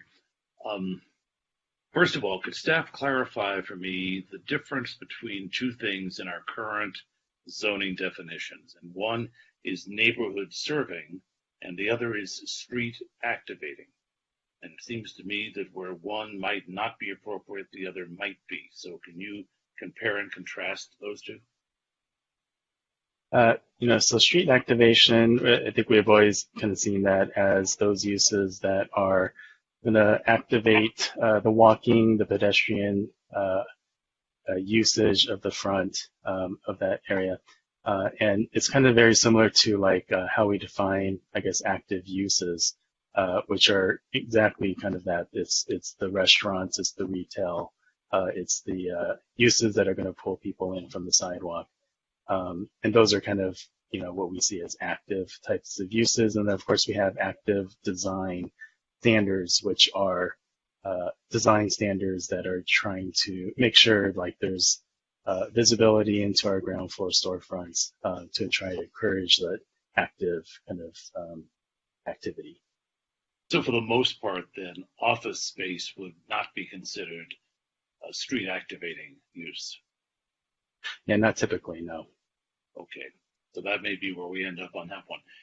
Now, then there's the whole question of why we're going from 25% commercial to 33. And I understand that there's a state law that uses 33, but, we made our downtown zoning with something in mind. And I heard the staff report say that, well, the 33 is a maximum, and maybe people only use 25. But to my mind, that's like saying, well, we'll give the fox access to 33% of the hen house instead of 25% of the hen house, but the fox won't eat any more chickens, to which I've got to say chicken feathers. So what is the reason why we're contemplating going to 33% commercial rather than hanging tough and getting the housing we need?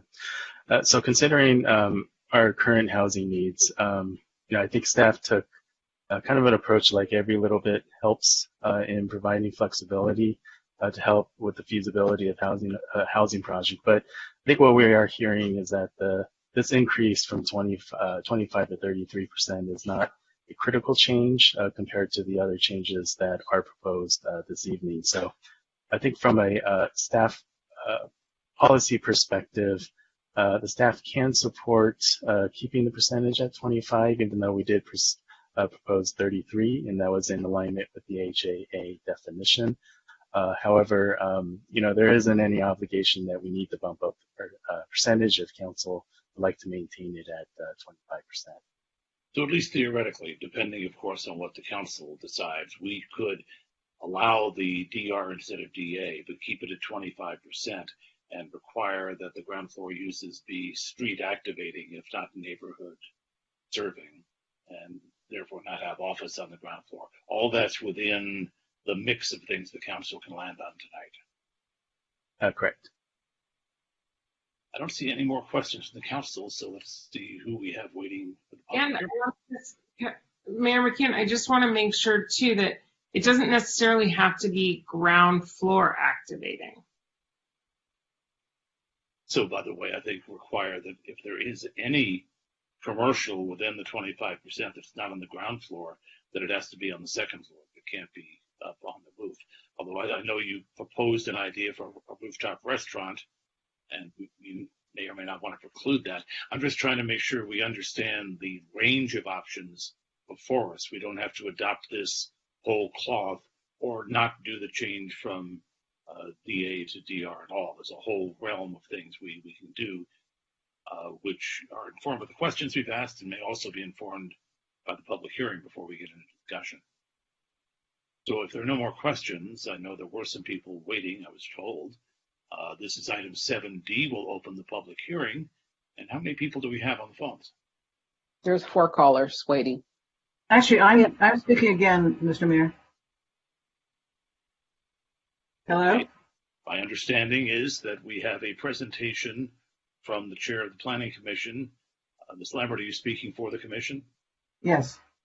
We'll then have 5 minutes.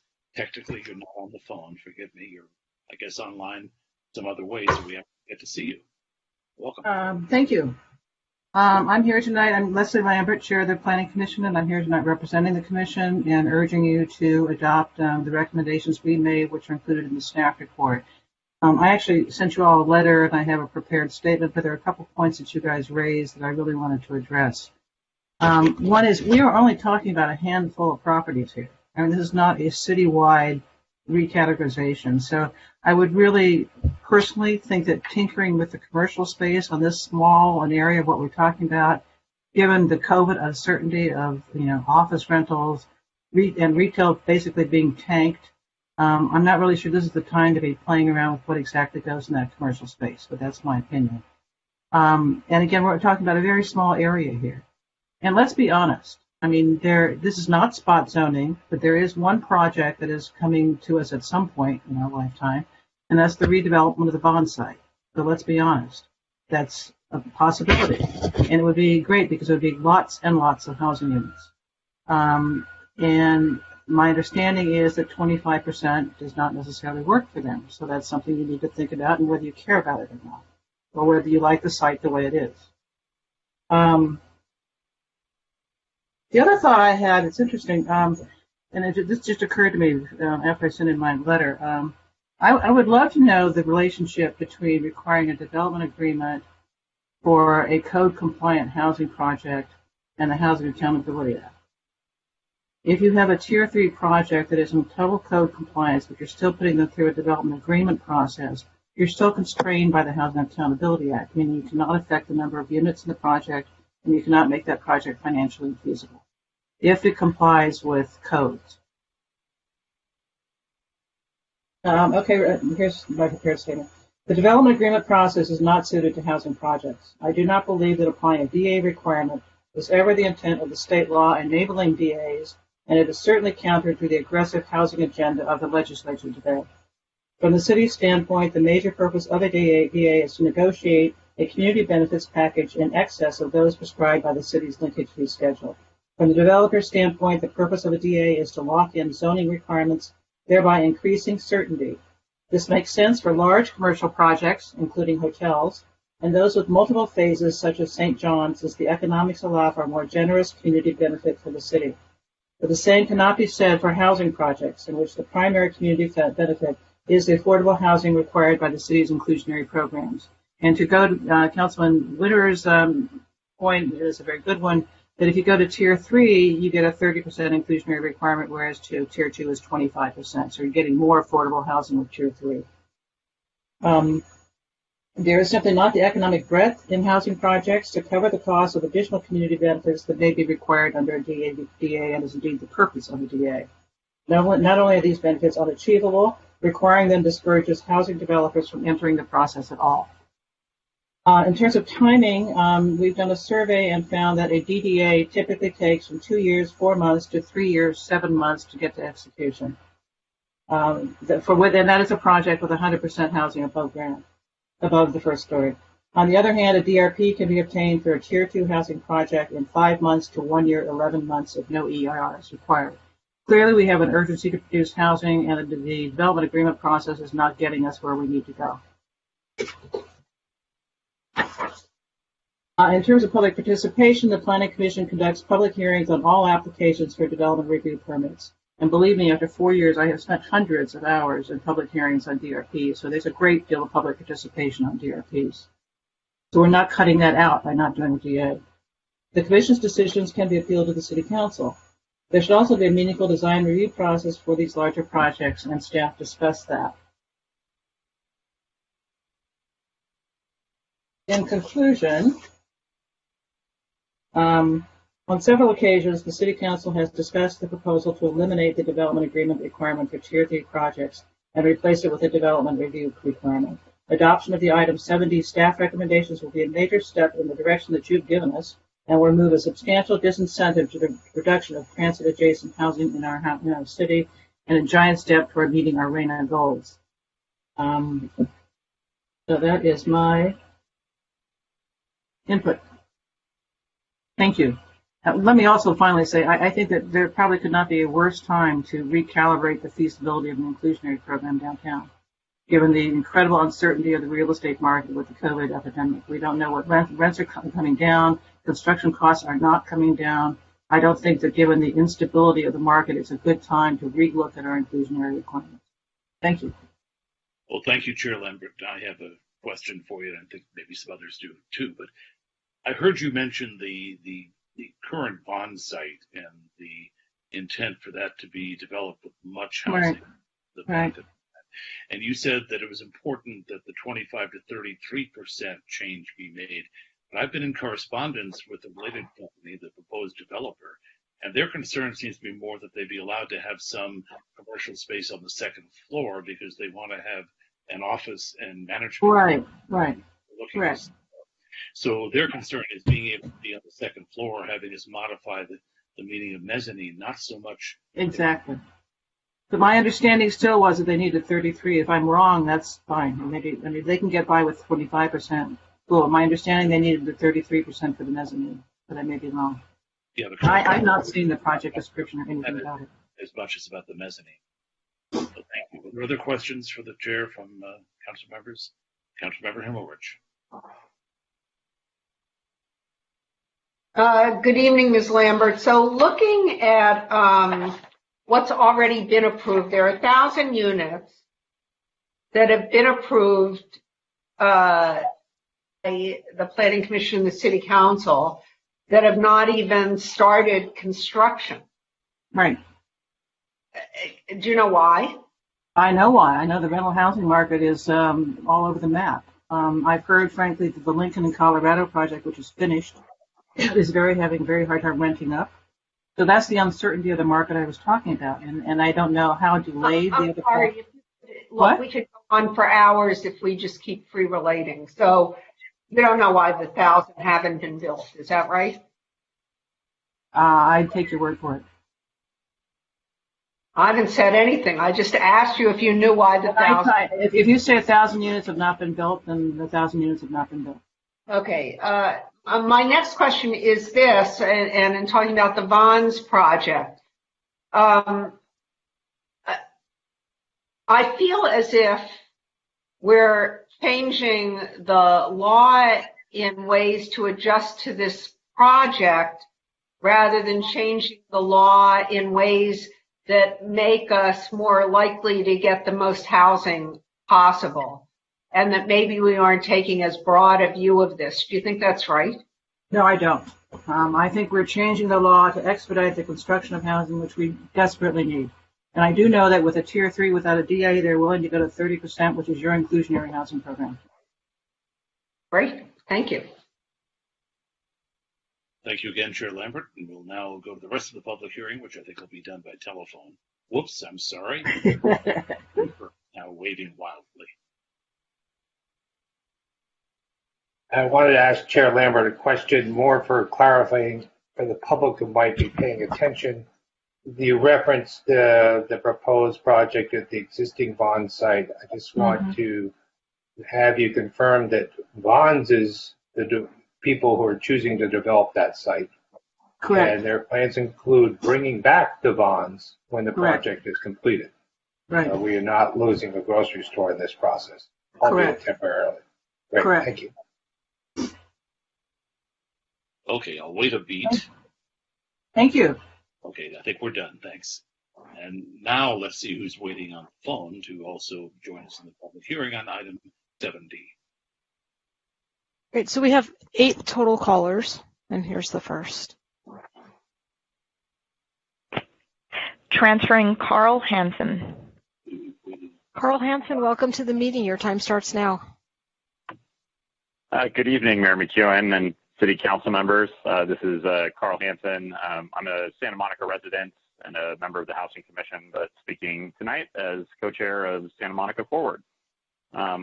Forward sent you a letter on this item in live. I wanted to touch on a few of our recommendations now. Santa Monica Forward strongly recommends that you make downtown Tier 3 projects greater than 90,000 square feet, subject to a DRP rather than a DA. This would not change existing allowable heights or FARs. Instead, it would only simplify and shorten the process for approval for desperately needed new housing. This is critical right now because the coronavirus pandemic has exacerbated the housing shortage crisis. The unpredictable and expensive DA process leads developers to build less housing on sites that could be significant sources of new market rate and affordable housing. Ensuring that incentives allow for maximizing housing production is key to addressing the housing shortage crisis, supporting the production of new affordable housing, and addressing ARENA obligations. Forward also supports the Planning Commission recommendation to change the definition of a housing project to be consistent with state law because it will allow for greater flexibility in the changing real estate market. Thank you. Thank you. Denny Zane, co-chair of Santa Monica. Transferring Sean Landreth. Sean Landreth, welcome to the meeting. Your time starts now. Thank you. Good evening. This is the third time, so I'll try to keep it as brief as possible. Sean Landreth, also Planning Commissioner. And I just wanted to follow up on a couple of things, and I'll start by saying to all the council members, as a planning commissioner, I have not received any documentation related to any activity at Lincoln between Broadway and Colorado.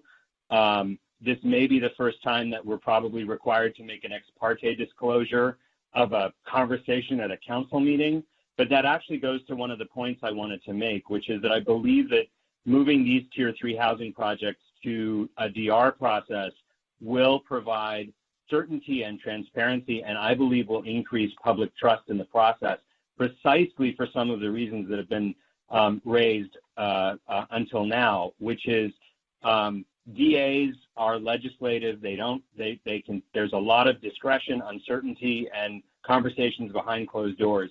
DRs, we have a lot of disclosures to make because we're acting in a quasi-judicial capacity. I also want to stress, and this came up with 7C and the Planning Commission's work before, and with 7D, I feel strongly, and I think many of my colleagues do, that the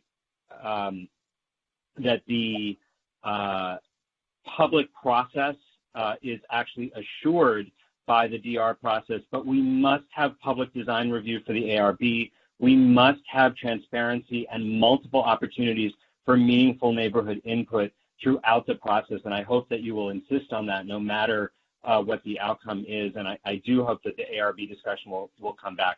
Finally, if you're looking at increasing community benefits on Tier 3, housing is a community benefit, but I would encourage you to take a strong look at mobility for bike and bus transit, and make sure that as we bring people into our downtown neighborhoods, we're doing everything that we can to get them moving around our city in an environmentally sustainable way so that they are hopefully living in buildings that have relatively little parking because they don't need that parking to get around with their lives.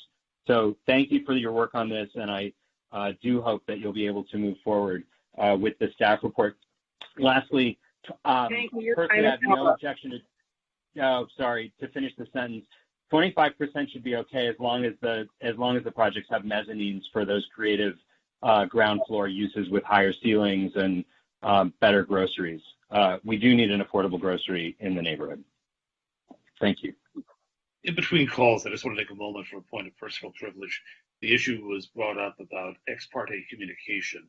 I want to stress that the communication that I got from the related company was on the record for this meeting, was also sent to the interim city manager, to the planning director, the planning manager, the principal planner, the interim city attorney, and the deputy city attorney.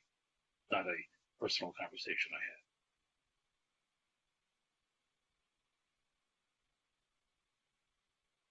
Transferring Paula Larmore. Paula Larmore, welcome to the meeting. Your time starts now.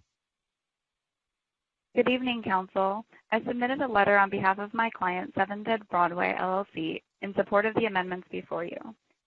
As indicated in the staff report, the city has not approved a housing project pursuant to the DCP's higher standards, despite it being adopted over 3 years ago. While there is much more that needs to be done, start incentivizing housing in the city again, these amendments are an important step in the right direction.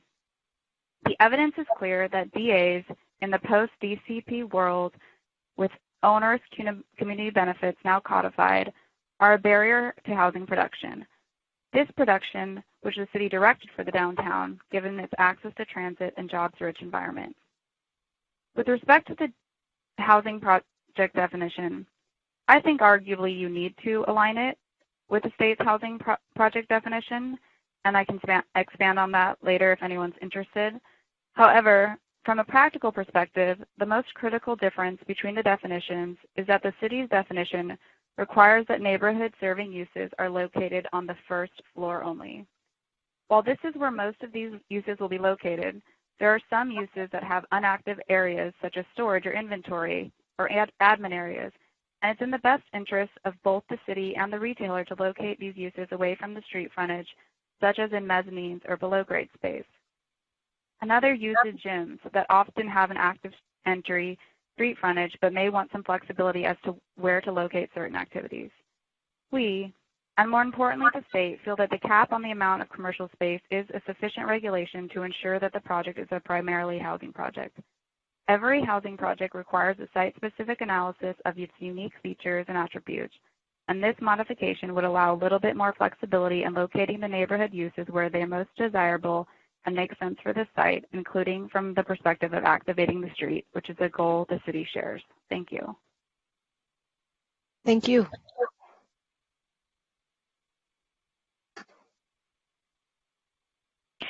Transferring Denny Zane, co-chair of Santa Monica Renters' Rights. Denny Zane, you're in the meeting and your time starts now.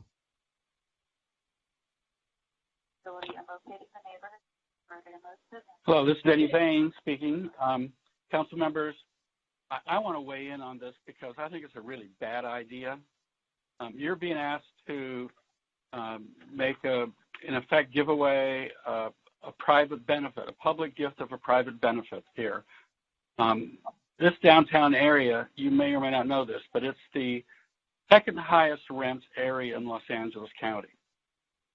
The developments that you're going to see here are going to be very high rent, very profitable, et cetera. And you're being asked to give up a lot of public review of what could be very large projects. The second thing, of course, is that the sites identified by your staff are really not the only sites that are in play here. There are lots of smaller parcels in this downtown area that could be easily assembled into much larger projects. This proposal doesn't say lift your threshold from 90,000 to 120 or even 150,000. It says get rid of the threshold altogether.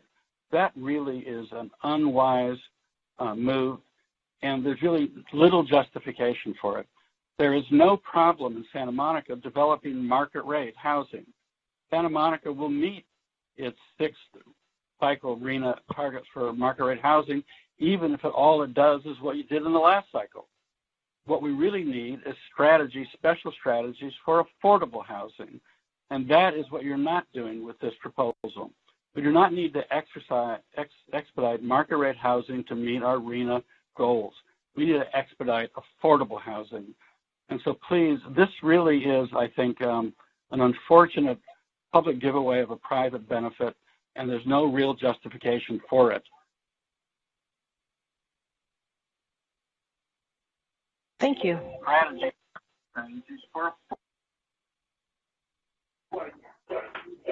Transferring Michael Soloff. Michael Soloff, you're in the meeting and your time starts now. Thank you. This is Michael Soloff, the other co-chair of Santa Monicans for Renters' Rights. I first want to clarify one thing that I think is being missed here. There are two different things you're being asked to change. The DA versus DR does only apply in the transit adjacent district, but the definition of a housing project applies throughout the downtown. And that means that this issue of 25 to 33% is not limited to the transit adjacent district or one or two sites and the location of that and nature of that commercial use. The second thing is that, the critical issue on that in my mind is, in fact, is there a reason why you should do this in order to get more affordable housing? I make no apologies for the fact that my focus is more on the affordable housing. When people say that we need housing at all levels, as far as I'm concerned, that's the same as saying all lives matter. It's true, but it covers up the reality that the scope of the problem and the effect of the problem of the housing shortage is so much greater for people in the lower incomes, which is obvious from the fact that the RENA target says that we have to come up with almost 70% of the housing over the next 8 years for affordable housing below market. So we should be focused on that. And my problem is, where is the analysis that shows they need it? If they really needed it and that was going to get us the affordable housing, that would be a good decision in my mind. But public policy ought to be made on the basis of information and analysis, not we'll just sort of give flexibility to everybody and maybe we'll get what we want. And so the last thing I would just note is that while the paid lobbyists for the developers say that there hasn't been a new housing project, they've never explained, and I asked before you mothballed the Housing Commission, Ms. Laura Moore, what her explanation was for why there was 1,000 units that were approved under the old affordable housing standards before you raised any of the thresholds that weren't built, and there was no explanation. And now it's complicated by the nature of the economy, but there's good reason with all of the movement at the state, if you're somebody trying to make a profit, which is legitimately what they're doing, to wait and see all these changes in state law. So please just be careful in what you're doing tonight. Thank you. Transferring Jennifer Kennedy. Jennifer Kennedy, welcome to the meeting. Your time starts now. Hi, I just wanted to comment briefly on this item. Ted and Sue, your instincts are correct, at least everything that I'm hearing you guys talk about. First of all, you need to remember how many people went to the restaurants on the upper floor of Santa Monica Place. Why would you be thinking all of a sudden that, especially after a pandemic or recovering from a pandemic, that rooftop commercial or even second floor commercial is going to suddenly be wildly popular? I think you need to really look closely and recognize that ground floor activating uses are essential. I know that we are struggling currently due to COVID, but we shouldn't be changing the way our built environment looks so drastically because by the time we are in recovery, that's when all of these things will start taking place. And remember, this is all about creating places where people want to live. We spend a lot of time talking about what happens to the buildings. I never thought I would ever hear a council talk about saying, well, I guess we could be removing some neighborhood serving uses. I'm a little bit aghast. You've heard me say this numerous times when I was on the Planning Commission, but I think you need, the reason why you are sort of twisting yourself into a pretzel during this conversation is because your instincts are correct. You need to realize that ground floor activating uses are really important. Turn this conversation around and create places where people actually want to live. Thank you. Thank you. Transferring Matthew Stevens. Into a pretzel. Matthew Stevens, welcome to the meeting. Your time starts now. Hi, this is Matthew Stevens. I'm a Santa Monica resident. I support the staff proposal and more broadly support all efforts to increase housing production in Santa Monica. Housing is a community benefit. The more we build, the more the community benefits, and we desperately need more. The old playbook, it doesn't work anymore. We've built a lot of housing through process, and I think we've learned through decades of experience that process doesn't work. So for the sake of everybody that's struggling with housing today and for future generations who will need a lot more housing in the future, we should be promoting it as much as possible. Thank you. Thank you. And that was our final caller. Let's just rub the phone one more time and see if it's still hot, okay?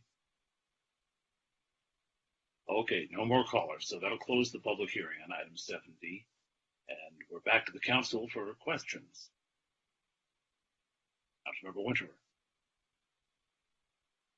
Yeah, just we did hear some concerns, and they're justifiable about the design review process.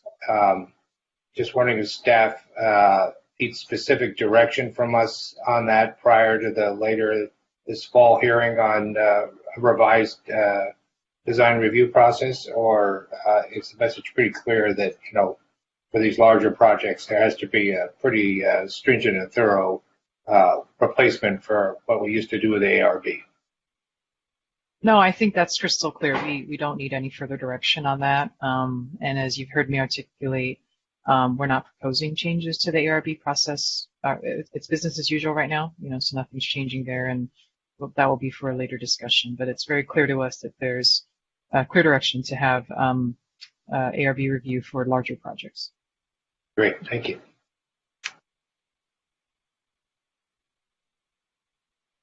If no more questions for staff, then we can begin discussion on item 7D. Councilmember Winter again. Yeah, Ms. Yao, so the valid concerns have been raised in changing the definition of a housing project by taking out neighborhood commercial as a requirement for the non-residential uses, that would impact the entire of the downtown, any projects that come before the Planning Commission, not just these ones, limited few in the transit adjacent zone, correct? That is correct, right. So shouldn't that give us pause to make that sort of wholesale change to the entire downtown plan without really thinking about it? So I think there were two things at play here. One was, you know, what was brought forth was a consistency with the way that the Housing Accountability Act defines a housing project. However, this being a local regulation, you know, we don't have to be consistent with that. You know, the council could certainly include back that language. I can just provide as a form of background, this particular definition was a mashup of both the HAA at the time, so back in 2017 when we adopted the DCP, and the CEQA infill exemption, which is where the neighborhood commercial aspect of it comes from. From that perspective, we have always applied the applicability of any housing projects to qualify for that exemption in terms of what is neighborhood commercial. It's always been like small plate, you know, restaurant, retail. Office has never been part of the equation. You know, big box, whatever, has not been part of the equation. It's been, as Steve alluded to, you know, we've looked at something like the neighborhood commercial zones we have in the city as the kinds of uses that would qualify in housing projects. So that's how it has been implemented in practice. Certainly, if the council wanted to put that back in, I don't think we would have any objection to that. We were just attempting to provide, you know, a proposal that was consistent with HAA. And I think, you know, one way, just listening to some of the council comments and concerns with respect to what's being proposed in the resolution at the moment, you could easily put back that language that's been struck out, and, you know, limit it to maybe the first 2 floors of a building. I think that would provide, you know, address some of the flexibility issues that we've heard from some housing providers. And, you know, again, the 33% was proposed to align with the HAA, but if it was the 25%, the Planning Commission did have a discussion about that. They ultimately landed on the 33% recommendation, you know, but the 25% was, you know, kind of continued to be on the table, I think, through the votes as well. Well, let me follow up on that. I mean, we very much touted the DCP as a housing plan, right? So does it really make sense to allow 33% commercial if really the ultimate goal is housing? Or wouldn't it be, if we really want to, you know, the majority of the built environment to be housing, to stick to the 25%? Mm-hmm. Certainly, yep. Yeah, all right, thank you. Well, so far, staff has told us that, in fact, the shift from 25 to 33% isn't necessary. But they've also told us the shift away from neighborhood serving isn't good, or isn't necessary anyway. And it's good to me, because these are places transit adjacent where the sidewalk traffic should be phenomenal. If there's any place that should be able to support the kinds of businesses that then further activate downtown with the sidewalk, that this would be it. So what's really left before us, as I understand it, is the question of how do we get to the point where people are willing to build tier 3 projects that give us 30% affordable housing, which when we landed on that for the downtown plan, everybody said, well, that's way out there, but our financial study showed that it could be done. Now we've been told that some developers are unwilling to go through the DA process, and therefore they go for a tier 2 project, where we could have gotten tier 3 with a development review. There's not a whole lot more that we can exact in a DA on a tier 3 as opposed to a tier 2 downtown. Given that the primary thing we're looking for is affordable housing, we're getting that. We also know that there's only so much time and so much bandwidth, and that time and uncertainty are discouraging things that we've already said the downtown community plan was supposed to bring us. So what I suggest to the council is let's talk about that shift from a DA to a DR, because that's really the crux of what's left before us. Does anybody want to address that? Councilmember Winter. Yeah, so anybody who was on the council at the time, and that's not all of us, recalls that when we approved the 500 Broadway project, which went up to 84 feet, which is the maximum height for tier 3 downtown, that we sort of touted that as getting us 26% affordable housing. But that was a little bit of a bait and switch, because the reality is that the off-site affordable housing on Lincoln, those units were 26% of the market rate units at the actual 500 Broadway location. But if you do the total count of the units, including the off-site affordable, we really only got like 21% affordable. So to me, here we have the opportunity to go for, as Mayor McHugh noted, that 30% affordable housing by going through the DRP process, when we've seen that the DA process did not yield anything like that. So I am supportive of this change of transitioning to a DRP for the tier 3 projects above the threshold described in the staff report for that very reason, because I think we'll get more affordable housing, and that is a very significant community benefit. Is that a motion? What seemed to be some nods, but that wasn't quite a motion, and the only hand I saw was Councilmember Himmelrich. What troubles me about this is the fact that we have one project that's willing to conform to this and no others.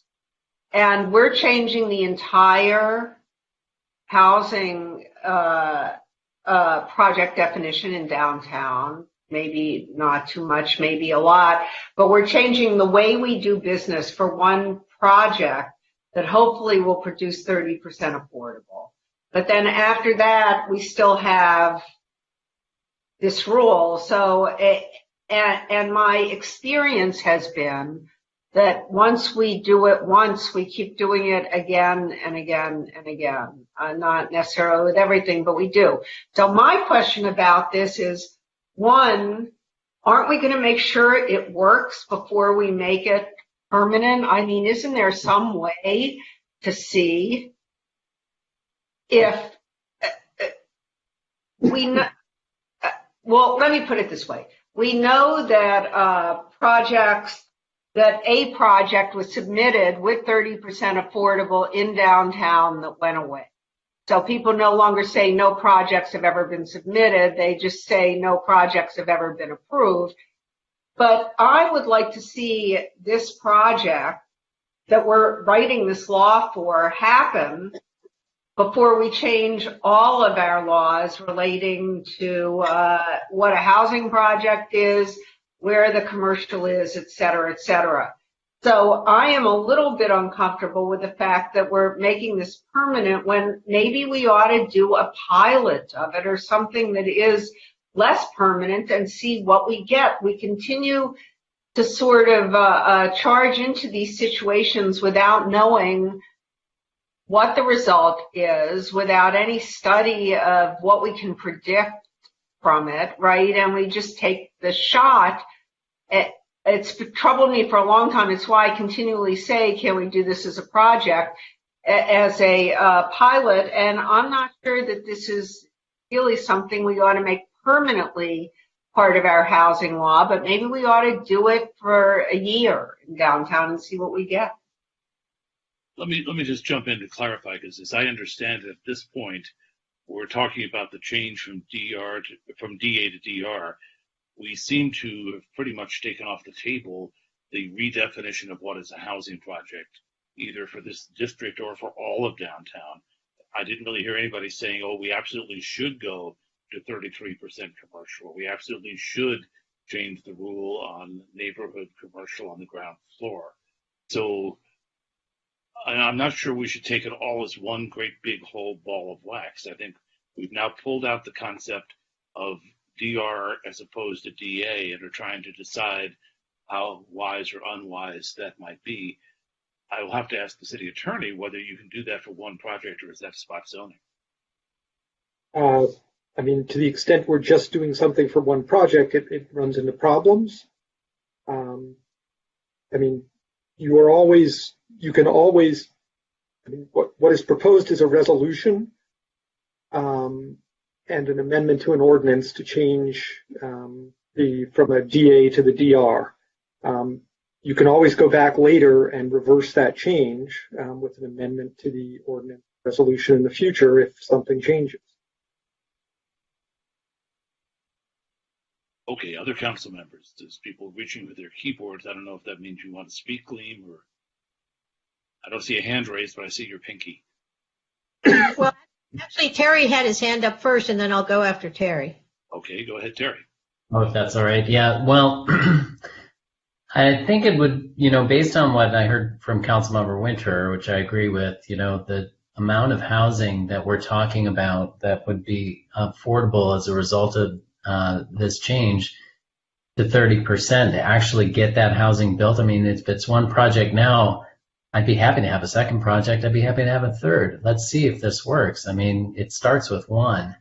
Right now, we've had 0 in 3 years. So, I'm ready to move the staff report. And the changes to the staff recommendation would be to keep the 25% commercial threshold, to keep the neighborhood serving definition, neighborhood commercial use, and then we would allow uses beyond the ground floor for the commercial.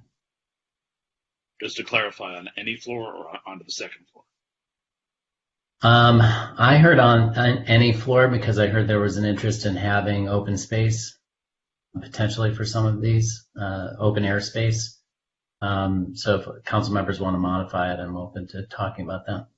Okay, so I see 2 council members in the queue, council members Davis and McGowan, but does anybody want to second the motion?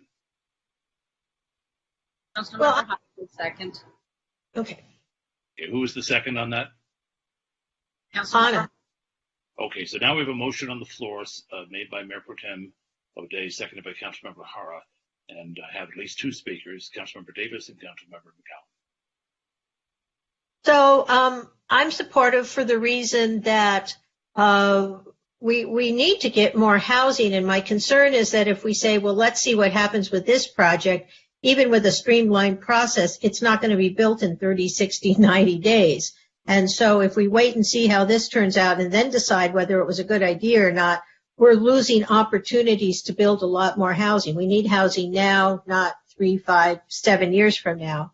If it would be considered a friendly amendment to limit any non-residential uses to the second floor, my concern is that if we allow them throughout the entire building, I think Councilmember Himmelrich mentioned it, what you might end up with is some high-end luxury view office space, or you may even end up with like private decking on the top floor. And I think we want this to be a housing project. I mean, I can see, for example, we don't necessarily need a lot of high-end office space, but one of the things we know, and we've had this discussion before in other contexts, is for example, neighborhood serving could be a local CPA who doesn't need a huge office, but an office and an assistant or a couple of accountants or something, or a small law office or something like that. But those don't need to be on the top floor, and they don't need to be luxury rents, with views. Those could function well on the second floor, as could if we were going to do some outdoor space. We've seen plenty of circumstances where you can build out and have outdoor dining, for example, on the second floor. So would it be a friendly amendment to limit the non-residential uses to the second floor? Yeah, I think that's fine for me. Do you agree, Councilmember Hart? Yes, I do. Okay. So I think we should move forward with this, and if it doesn't produce what we want, we'll be back. But I think that we need to try and figure out a way to really stimulate housing production, and it seems like this is one really good way to do it not only without sacrificing community benefits, but actually getting more housing, which is, to me, a primary community benefit, more affordable housing in particular. Councilmember McGowan. Yeah, so I think we're in agreement that we need to streamline the processes for sure, especially if it means getting more affordable housing. And as a newbie, my understanding was the goal was all, for a while has been 30% inclusionary. And we get that here through this process. So that would be amazing. I just want to make sure that the neighborhood serving benefits, the activating aspects of this, whether on ground floor or elsewhere, that still remains, right? We're not changing that at all. So the idea that even though, a CPA could be a neighborhood serving commercial use, I think is the activation part a requirement that Steve had mentioned? That it actually is that a requirement? Yeah, the overarching land use regulations would still apply. But obviously in order to qualify as a housing project, it would still need to comply with this definition, but it doesn't, they work together, I guess I'll say. So would something like a CPA's office be precluded? It would not. It would not. Okay.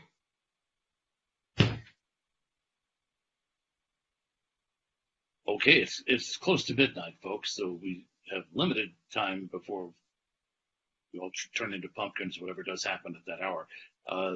Councilmember Winter.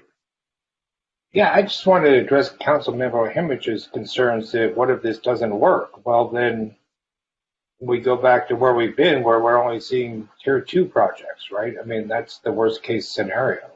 I don't think we're doing this specifically for one project. We're doing this, and it's only for a handful of parcels. If you actually read that list of properties that they're in the transit adjacent zone, there's only a handful that are ripe for development. One of them, sadly, is the post office site, and we may not have a postal service if things go the wrong way in November. But there's not a lot of sites that are ready to turn. So we're trying this for 5, 6, maybe 7 properties that might possibly redevelop in the relatively near future. And we know there's interest at one site in going to this tier 3 process by a DRP. And if it doesn't happen, the other sites, the worst case scenario is at most you get a tier 2. I don't see the risk. So Ted,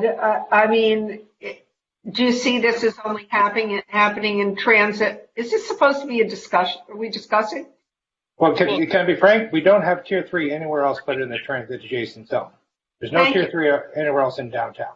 Okay. So we're talking about a very small subset of downtown housing development. I guess the gap is high, right? And there is a cap on the height and the FAR in tier 3. I heard one speaker say that there'll be unlimited development. There's in the land use standards, there's a maximum height and maximum FAR in the transit adjacent zone. It's the where we have the biggest envelope in downtown, and the rest of the downtown's zoned for much lower heights in FAR, and there's no tier 3. Okay, if there's no further discussion, I don't see any hands. Would the clerk please call the roll? Just to clarify, the modification to the resolution as presented would be to, in the definition of housing project, to change it to be mixed-use developments consisting of residential and non-residential uses, in which non-residential uses that do not exceed 25% of the total building square footage and are limited to neighborhood commercial uses and to the first 2 floors of buildings that are 2 or more stories. Baker, seconder? Yep. Good. Yep. Thank you, Mr. Cardona. Anybody else? If the clerk would call the roll. Mayor Pro Tem O'Day? Yes. Councilmember Hara? Yes. Councilmember Winter? Yes. Councilmember Davis? Yes. Councilmember Himmelrich? Yes. Councilmember McCowan? Yes. Mayor McKeown? Yes. And so that modified change on item 7D is approved 7-0 by unanimous vote of our city council. Now, Mayor, we need to go on to the ordinance. Yes. So that was a vote on the resolution to change the DCP. There's now the ordinance to change the zoning code, which I believe only relates to the change from DA to DRP. If you would just verify that before we go forward, since that's really the only part of this that we need to change in the ordinance. Is that the case? It's the project requirements, if I can just clarify. It's what's the code section? Right, here? sorry, it's the project requirements that go with. Yeah, right. The 9.10.070 of the zoning ordinance. But it doesn't change anything relating to the definition of a housing project. It does not. No, it does not. It's purely what the regulatory community benefits are for these housing projects. Is there any council discussion on this? Maybe a motion. I'll wake up. Move the staff recommendation. Is that fair? They seconding? Winter a second. Okay, I'm having trouble hearing you folks, so sorry about that. So it's moved by me, Mayor McKeown, seconded by Councilmember Winter. Is there any further discussion? Go to a roll call vote. Councilmember McCowan? Yes. Councilmember Himmelrich? Yes. Councilmember Davis? I think you said yes? Yes. Okay. Councilmember Winter? Yes. Councilmember Hara? Yes. Mayor Pro Tem O'Day? Yes. And Mayor McKeown? Yes, and so that also passes by unanimous 7-0 vote of the City Council. I believe that concludes item 7D, and let me just pause. Council, it's a couple of minutes after midnight. It's Wednesday already. We're about 2 hours behind schedule, so let's just keep that in mind as we move forward, because the next item is a rather important one about a brand new park. And if the clerk would call item 8A, please. Item 8A is approval of Phase 2 of the Belmar History plus Art Project at Civic Field naming, and introduction for first reading of an ordinance designating the new park. And you currently have one caller. Well, let's start as usual with a staff report, and I'll try to open up the screen because I assume it being an art project, this won't be just oral, we'll have some graphics. Good evening, everyone. I'm Shannon Dowd, the Manager of Cultural Affairs. It's great to be with you. I'm here to update you on the Civic Field and the project that we started a year ago, the Belmar History Plus Art, to acknowledge the African American history at this site in the 50s, early 1900s to the 50s. It was a very vibrant Black neighborhood.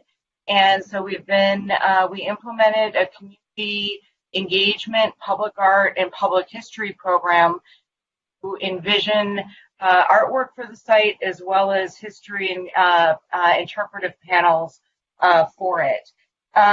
So we have put together a video that gives you a recap and will hopefully be very easy to look at. So I'm going to start that now.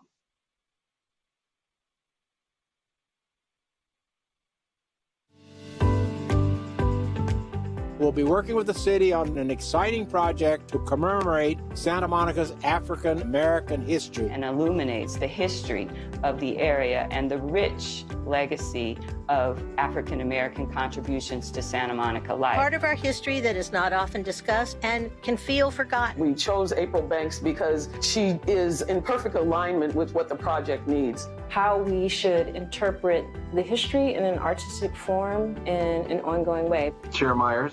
Yes. Unanimous. Great. Congratulations. Thank you. That's a cool project.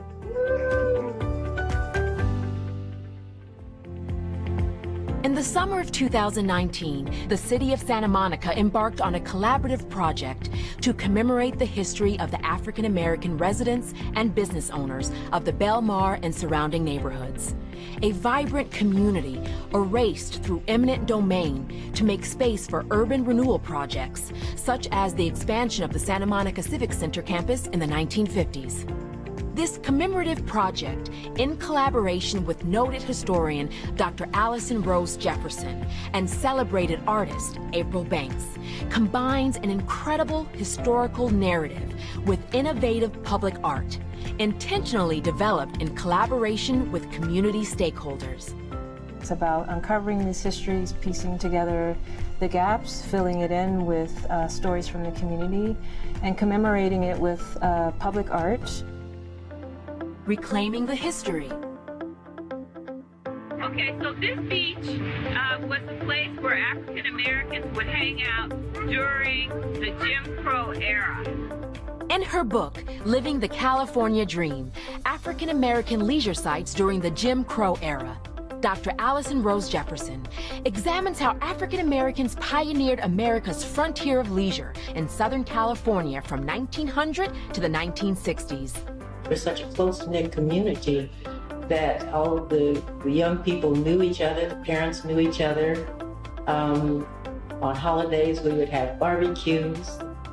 Some of the earliest African American residents and businesses, such as La Bonita Bathhouse and Cafe, were located in the Belmar and Ocean Park neighborhoods. Through the mid-20th century, these businesses represented a thriving oceanfront area. Re-engaging the community. Over a period lasting nearly a year, the community engagement events focused on oral traditions, storytelling, and conversation, rediscovered legacy and representation through imagery and archives, and utilized movement and dance to explore place, migration, and the pain of displacement. An innovative series of workshops called Belmar 2070 brought together Santa Monica High School students, educators, and multimedia artists. In these Afrofuturism workshops, teenagers envisioned the city of Santa Monica in the year 2070, speculating on a future where the Belmar neighborhood had survived. Their writing and artwork will come together as a publication for print and as artifacts for a planned time capsule to be installed during the grand opening of the field. Reimagining the space. At the new sports field complex, the artwork, Resurrection in 4 Stanzas, developed by distinguished artist April Banks, includes 4 separate full-scale sculptures of a porch, door, house, and window. The work does more than just remember the forgotten. It also reinforces to Black families currently living in Santa Monica that their lives, land, and businesses matter. 4-way finding signs and a dozen strategically placed interpretive panels incorporate topics such as business, religion, education, beach culture, leisure, and social life through the lens of the area's diverse past and unique place in history. Also, a comprehensive educational curriculum and professional development program is being developed in collaboration with the University of California, Los Angeles, master teachers in the public schools, and Dr. Jefferson, which will enrich students' ethnic and social studies instruction in Santa Monica and surrounding school districts. The Belmar History and Art Commemorative Project honors and uplifts the hidden story of the African American experience in Santa Monica, providing greater visibility to this collective past and a unique place for future generations to learn and experience its significance.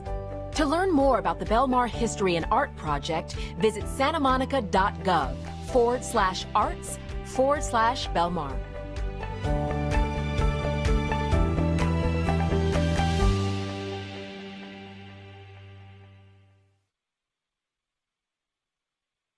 Always doubt that certainly addresses part of this item tonight.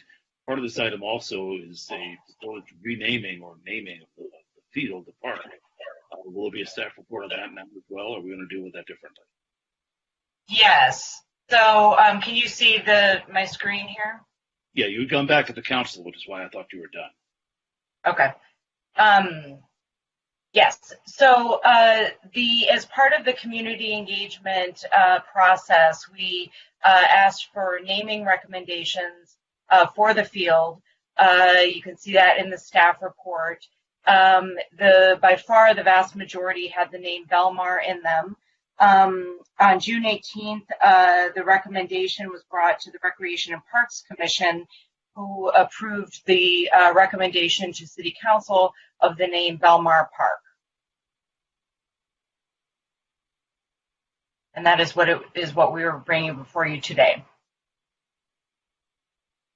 Okay, thank you. Let's go back there to where we can see the council members. I saw some applause after the video presentation. Are there any questions? We'll start with Councilmember McGowan. Lovely video. Thank you for that. A couple things on the name.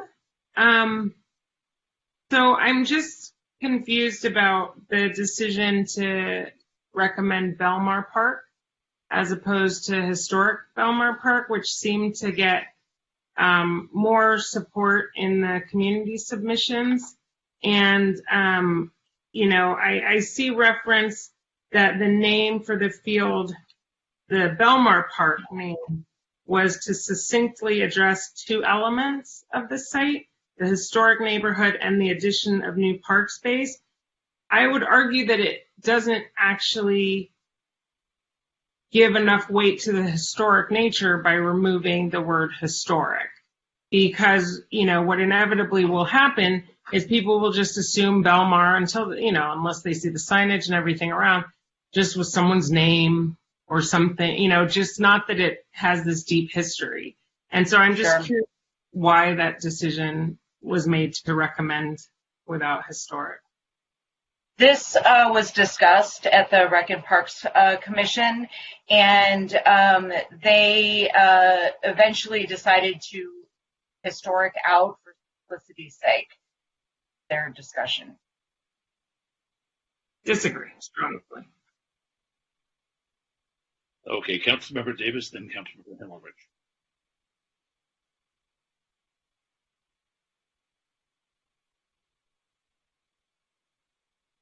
Did the surveys for the names? It looked like we did it in February. Is that correct?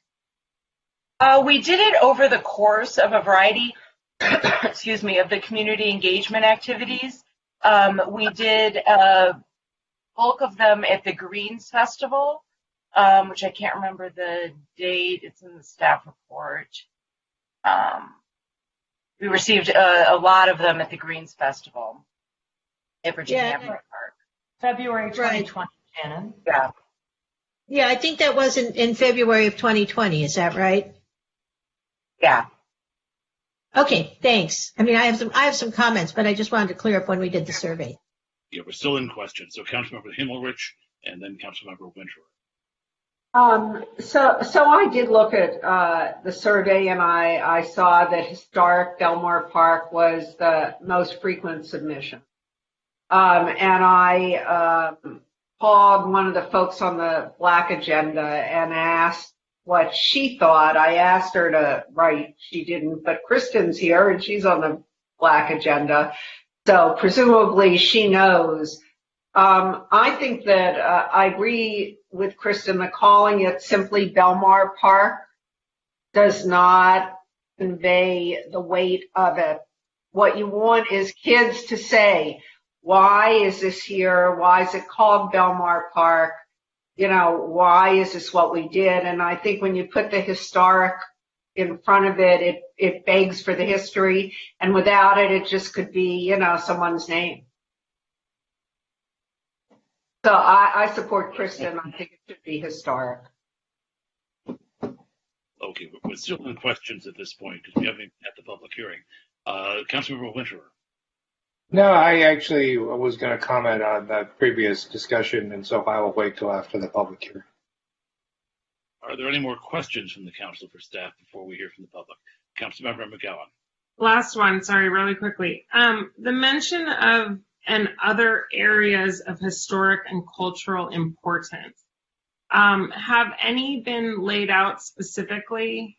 I think the most specific is what's noted, the Bay Street Beach area. And we have North Trail Improvement % for Art funds to support that. I know there's been some efforts around recognizing this history further up Broadway, like I think 17th, 18th. So we really would like for this project to go citywide and really have a very visible presence throughout the whole city. So potentially beyond the Bay Street Beach, which you guys call out directly, the other areas of historical and cultural importance, potentially we could offer feedback. The community could offer feedback. Okay. Absolutely. That cover it? Okay, we'll open the public hearing on item 8A. I don't think we have anybody here from a commissioner to give a presentation. I don't see any, so it'll be on the phone. We do have I believe Marianne LaGuardia calling in. Well, no, that's what I was saying, is we don't have any chair of a commission like we did on the previous items. Yeah. We will go to the phones and see how many calls we have. And is that one all we have? That is all we have at this time, yes. Okay, let's open the public hearing. Transferring Marianne LaGuardia. Hi, Marianne LaGuardia. Welcome to the meeting. Your time starts now. Thank you. Good morning, everyone. It's tomorrow. And, pardon? Go ahead. You're in the meeting. Good morning. I've been asked to turn down your computer. Good morning. It's off. Okay. Okay. Good morning. Good morning. Go ahead. Okay. I'm reporting for the Recreation and Parks Commission, and I can certainly explain how we got to Belmar Park. Certainly historic was not disregarded. I appreciate the fact that Kristen explained that it meant to her. We thought it took away from Belmar. You think it adds to it. There was some discussion about, is this historic park, because it's not, it's new, or Belmar. The important thing to us was that Belmar was in the name, and that Belmar is for what it was, a neighborhood, a community, and something that would otherwise be lost. We're very excited about the fact that it's tied to this new field, and Belmar are a park. So hopefully that will help you with your decision.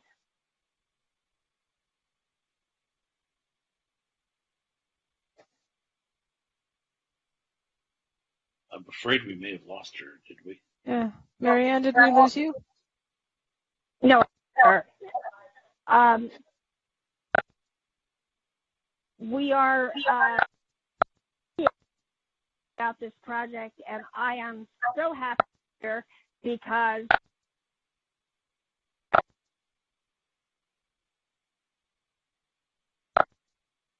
are we still having technical difficulties? No, we hear you, but there's some feedback. So speak really close to your microphone. And the time is actually now up. Unless council wants to give more time. Yes, because I am the official representative from Recreation and Parks this evening. Yeah, so she got 5 minutes. Okay. I have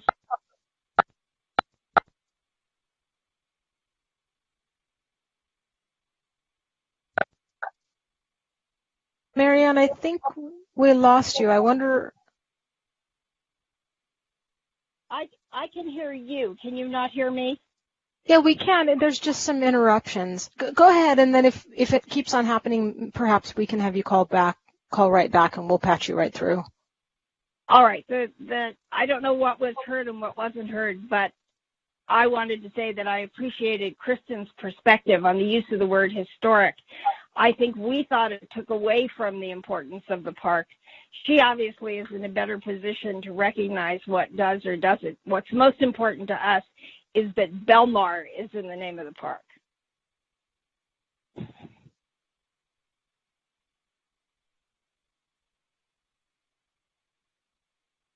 Did you have more comment? You had 5 minutes. No, I don't. I can answer any questions, but other than to say how delighted I am that we're at this point and that on behalf of Recreation and Parks, we are delighted to be combined into our new field with Belmar history and the name Belmar Park, whether it be historic or just Belmar Park.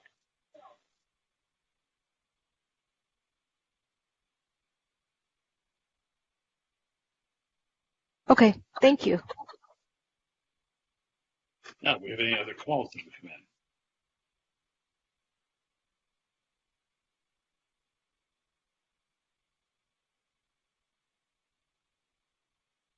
Before I close the public hearing, are there any other phone calls waiting? There are no phone calls waiting. Okay, then I will close the public hearing on item 8A, and the matter of continuing into phase 2 of the art project and naming the park is before the council. Councilmember Winter. So I heard Councilmember Collins' concerns. I will say to call it historic Belmar Park, as Ms. LaGuardia pointed out, does make it sound like it's been there a long time. So I'm wondering what if we called it history of Belmar Park? That's really what we're trying to get across. This is the history of the Belmar neighborhood. I mean, that may seem cumbersome, but that's certainly direct and to the point.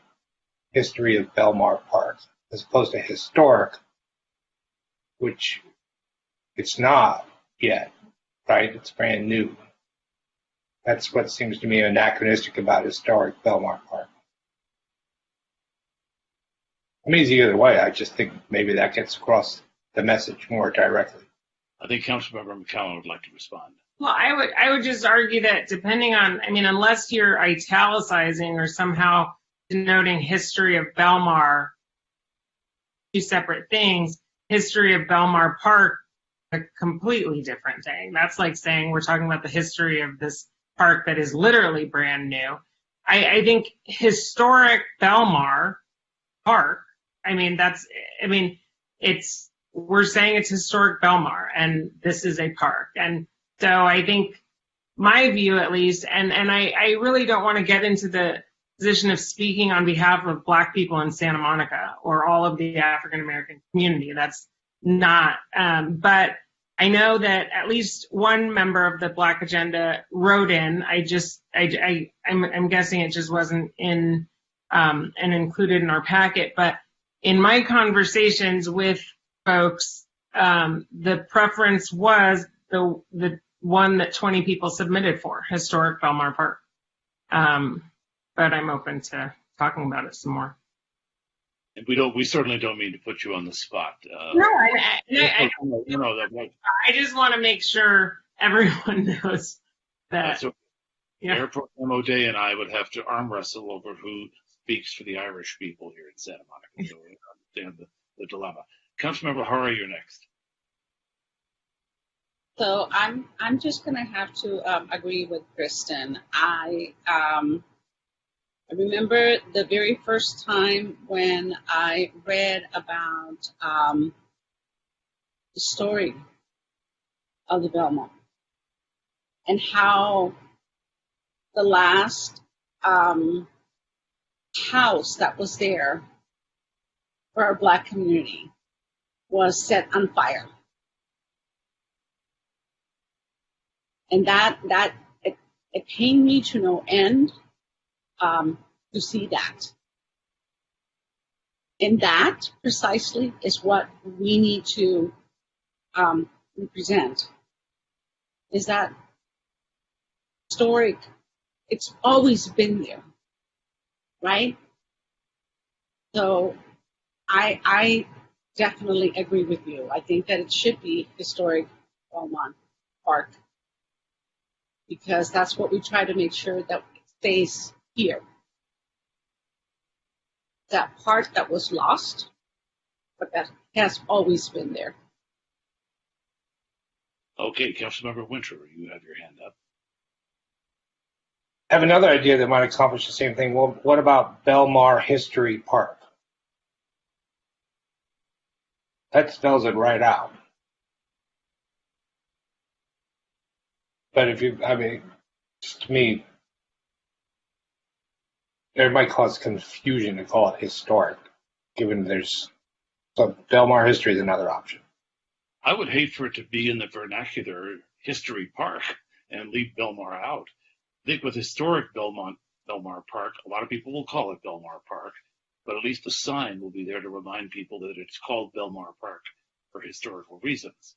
I think if you call it Belmar History Park, it becomes History Park. Member McGowan. I move that we proceed with phase 2 of the Belmar History and Art Project, and that we name it Historic Belmar. Thank you. Second. Been moved by Councilmember McGowan, seconded by Mayor Pro Tem O'Day. This combined motion will accomplish two things. I think that that's allowable. We will do the ordinance separately, but what we're going to do is approve phase 2 of the art project and settle on the name.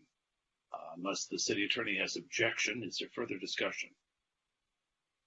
No, I think that's a fine way to proceed, and then we can take the ordinance separately. So we'll call the roll, if we will, please. Mayor Pro Tem O'Day? Yes. Councilmember Hara? Yes. Councilmember Winter? Yes. Councilmember Davis? Yes. Councilmember Himmelrich?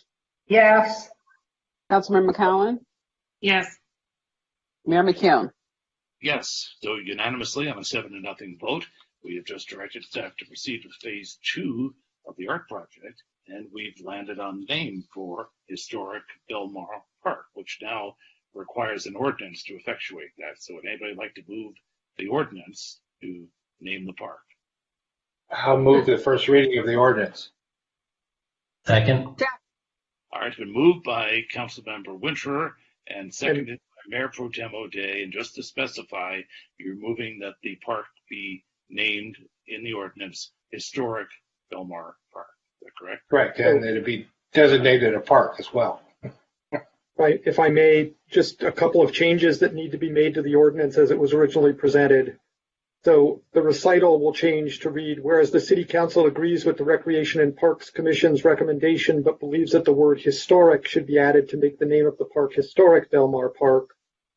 And then we will change all references that were in the ordinance originally to Belmar Park to be to Historic Belmar Park. And if I am understanding correctly, that would be the motion. Yes. And the seconder? Yes. Nodding yes. Any further discussion? We can now go to a roll call on the ordinance. Councilmember McCowan? Yes. Councilmember Himmerich? Yes. Councilmember Davis?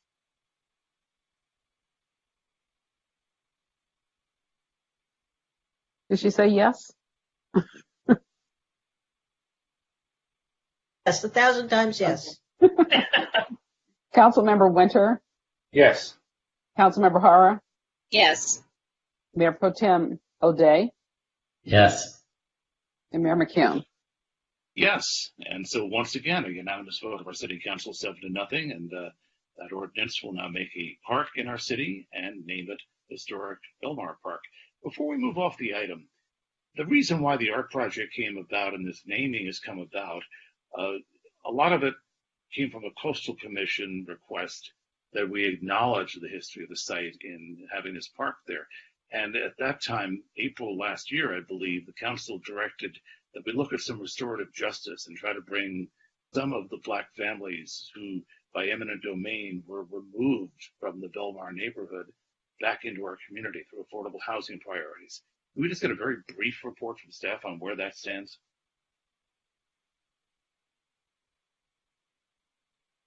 So, Mayor, we are looking at that request and have been looking at some other cities. I believe it's Austin and Portland that have similar programs to try to see how we can quickly bring that to you. So that is something that the Community Services Division, which now includes the Community Service Department, which now includes the Housing Division, it's late, is looking at and is hoping to bring to you. Okay, thank you very much. I don't want to take much time on that. We're quite late tonight. We're ready now to move on to our 13 items. Item 13A is designation of voting delegate and alternate for the League of California Cities 2020 annual conference, which is scheduled October 7th through the 9th, 2020. So we need a delegate and we need an alternate. Well, I don't know if this is a staff report on this, but obviously, having been around a while, I've been to many of these, and it's an opportunity to learn what other cities are doing and connect with other council members. So I'd be happy to see one of our newer council members who hasn't done this before take it on this year. This room, as said, for both a delegate and an alternate, you get to vote on the resolutions, which I believe this year, at least the main resolution, maybe the only one, has to do with the promulgation online of illegal activities. And we had a little experience about that ourselves back on May 31st, so it might be of some interest. We'd be interested in not going to Long Beach where it was going to be, but spending some time on the computer with other council members. I see Councilmember McCowan and both of us. and O'Hara. Okay, Yes. we have room for a delegate and for an alternate. Councilmember O'Hara, do you want to call seniority on that one? Sure. Thank you. Yes, I would. Yeah. Is that okay with you? Yes. Okay. Okay. So we have somebody who is self-nominated for delegate and someone who is self-nominated for alternate. I think we need to take a vote to affirm that. Did you have something you wanted to say, Councilmember Winter? No, I was going to make a motion if it was required. Oh, go ahead, do it. I move we appoint Councilmember Hara as the delegate and Councilmember McCowan as the alternate to the League of Cities Conference. I'll second that.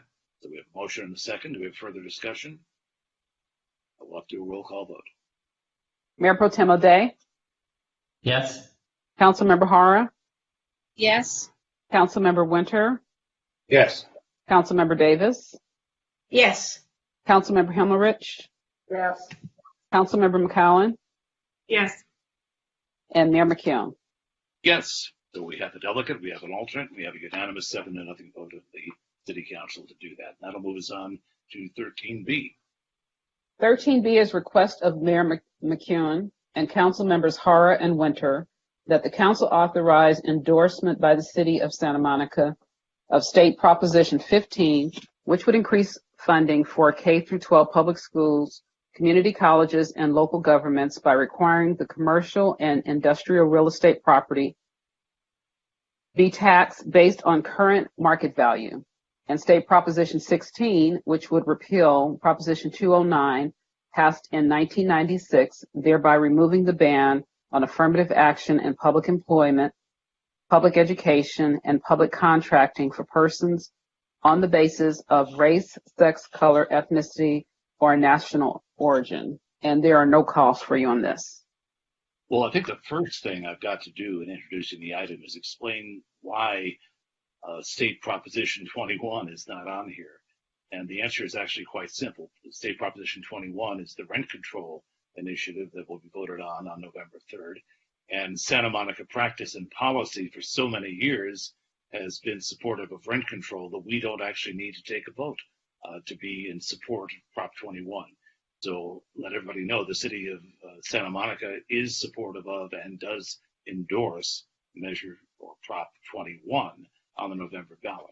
These other two, which are very much in keeping with our values, though, are specific enough and different enough from any policy that we voted on or adopted that I was told we needed to bring them to the council for affirmation. So this would be an endorsement of 15, which is the split roll, and 16, which is affirmative action.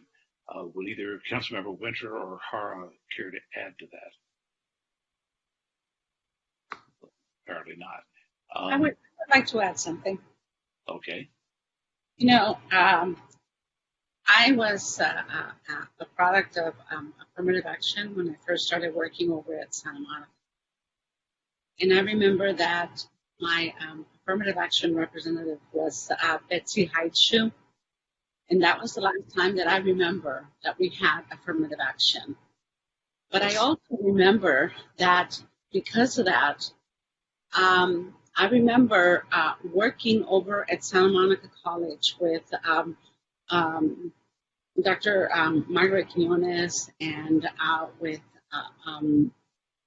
Maria Leon Vasquez in putting together a citizenship drive.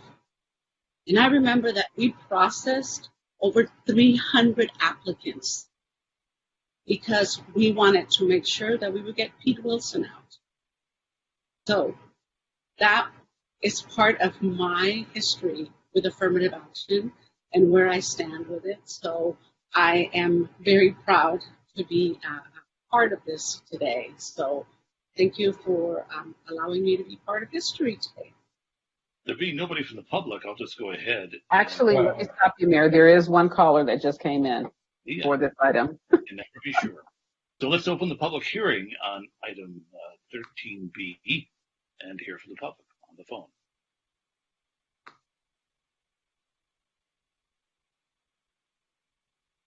Okay, the caller's not yet in the meeting, so let's get that transferred.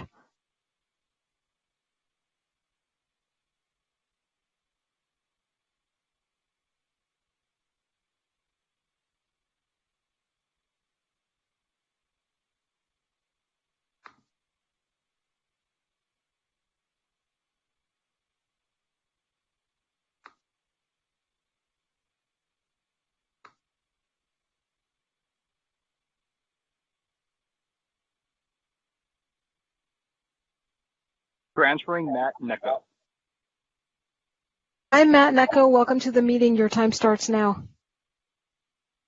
Thank you. I'm calling with regard to the increase in the tax rate for commercial property, and just wondering whether the City Council has considered that this tax increase would be on an annual basis and potentially passed on to tenants in net leases or triple net leases, and that could have a negative impact on small business owners that are taxed additionally on top of their rent.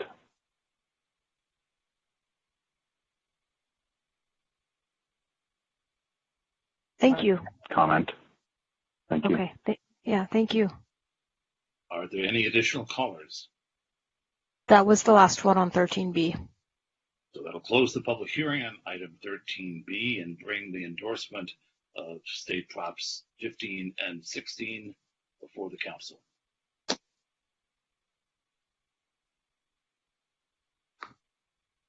Well, I'll move it if nobody else will. I'll move it. So moved by Mayor McKeown and seconded. Is there any discussion on the matter? The clerk will call the roll, please. Councilmember McCowan? Yes. Councilmember Himmerich? Yeah. Councilmember Davis? Yes. Councilmember Winter? Yes. Councilmember Hara? Yes. Mayor Pro Tem O'Day? Yes. Mayor McKeown? Yes. And so by unanimous 7-0 vote of the City Council, let the word go forth that the City of Santa Monica officially endorses Props 15 and 16 on the November 3rd, 2020 ballot. And that brings us to almost the end, item 13C. Item 13C, request of Mayor Pro Tem O'Day and Council Members McCowan and Himmelrich that staff promptly retain an outside expert to compile the after-action report regarding Santa Monica Police Department activities related to events before, after, and on May 31st, 2020, and that staff provide that expert ongoing access to all information related to the events compiled to date by the Santa Monica Police Department, as well as any additional such information gathered by the Santa Monica Police Department or from other sources. And there's a couple of calls. We have 3 calls that have come in. And there are 3 of you who put it on the agenda, so who would like to introduce the item? Go I ahead, guess Derek. I'm on there first, and I'm willing to get it started and let the other 2 speak as well. We all certainly collaborated on the and put some real thought into where we stand today in developing the after-action report. Now we're almost 4 months from that heart-wrenching incident on May 31st. And we need data, and we understand that it takes time to develop that and to get a good report in place.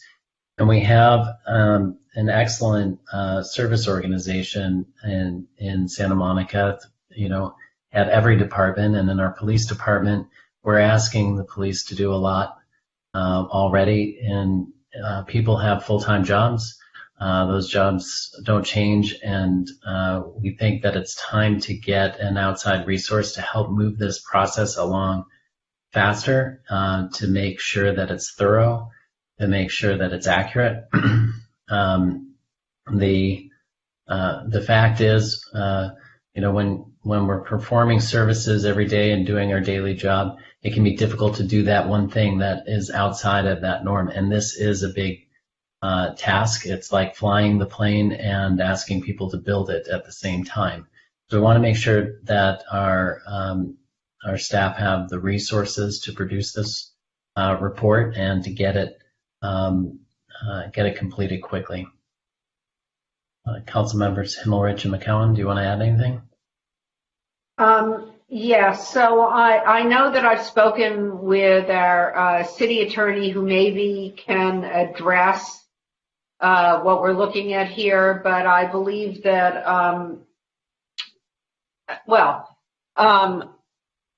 I wanted this on the agenda because I thought this would be done on the 7th of August and the 17th of August.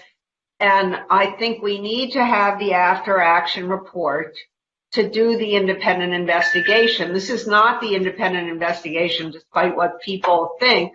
We first, before we can do an independent investigation, need to get all of the body camera footage and all of the various communications between all the people who were involved, both before, during, and after May 31st, and it's turned into, I guess, a larger task than people expected.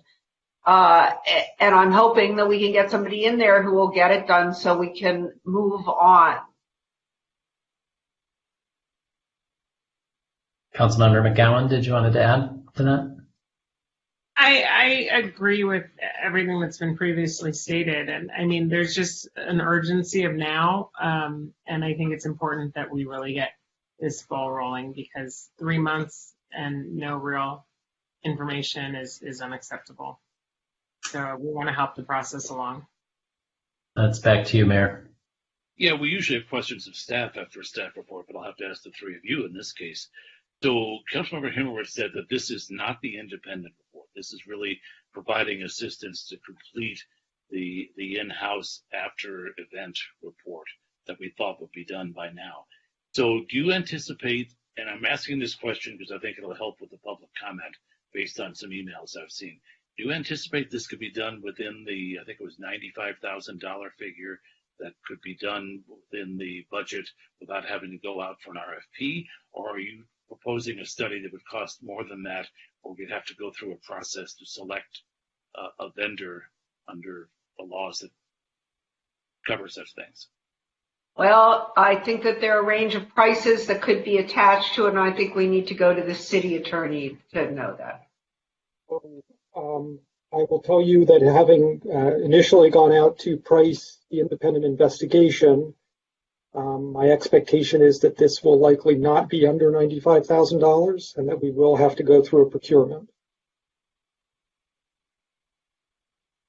And how long would that take, George?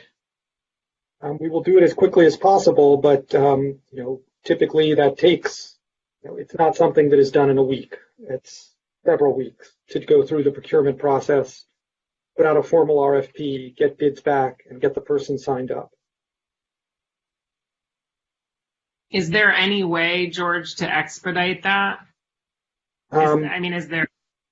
We can try and do it as quickly as we can. I'll work with procurement to see how quickly we can do it, but we have to comply with our procurement requirement. And just put something out there, though, before it appeared that if it was under a certain dollar figure, that could be expended within your budget without having to come to the council or go through an RFP.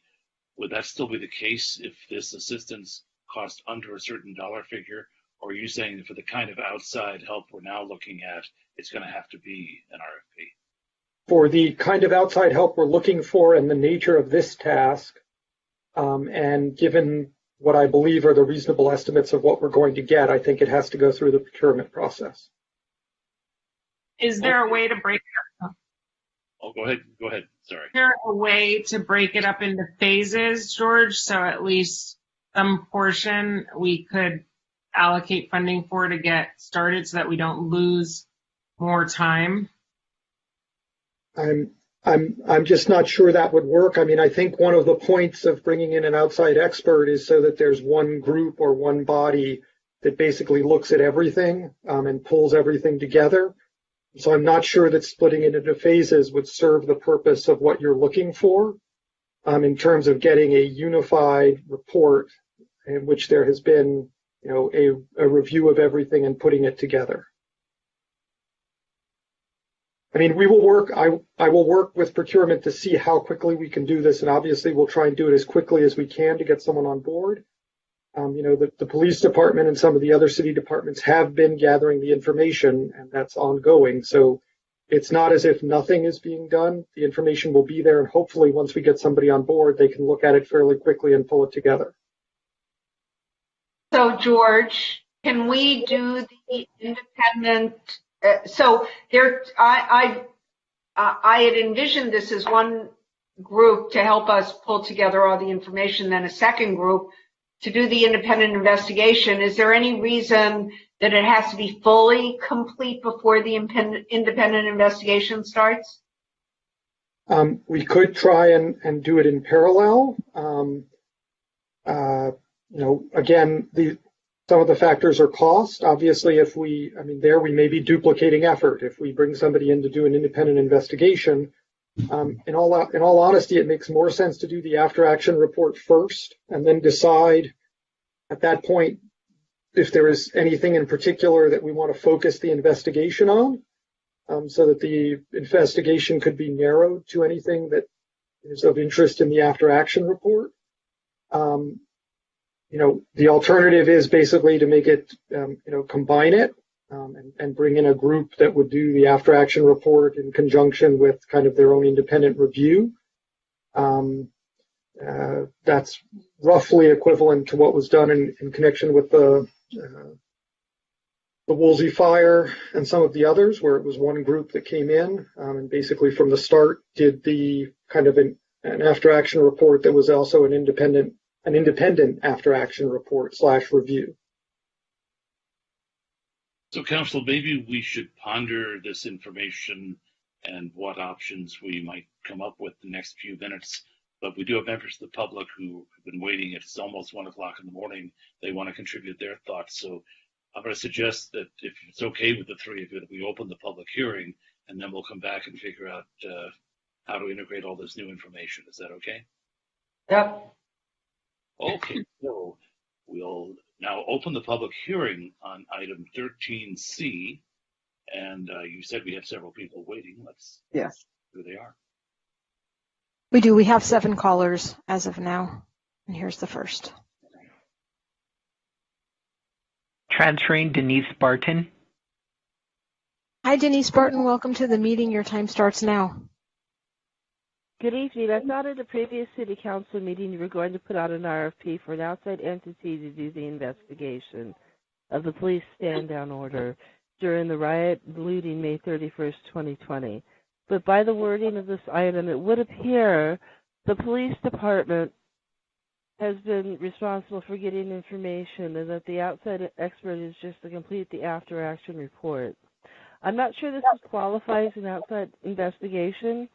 I say this also because the city has a history of hiding things from the public, such as in the Oscar De La Torre and Elizabeth Real cases.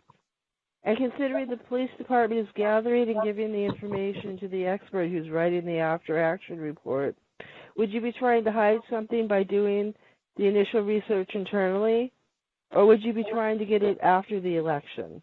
Personally, I still put my bet on Mayor Kevin McEwen giving the stand-down order as the mayor of New York City did. Thank you. Thank you. Transferring Matt Necco.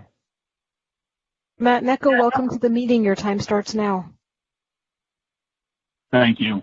Wait, I have to stop you. Mr. Necco, I'm sorry, I have to stop you. You've reached your 6-minute limit, so you cannot comment on this item. I apologize for that. I apologize. I have not spoken a total. I did not use all of my time each time I spoke. You've spoken 3 times, so I'm going to... I did not use all of my time each time I spoke. At this point, we're going to have to let you... I'm sorry that this call came through, Mayor. Let's go on to the next call. Okay. Transferring John Medlin. John Medlin, welcome to the meeting. Your time starts now. Hello, can you hear me? We can, yes. Okay, Go hi. ahead. Oh, I can go ahead now?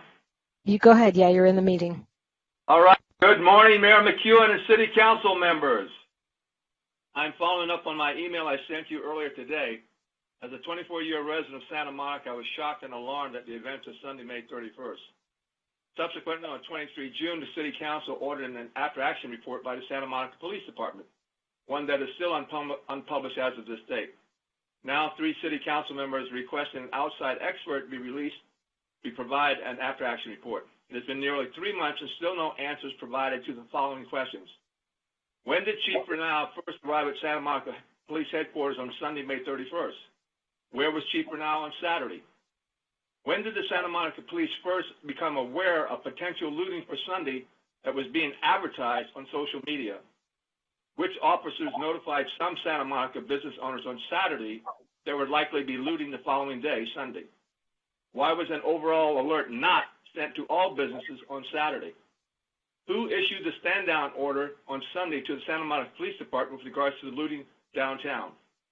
What, if any, punitive actions have been taken against any members of the police department or other city officials for the actions or non-actions related to the 31 May events? How many, if any, city council members have requested the interim city manager to replace the Santa Monica Police Chief Renau? And what you've already matched the thing about the estimated cost and when it's to be expected. Look, Santa Monica is a great place to live, which is why many of us moved here.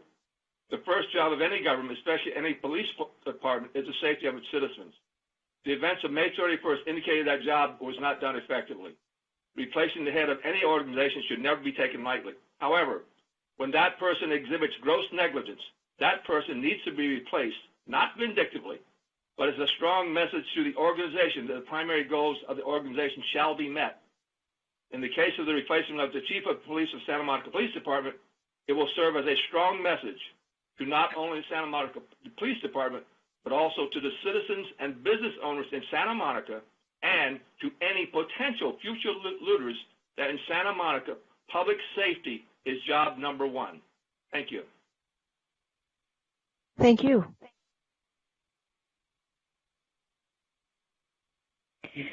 Transferring David Valle. David Valle, welcome to the meeting. Your time starts now. Hi. Give me one quick second. I'm so sorry about that. All right. Well, you guys know my name. My name is David Valle. I am a former graduate of Santa Monica High School. I'm here today to request the report of what happened on May 31st. We've been waiting patiently. Yeah, it seems that Santa Monica is trying to avoid the pressing issues at hand. Our community has changed a lot, drastically actually, in our relation to respect towards our authorities and the people of power. It's just, we feel like the city has betrayed us, and you guys still haven't given us the report that we've been asking for a couple months now. You know, it's been May 31st. So yeah. Thank you. Transferring Bert Champagne. Bert Champagne, welcome to the meeting. Your time starts now. Thank you. Good morning. My name is Bert Champagne. I work in Santa Monica, and I'm an active supporter of Santa Monica's for Democracy and have attended some of the rallies in front of police headquarters. We were told by city officials there would be an internal investigation completed by and on Monday, August 17th. We are nearly 2.5 months after May 31st, have not received a report nor any policy changes occurred. Now we're being told it could take several months for us to see the report with no signs of policy change in the near future. I find this very troubling. There has been zero accountability for the actions of the Santa Monica PD. As you let this go on with zero action, it makes it appear that you want to sweep this under the rug. Friends of mine were at the peaceful protest on May 31st in the crossfire of rubber bullets and tear gas.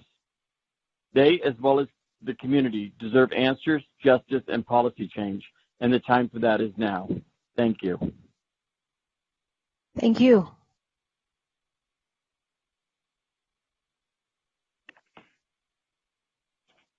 Transferring Bardo Lopez. Bardo Lopez, welcome to the meeting. Your time starts now. Hello, my name is Bardo Lopez. I grew up here in Santa Monica. I'm a member of the Santa Monicans for Democracy. I'm calling today very disheartened that our city leaders aren't advocating for any of the BLM protesters that came out on May 31st. There's too much time has passed without any response to the tragedy. I just feel like the fact that this item is the last on the itinerary just feels like you're kind of trying to slide it under the rug. And what I mean is SMPD's actions. And that's it. Thank you. Transferring Jonathan Foster. Jonathan Foster, welcome to the meeting. Your time starts now. Hi, guys. Jonathan Foster. I wanted to say thank you to the Santa Monica Police Department for all the help. Outstanding police department. I think dealing with a 4,000 or 5,000 person riot is not what the police department's designed for. It actually has to filter people from every nation on earth that comes to Santa Monica all through the rest of the year when there aren't riots. But I'm with everybody else that questions the stand down order. If they knew a day ahead of time, why wouldn't things, change and all these kinds of stuff. Now, one of this address an issue. Again, I saw an officer on video shoot a girl in the back with a rubber round, and she was only carrying boxes. So that was a little questionable. But the Santa Monica Police Department, it's one of the best police departments I've seen. I've been around the world. And thank you to the police. Thank you.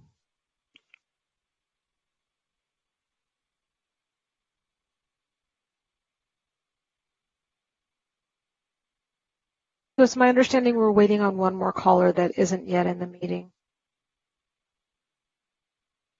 We'll give that a minute then to get them connected. And Mayor and council, just to let you know, I told them to let Matt come back in because this was his third time to talk.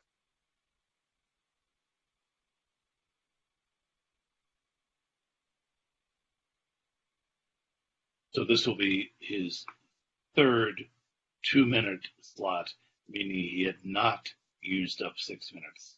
Correct. There are several people that, had reached their maximum tonight. Okay, he's in the meeting. I'll put him through now.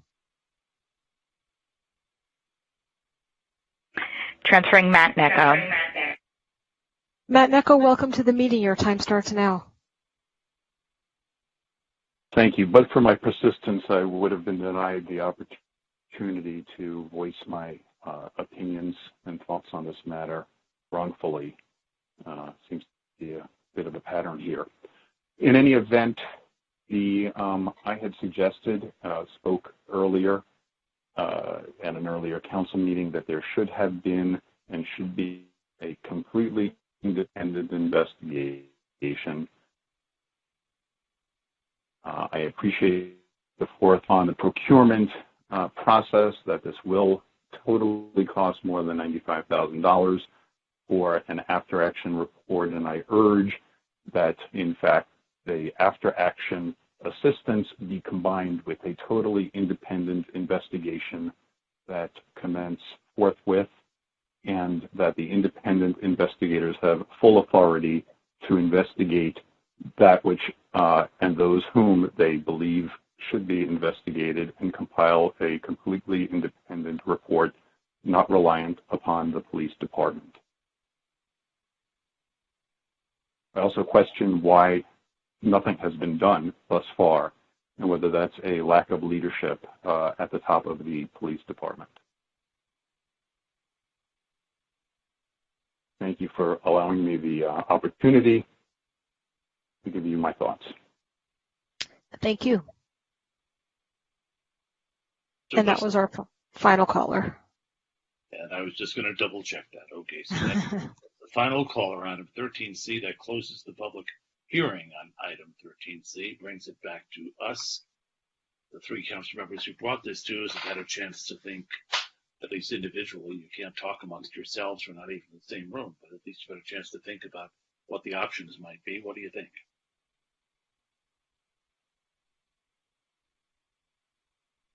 So I just want to. Sorry, Terry, were you going to say something? No, go ahead. Okay. I'm really conflicted about the fact that, we sort of, I guess people were under the impression that this was all going to go faster than it has. And I'm concerned that, the perception of the city and the NPD are both being tarnished because of these delays.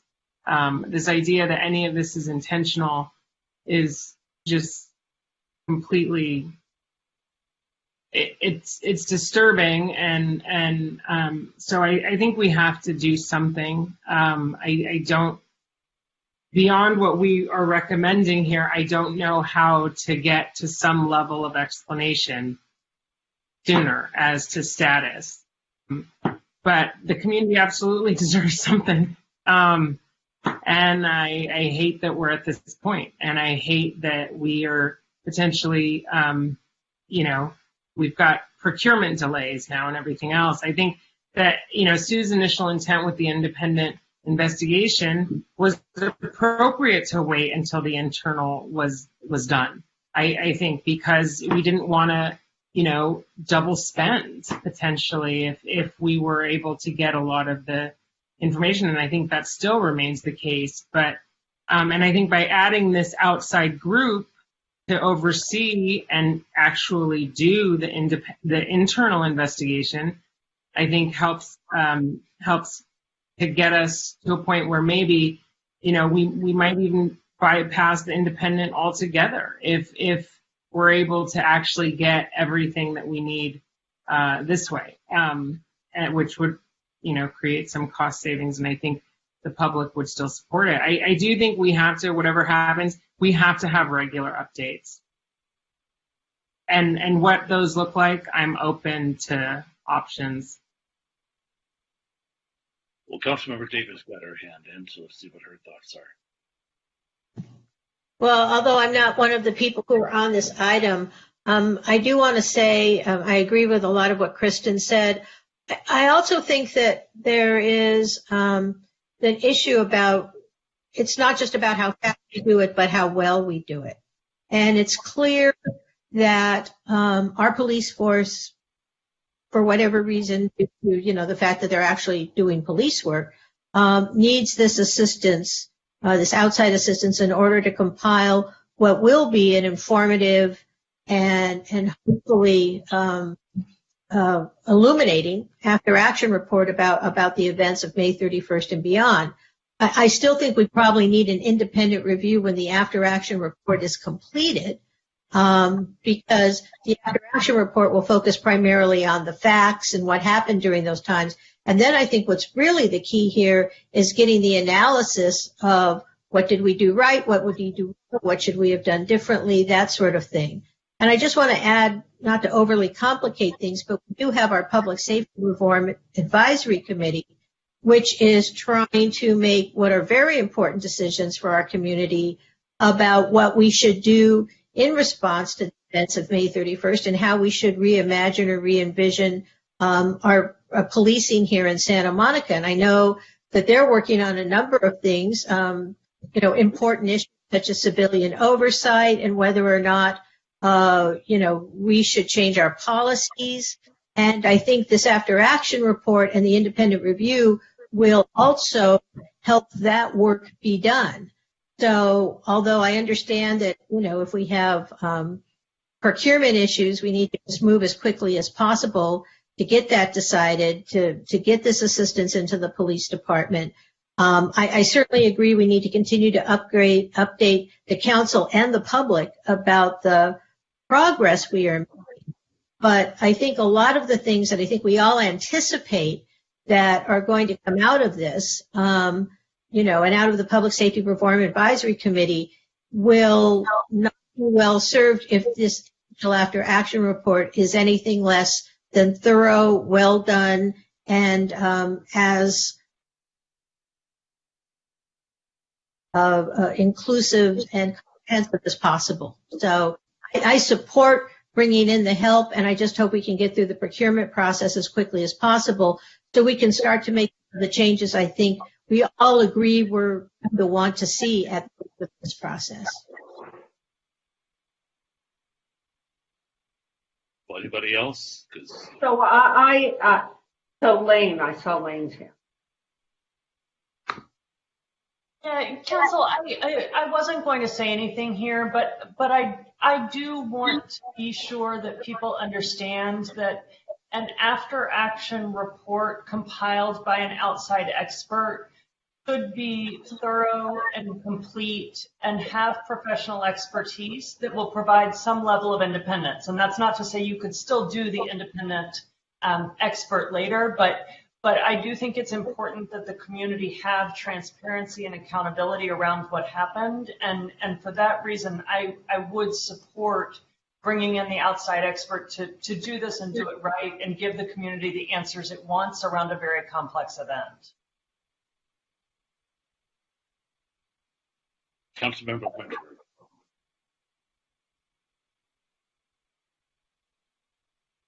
So I'd like to suggest that given this clearly would cost more than the threshold for spending without council approval, that I'll make this a motion that we direct the city attorney to, as expeditiously as possible, go through the RFP process. I would like to second. And just so after I action am report, clear, May 31st. So part of this is defining what it is we want. So what I am hearing is that what we would like is a expert group that is not just going to compile information, but also has expertise to do analysis as they are doing that and to put together an after-action report that includes not only facts, but potentially analysis as well, so that can then be reviewed and a determination made whether a further independent investigation is necessary once that's been done. And if that's the consensus, that will guide what the RFP is, and I can get that out and try and get a group that will be able to do that. There are several groups around the country that can provide that type of service. That's what I was trying to say. Okay, George. So intention, let me ask, obviously this is going to be more than we thought it was going to be before.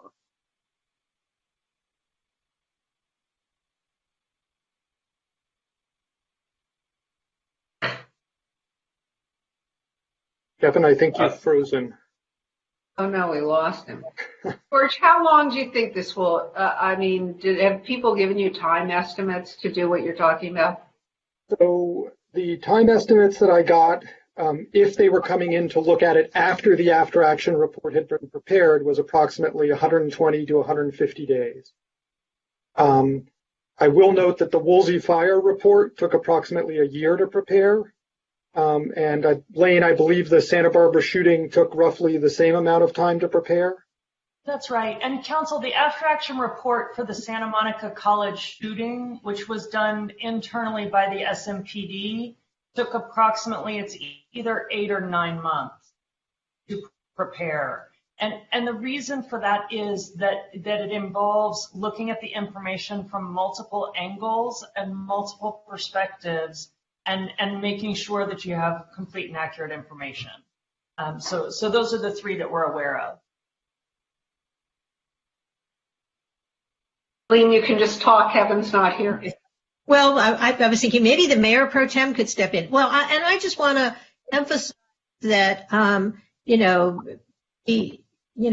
it's important that when we review the events of May 31st, that we really get the sense of what's happening on the ground. I know that we have some, video from body cams and other sources, news sources and things, but I do think it's important to actually talk to people that were there to understand what was happening on the ground, because I think like many incidents like this is the perception of people at the time of the incident is as important as what the film might reveal. So I understand it's going to take some time to do a thorough report, but I would prefer that we do a thorough report that will satisfy the questions I think that our community rightfully has. But I also think that we need to, measure that against making sure that we're able to start to make the kind of changes I think that we all want to see, based upon the report and based upon the work of our Public Safety Reform Advisory Committee. So I think, it's difficult to explain the delay, but I think if we can assure everyone that we're moving with as much expediency as possible or speed as possible, then hopefully they'll understand that we're trying to do the best job possible. Councilmember Hara. It's a little frustrating, I'm pretty sure, for our residents to realize that here we are, we have a safety committee who is working on making some recommendations, and how can we, move forward with some of these recommendations when we really don't have everything that happened prior to that day and after. So I just feel like the sooner that we can move on this, the better. And I think that you're right. We owe it to the community. We have to do this. This has definitely taken too long, and longer we wait, the more we prolong it, it's going to get worse. The community, we should not be losing faith just because it's taking too long. We need to make sure that we, proceed with this. So I think there's a motion from Councilmember Winter and a second by Councilmember Hara. It was a little glitchy, so I can't repeat it. Maybe Councilmember Winter, you might repeat it.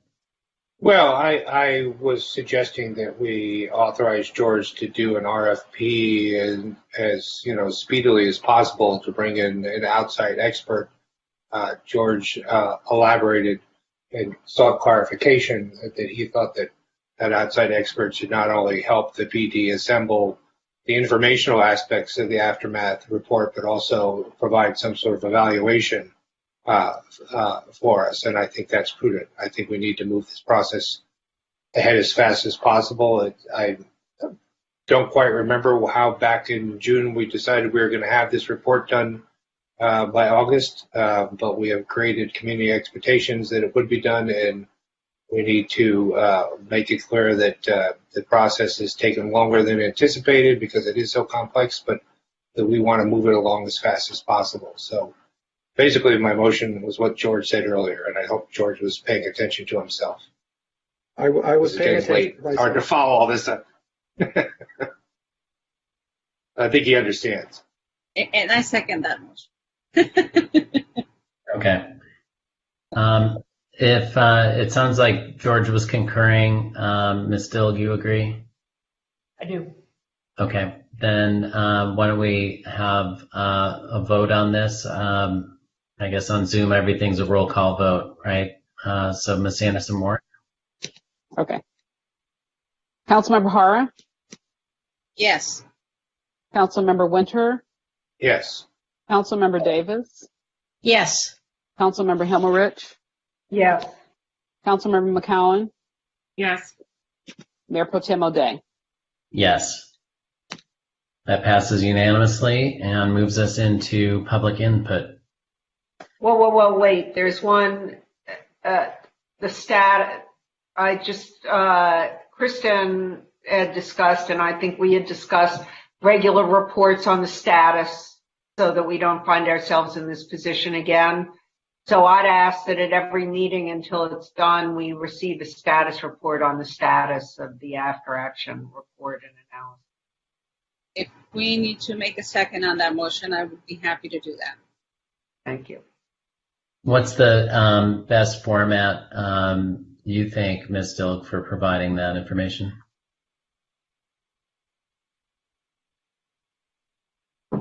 Mayor Pro Tem, I think that in terms of providing that information, we can provide it by info items or at council meetings, depending on the amount of information that there is to provide, but to make sure that it's transparent both to you and to the community what the status is. If we have a significant update, we can do it in a council meeting. Otherwise, we can do it in an information item and point the community to that. And I do see that the mayor is back.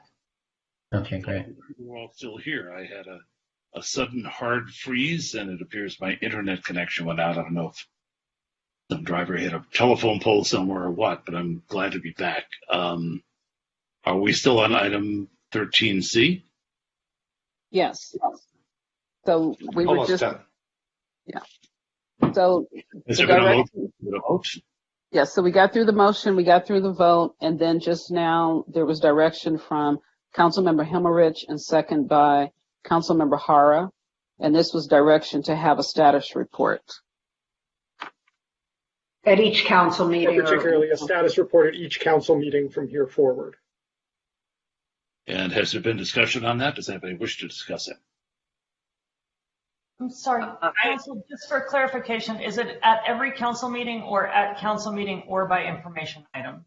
Or by info. I'm happy with that, a council meeting or by information item. But we may want, the thing that concerns me is that the public know the information items exist. We can create a web page or otherwise to provide that information. That would be great. Thank you. Okay. So has the motion now been modified to be either a report at a council meeting or an info item? I don't know whose motion that was. It was a Sue's motion. I'd like to speak on that one. I don't know if I want it just to be an informational item. I know that the public knows that it's there, but would we be taking away from the public to be able to provide their input if we do it only as an informational item? Councilmember, I'd look to the city attorney, but another option would be a web page with updates to the council at meetings as appropriate. That is something we've set up before for major events. And I was just going to say, if the cadence is for every council meeting, then every council meeting has public input opportunities, right, as we're about to go into that in our 14 items. Additionally, any council member having received and read the report can agendize it for a discussion in a 13 item or as a regular item through the staff. So I think it gives us the opportunity to have ample public comment when it's needed. Okay, thank you. So is there further discussion, or are we ready to vote on that motion? Looks like we're ready. If the clerk would call the roll, please. Councilmember McCowan. Yes. Councilmember Himmerich. Yes. Councilmember Davis. Yes. Councilmember Winter. Yes. Councilmember Harrer. Yes. Mayor Pro Tem O'Day. Yes. And Mayor McKeown. Yes, so that direction is approved unanimously, 7-0 vote of the council. And I really apologize for missing that. I feel like the trap door was pulled out from under me there. All of a sudden I was gone. Is there more on this item that people want to do, or are we now complete? I see no further requests for discussion. So that'll conclude item 13C tonight, and we'll move on to public input, item 14. Public input. Public comment is permitted only on items not on the agenda that is within the subject matter jurisdiction of the city. State law prohibits the city council from taking any action on items not listed on the agenda, including issues raised under this agenda item, and you have 3 callers. So let's open the public hearing on item 14 and hear from those 3 callers. Transferring Jonathan Foster. Jonathan Foster, welcome to the meeting. Your time starts now. Hi, Jonathan Foster again on Promenade 3.0.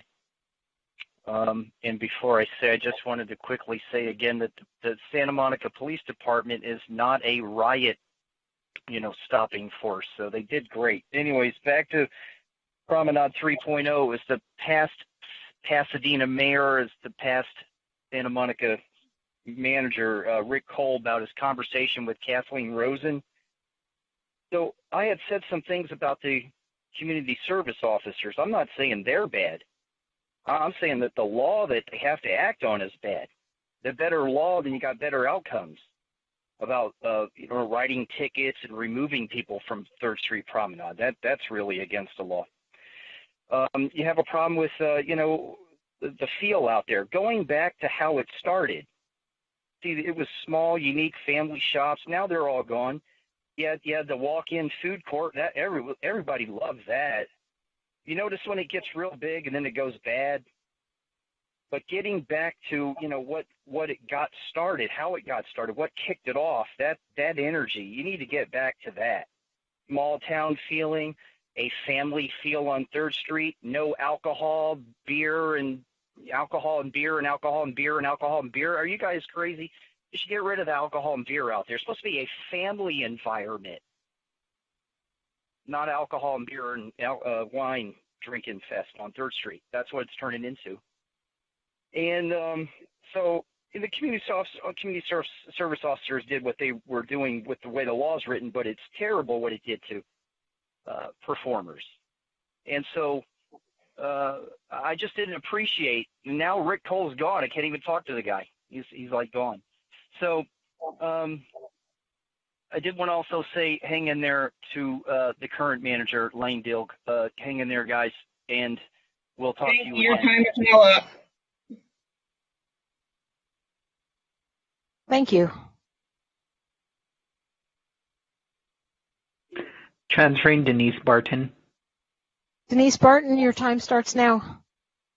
Good evening. I'd like to begin by touching on a couple of things from the last City Council meeting, July 28, 2020.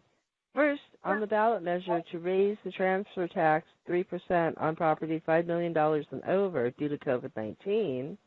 So if it was really due to COVID-19, then wouldn't there be an expiration date? instead of it looking like nothing more than you increasing your slush fund? By the way, how much of the City Council's $1 million or more expense fund have you given back to due to COVID-19 for city operations? Or would you be hoarding it due to the next round of court proceedings for the district voting case? And did you take a 20% pay cut too? Then on the changes you want to make and the criteria for the hiring process for the city. If you want to hire on the basis of being able to do the physical work, what happens if you can't fill out the necessary paperwork? Will that mean you'll have to hire someone else to do that? Which isn't really cost efficient, just like our interim city manager, Lane Dilge, who needs a special assistant due to her not being qualified for her job. Next, on the availability of staff at City Hall, being available to residents for interaction or correspondence in any form but email. Would this be your way of making it more difficult due to residents being at the will of city employees, considering how many departments don't have to take incoming calls? Finally, our newest appointed city council member, Christian McCowan. Don't you still work for Eric Garcetti? So who do you represent really? And after your vote on the 4th, 5th, and Arizona project, your actions show you're nothing else but another mini-mob member. Thank you. Thank you.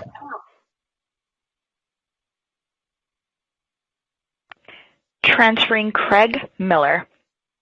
Craig Miller, welcome to the meeting. Your time starts now. Well, good evening. I had hoped to start off with some sophisticated and polite comments, but honestly, I just can't bring myself to it. I was trying to comment on the prior item, the independent investigation, and could not get through. But that was really awful, folks. I mean, our city experienced both a tactical police failure and an unconstitutional disgrace. And everyone is being so glib about the lack of an investigation. This is really serious. It's your responsibility as the elected voice of the residents to be demanding competence and decency, and you're falling down on the job in a really big way. And I mean, I'm really shaken by it. It's absolutely shocking. And we should all be appalled by the utter lack of any progress in the investigation into the Santa Monica Police Department's problems exhibited on 531. To be blunt, it's the top city administrators are stalling. They're stalling to avoid accountability, and our mayor and this council lacks the authority or the wherewithal to deal with it, and that's what needs to be addressed. That's the underlying problem, the root cause, and it's on full display tonight, and it's really appalling, and I'm sorry I don't have anything nice to say, so I'll just bid you good night. Thank you. And that was our final caller. And just for the record, normally on 14 items, we don't let people talk about something that was on the agenda that night. But since Mr. Miller said at the outset that he had tried to get through and was unable to, we put that call through and kept with it. So that closes item 14, the public hearing, and also concludes our agenda for what, I apologize, council and public. It's been another very long night here, not at Santa Monica City Hall. We have our next meeting coming up on September 8th. It also will be a very important agenda. And then we have a meeting on September 29th to discuss a major development project, the Miramar Hotel. So there's much to come, but I have to say, council, we got a lot of work done tonight. And I appreciate all the work that we all do put in at these meetings. But for now, until September 8th, we're adjourned. Good night.